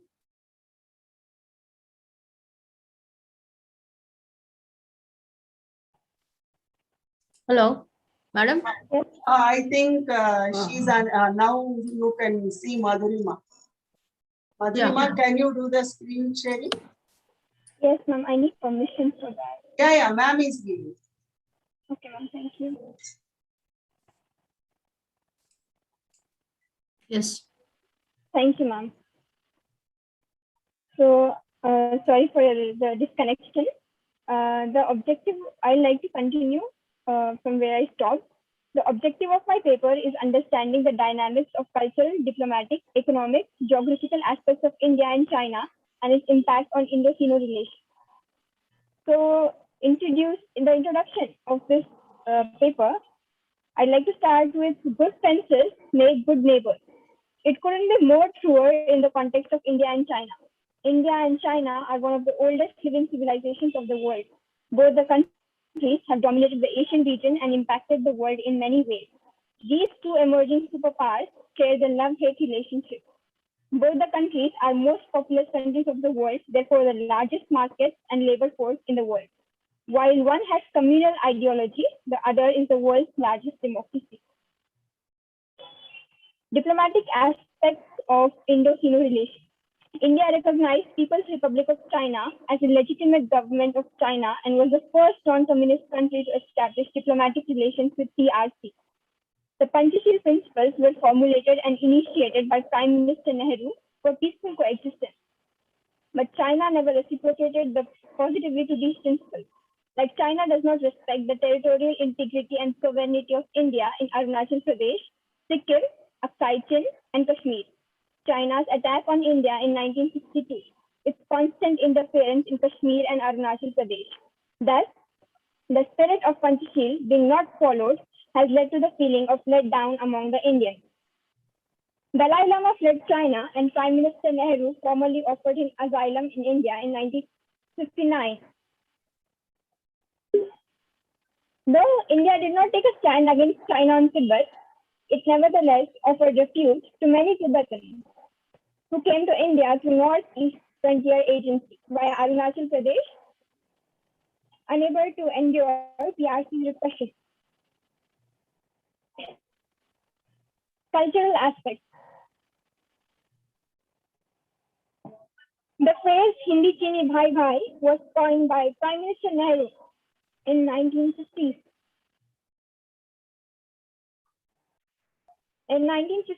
Which later became hollow and one-sided amid 1962 Indo-Sino War. India's soft power diplomacy includes history, culture, values, which has attracted many people across the globe, including China. Another aspect is Bollywood movies being famous in China and being appreciated there. The spread of Buddhism in China was via India. And Dr. Dwarkanath Kotnis's service to Chinese during Sino-Japanese War. There are many cultural exchange programs which serve as a step to bring these two nations together.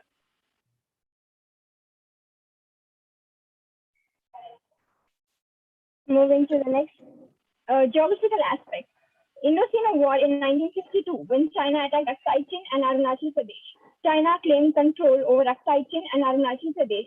The war ended with India's defeat and unilateral ceasefire, with Chinese occupying Aksai Chin region, which is now administered by China as a part of Xinjiang Uyghur Autonomous Region and Tibet Autonomous Region. The total line of Indo-Sino land border is 3,488 kilometers. The McMahon Line, its boundary between Tibet and British India, agreed upon in March 1914 in Delhi as a part of 1914 Shimla Convention, and Johnson Line of 1865 puts Aksai Chin in Jammu Kashmir region of India. But this is disputed by China as per its convenience. Coming to economic aspects, as per the trade agreement in 1984, India and China accorded most favored nation status on each other. Since 1992, India and China fully got into bilateral trade in the modern context. According to PHDCCI website, and I quote, in 2013, China took over to UAE to become India's largest trading partner.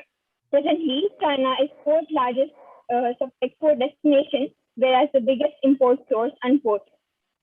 Cheap labor, low price goods, and among various other factors have contributed to large-scale imports from China and resulting in dumping of Chinese goods into Indian markets. And it leads to indirect killing of Indian production units. For instance, due to excessive imports of Chinese toys into Indian markets, Indian toy production units found themselves in an unsustainable competition with Chinese manufacturers. Despite India-China's relation in other aspects, China still remains the top trading partner of India in 2021. To avoid over-dependence, India initiated many schemes to promote and encourage Indian manufacturing units with Atmanirbhar Bharat Abhiyan to make India self-reliant. Coming to Indian diaspora and students in China, according to the Ministry of External Affairs, a major component of mainland China is students. About 8,000 Indian students are enrolled in Chinese medical universities while they're pursuing MBBS studies. Easy admission, affordable fees, and good standard of facilities are the main attraction for Indian students. There are many Indian community associations in Beijing, Shanghai, Shaoxing, like ICB, Indian Community of Beijing, and SIBA, Shaoxing Indian Business Association, and Shanghai Indian Association. Recent developments in Indo-Sino bilateral relations is Wuhan Summit. It was an informal summit between India's Prime Minister Narendra Modi and Chinese President Xi Jinping in Wuhan, China on 27th and 28th April 2018. The Mangalapuram Summit of 2019 was a second informal summit between India Prime Minister Narendra Modi and Chinese President Xi Jinping, which was held in Chennai, India on 12th October 2019. Both these summits were held to normalize the strained relations after the Doklam incident. COVID-19 and Chinese government's use of media. On 31st December 2019. How many more? Ma'am, 2 slides, ma'am. Finish it off. Finish it off quickly. It's already 10 minutes. On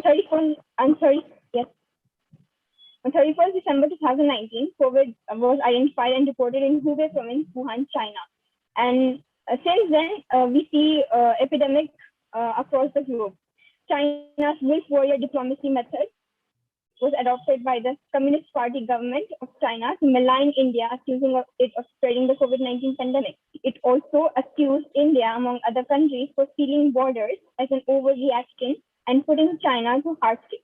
There were also soured relations after China's encroachment in and around Galwan Valley. And there was also a military skirmish and martyrdom of Indian soldiers and ban on 59 Chinese apps. Hurdles to Indo-China relations are China's support to Pakistan. China expects India to respect its territorial claims over Taiwan and Tibet, but it supports Pakistan in the issue of Kashmir. It also blocks India's attempt to bring justice to terrorists, the safe haven given by Pakistan, and vetoes and blocks India's entry in the United Nations Security Council as a permanent member. Territorial aggression and expansion over claims over Tibet, South China Sea disputes over islands, and Indian territories of Arunachal Pradesh and Aksai Chin.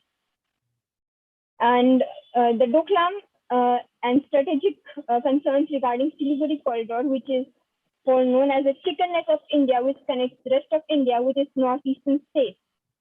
China encircling India in string of pearls, influence of Chinese naval influence in Indian Ocean region, and Belt and Road Initiative and CPEC, China-Pakistan Economic Corridor, which passes through territory of Pakistan-occupied Kashmir, which is an integral part of India. The debt trap diplomacy of China is trapping other nations in loans and gaining more leverage to intervene in domestic and diplomatic affairs, thereby using them against Indian interests. In conclusion, I would like to say that in spite of ideological differences and political differences, India and China came together and took a stand against United States of America with reference to the Paris Agreement against carbon footprint, as it had clauses not in the interest of both countries. This incident proves that international relations are flexible and fleeting. No country is a permanent friend or enemy, and it totally depends on mutual interest and ability to stand up to other countries that decides the equation.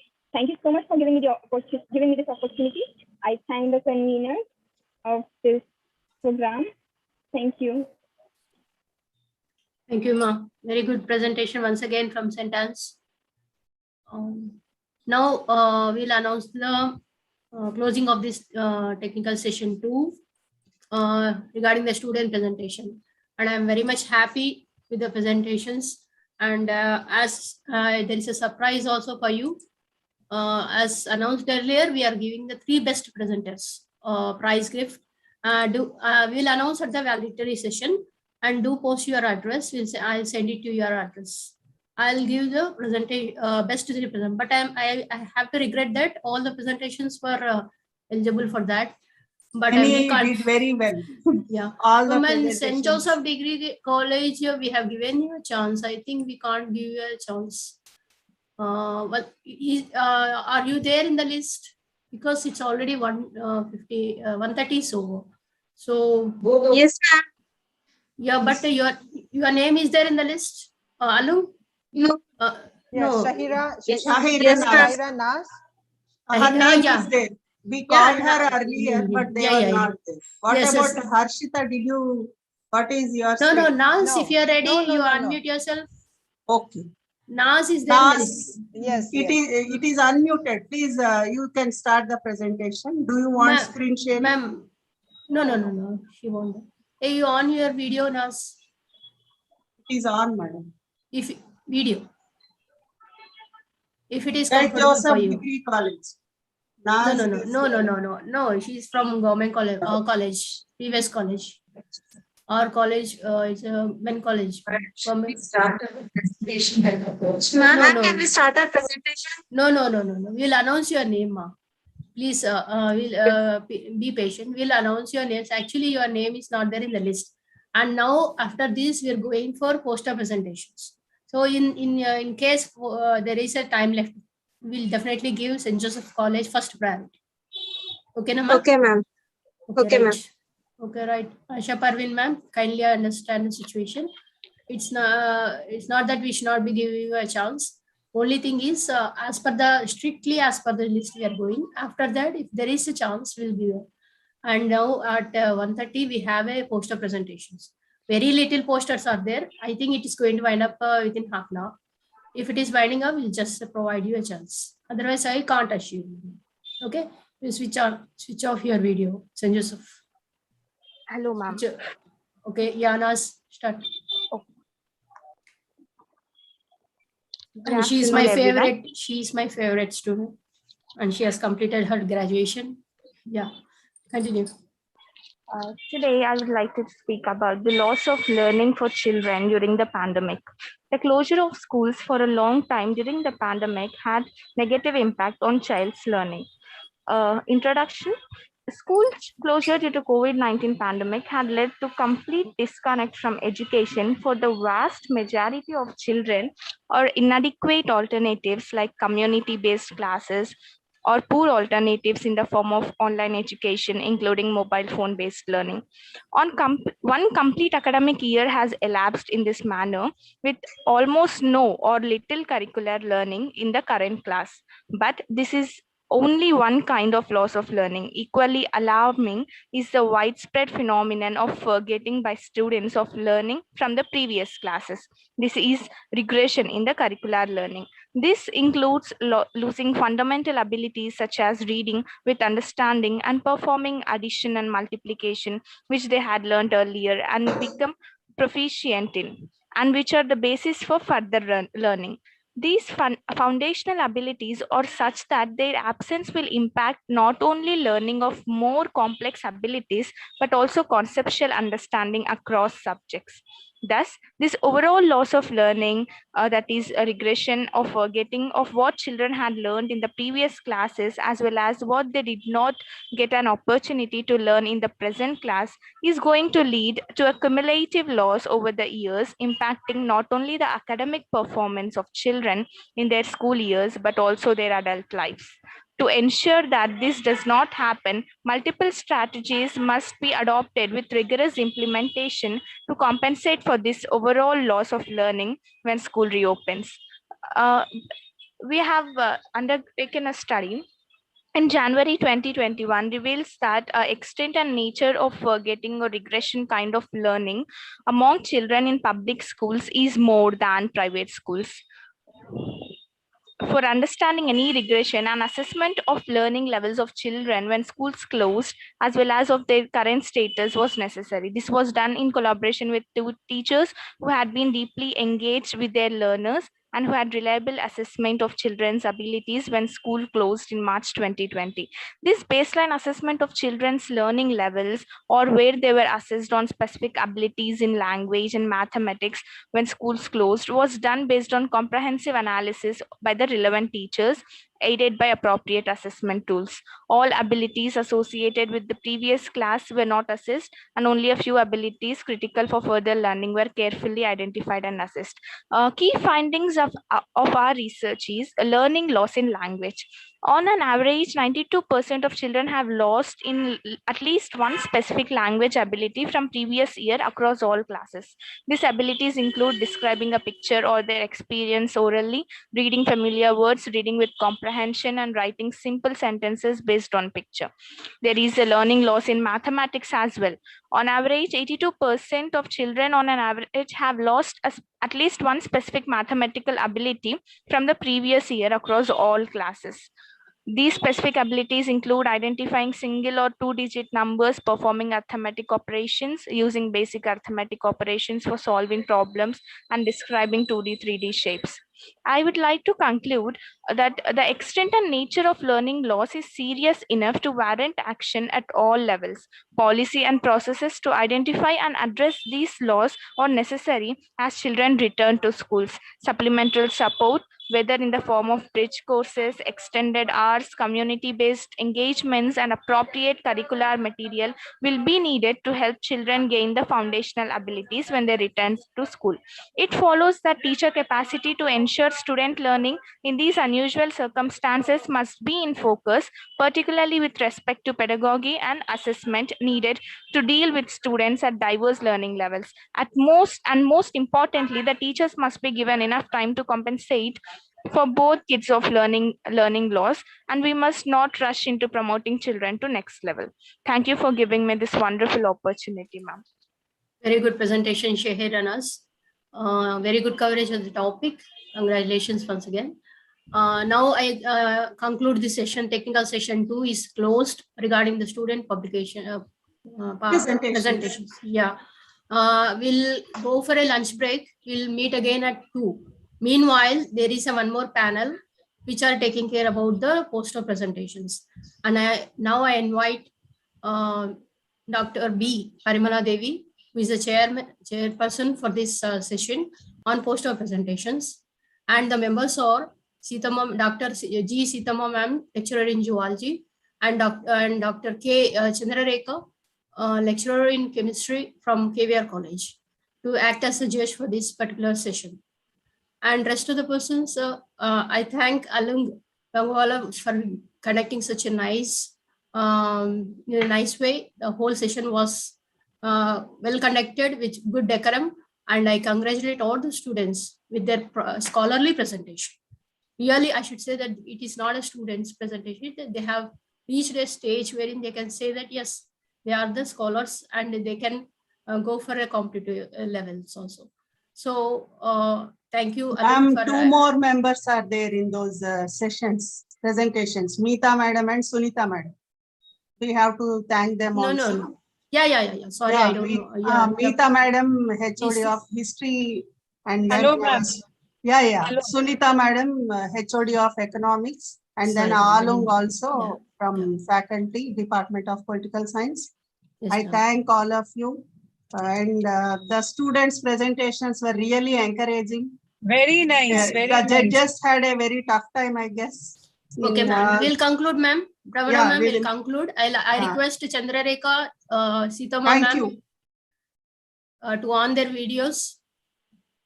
Sitama ma'am, Chandrarekha. Yeah, are you madam there? is there. Sitama madam is there. Yes. Hi, madam. Yes, Yes. yeah. Yes, madam. I invite the poster presenters. Poster presenters to display their posters. Any poster presenters, if at all there, you please write your name in the chat box. And there is no, actually, we don't have a list of you because we're very few poster presenters for there. And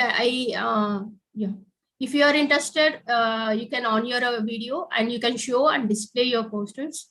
You can give a presentation on your posters as well. Jasmine is there, madam. Yeah. You Jasmine announce the is- name, ma'am. Brahmana ma'am, you announce the name in the chat box so that they will, Jasmine, can you unmute yourself, start the presentation? Jasmine? She's there, ma'am. She is there only. Yes, good afternoon, ma'am. Now she is responding. Jasmine, do you need to share the presentation? Anything is there? Or you Yes, do? ma'am. Okay. No. They have to display, ma'am. It is a poster presentation. Yeah. Yes, ma'am. Can you give me 5 minutes, ma'am, please? Okay. 5 minutes will be too long. Okay. Is No, there no, any no. other candidate, second candidate? We'll move on, ma'am. Anybody else in the chat box? Afsha is there. Afsha from St. Joseph Degree College. Yes, She's yes, ready. ma'am. I need to No. do screen sharing. She was asking, madam. She's ready. Are they making a student presentation or poster? Is it e-poster? Hello? Afsha, it a post- is it Hello? poster? Am I or- audible, ma'am? Yeah. Is Yeah. it e-poster? Yes, ma'am. I'm poster presentation. Okay. Yes, Please ma'am. go I'm ahead. poster presentation. Afsha, I invite you to do the e-poster invitation. I need screen share. Yeah, I've given you co-host. Now you can do this. I need to screen share, ma'am. Yeah, I've given you permissions. You just press the share screen. No, remaining persons, they can break for the lunch. Screen share karo. Green button hota hai na. Permission. Ma'am. I have given you Screen share permission. No. You have to speak here. Afifa na. Afifa, your name is Afifa. Ma'am, isn't it? please permit me to share. Afsha. Afsha Khatun, ma'am. Afsha Sure. Where are you?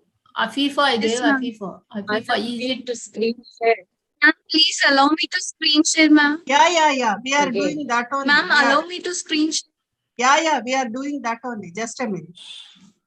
I have Afifa's given name you. we are finding. We are not finding your name. Yes, That St. one. Joseph Degree College, I have made it co-host once again, no problem. St. Joseph means Asha Parveen madam is there. I think, yes, ma'am, you can go ahead. Yeah, very good. Very nice. Good afternoon, everyone. Myself, Afsha Khatun from First BCom. Thank you for giving me the. Explain I about thank the organizers of international webinars on shifting paradigms in national and international politics in global pandemic scenario, COVID-19 major issues and challenges. My poster is about social effects of COVID-19. At first, coronavirus. What is coronavirus? Corona. CO stands for corona. COVID. VI stands for virus. D stands for disease. Since it came in the year 2019, it has given the name as COVID-19 now. COVID-19 first started in seafood in a live animal market, which causes phenomenal causes. It was first started in China in Wuhan city on 30th January 2019. Public on 2020 30th January. On 30th January 2020, public health emergency of international concern has given it as COVID-19. In the year 2019 December, it has spread throughout the world. The origin of the virus is start from all the animals, mouse and bats. From it spread it to all over humans. Its symptoms are fever, fatigue, respiratory symptoms like fatigue. Its exposure is about 5 to 6 days. Some people have the symptoms like cough, sore throat, shortness of breath, loss of taste or smell, and skin rash. 80% recover with special treatment. Group of risk will be mostly in older people, diabetes, high blood pressure. How will the COVID-19 is transmitted? By touching the objects and touching eyes, nose, and mouth, the disease is transmitted from a healthy person to a healthy person from an infected person. Coronavirus, different types causing illness in animals and humans. Large group of viruses. The name coronavirus is given by seeing the picture called crown. It is in the crown shape, so it has given the name as corona. It causes main problem to the respiratory system. It starts from common cold to severe diseases. Its origin is SARS-CoV-3. It has started in early periods itself in China 2003, and later it came to SARS-CoV-2 in China 2019. How to prevent the COVID-19? Preventions are wear the mask, wash your hands for at least 20 seconds. Don't move in public places. Don't move in groups. Keep the distance of at least 10 centimeters from people who are infected. Use your napkins in case of sneeze. Consult the doctor for health issues. In the year 2021, coronavirus vaccine has come. It helps to protect the people from the disease. Make sure to have a vaccine at your turn. Thank you, ma'am, for giving this opportunity. Yeah. It was very nice poster presentation from once again from St. Joseph College, Karnool, and Very we'll well just done. move on. Very good. So, ma'am, Thank you, Ramana ma'am. ma'am, I'm seeing the chat box. Are you ready? Ma'am, now? can I Just- give ma'am Jasmine? you Yeah. stop sharing your screen, ma'am. Asha Parveen, ma'am, ask her to stop. Yeah, thank you. Thank you. Ramana ma'am, see whether any posters are there She in the is chat ready, box. madam. Which one, ma'am? Jasmine is ready. Jasmine, yeah. are you ready? HPP. Yes, ma'am, I'm ready, ma'am. Yeah, she is ready, madam. Jasmine. Can I share the screen, ma'am? Yeah, madam is Jasmine. making the arrangement. Where are you, Jasmine? Jasmine, I could not locate your name. Name, change the. Okay, where are you, Jasmine?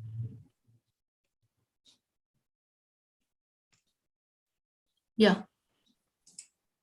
Yes, ma'am. Have made you co-host. Please start, Jasmine. Yes, ma'am. Just.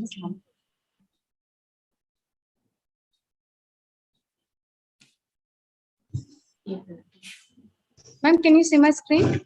Yeah, we can see. Absolutely.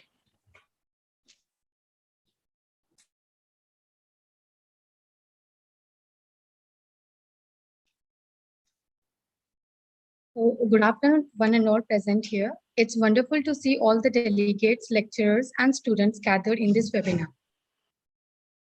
Today's title of international webinar is Shifting Paradigms in National and International Politics in Global Pandemic Scenario, COVID-19, Major Issues and Challenges.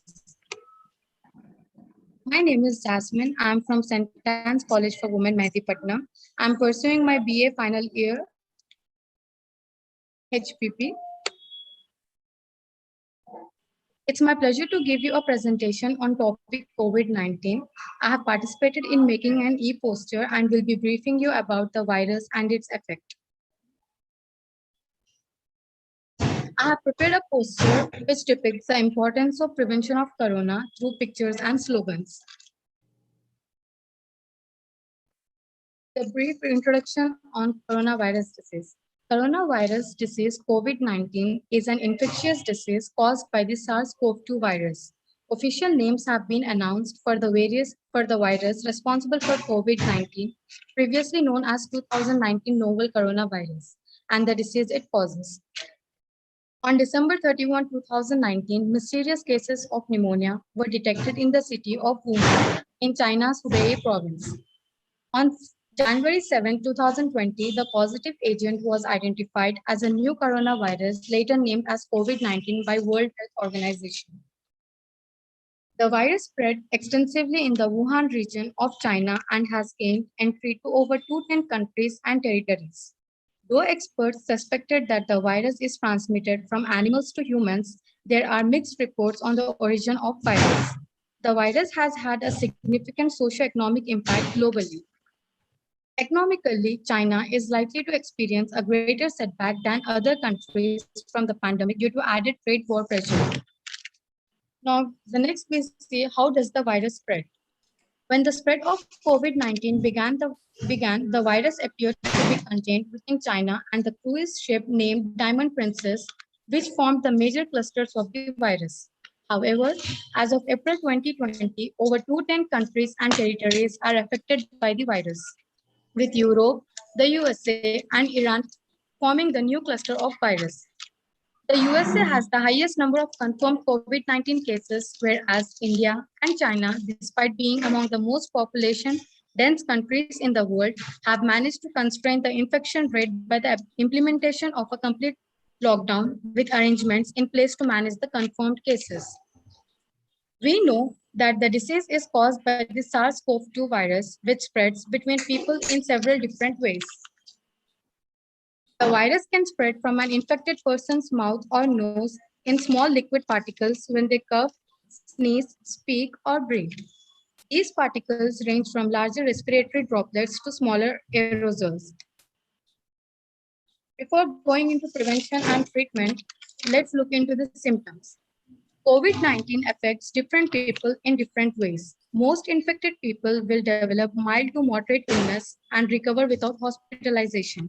The most common symptoms of this disease are fever, cough, tiredness, loss of taste or smell, and the less common symptoms are sore throat, headache, diarrhea, red irritated eyes.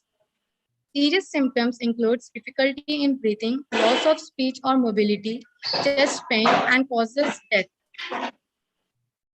So, as we know that prevention is better than cure, especially when something has no cure. On this note, considering COVID-19, there is no permanent cure for the disease. So instead, you can prevent yourself by following certain precautions. Like get vaccinated when vaccine is available to you. Stay at least 1 meter apart from others, even if they don't appear to be sick. Choose open, well-ventilated spaces over closed ones.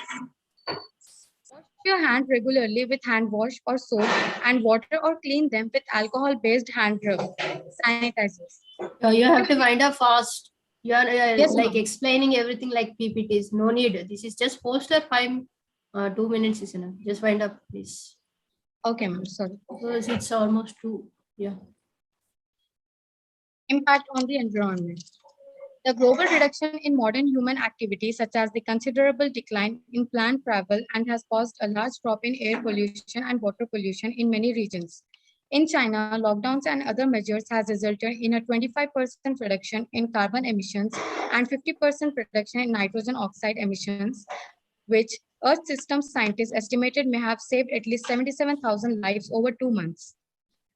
Finally, I would like to conclude by saying the coronavirus disease continues to spread across the world, following a trajectory that is difficult to predict.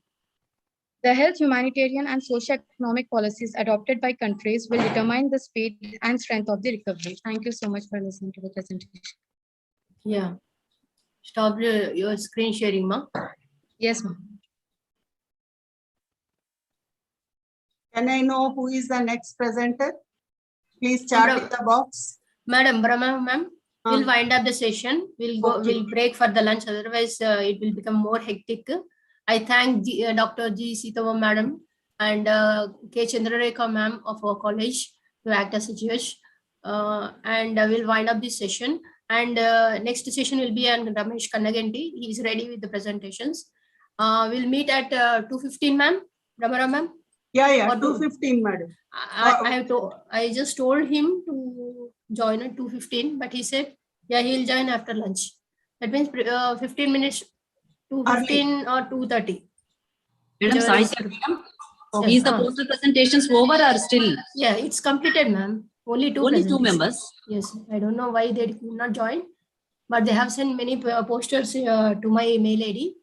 Unfortunately, they could not. Just They didn't present. They did not present. Okay, then we'll break for the lunch. We'll meet once again at 2:15 now. Okay, madam. Please announce the conclusion. Today from morning we are very busy with sessions. Then first session was the inaugural, followed by the technical session 1, followed by technical session 2. And I would also like to convey my regards for all the active participation from students. And we will be moving on to the next session shortly. Announce the sessions, ma'am. Announce the sessions by Ramesh Kannaganti, sir. Yeah, I'm announcer. Ramesh Kannaganti, sir, Executive Director, Center for Human Security Studies. And after that, followed by we also have Dr. Shraddha Naik, ma'am. At 4 o'clock, madam said that she'll join at 4 o'clock. If there is a chance, now in this first day itself, we have to wind up the lecturers' presentations, ma'am. Lecturers' presentation from 4:15 onwards. 4:15 onwards. Okay, we gave fine. the time as 4:15. No, actually that was a change of schedule. Madam just now called me saying that she'll join at 4. So we have to followed by the Ramesh Kannaganti's presentation. We'll have the lecturer's presentation. After that, Shraddha Naik ma'am will join as the last session. Speaker. Last speaker will be Shraddha Naik ma'am. Yeah, this is the small modification. We'll end up this session. I will rejoin at 2:15 or 2:20 like that. Okay, ma'am? Yeah, thank you all for joining us. Please rejoin at 2 o'clock.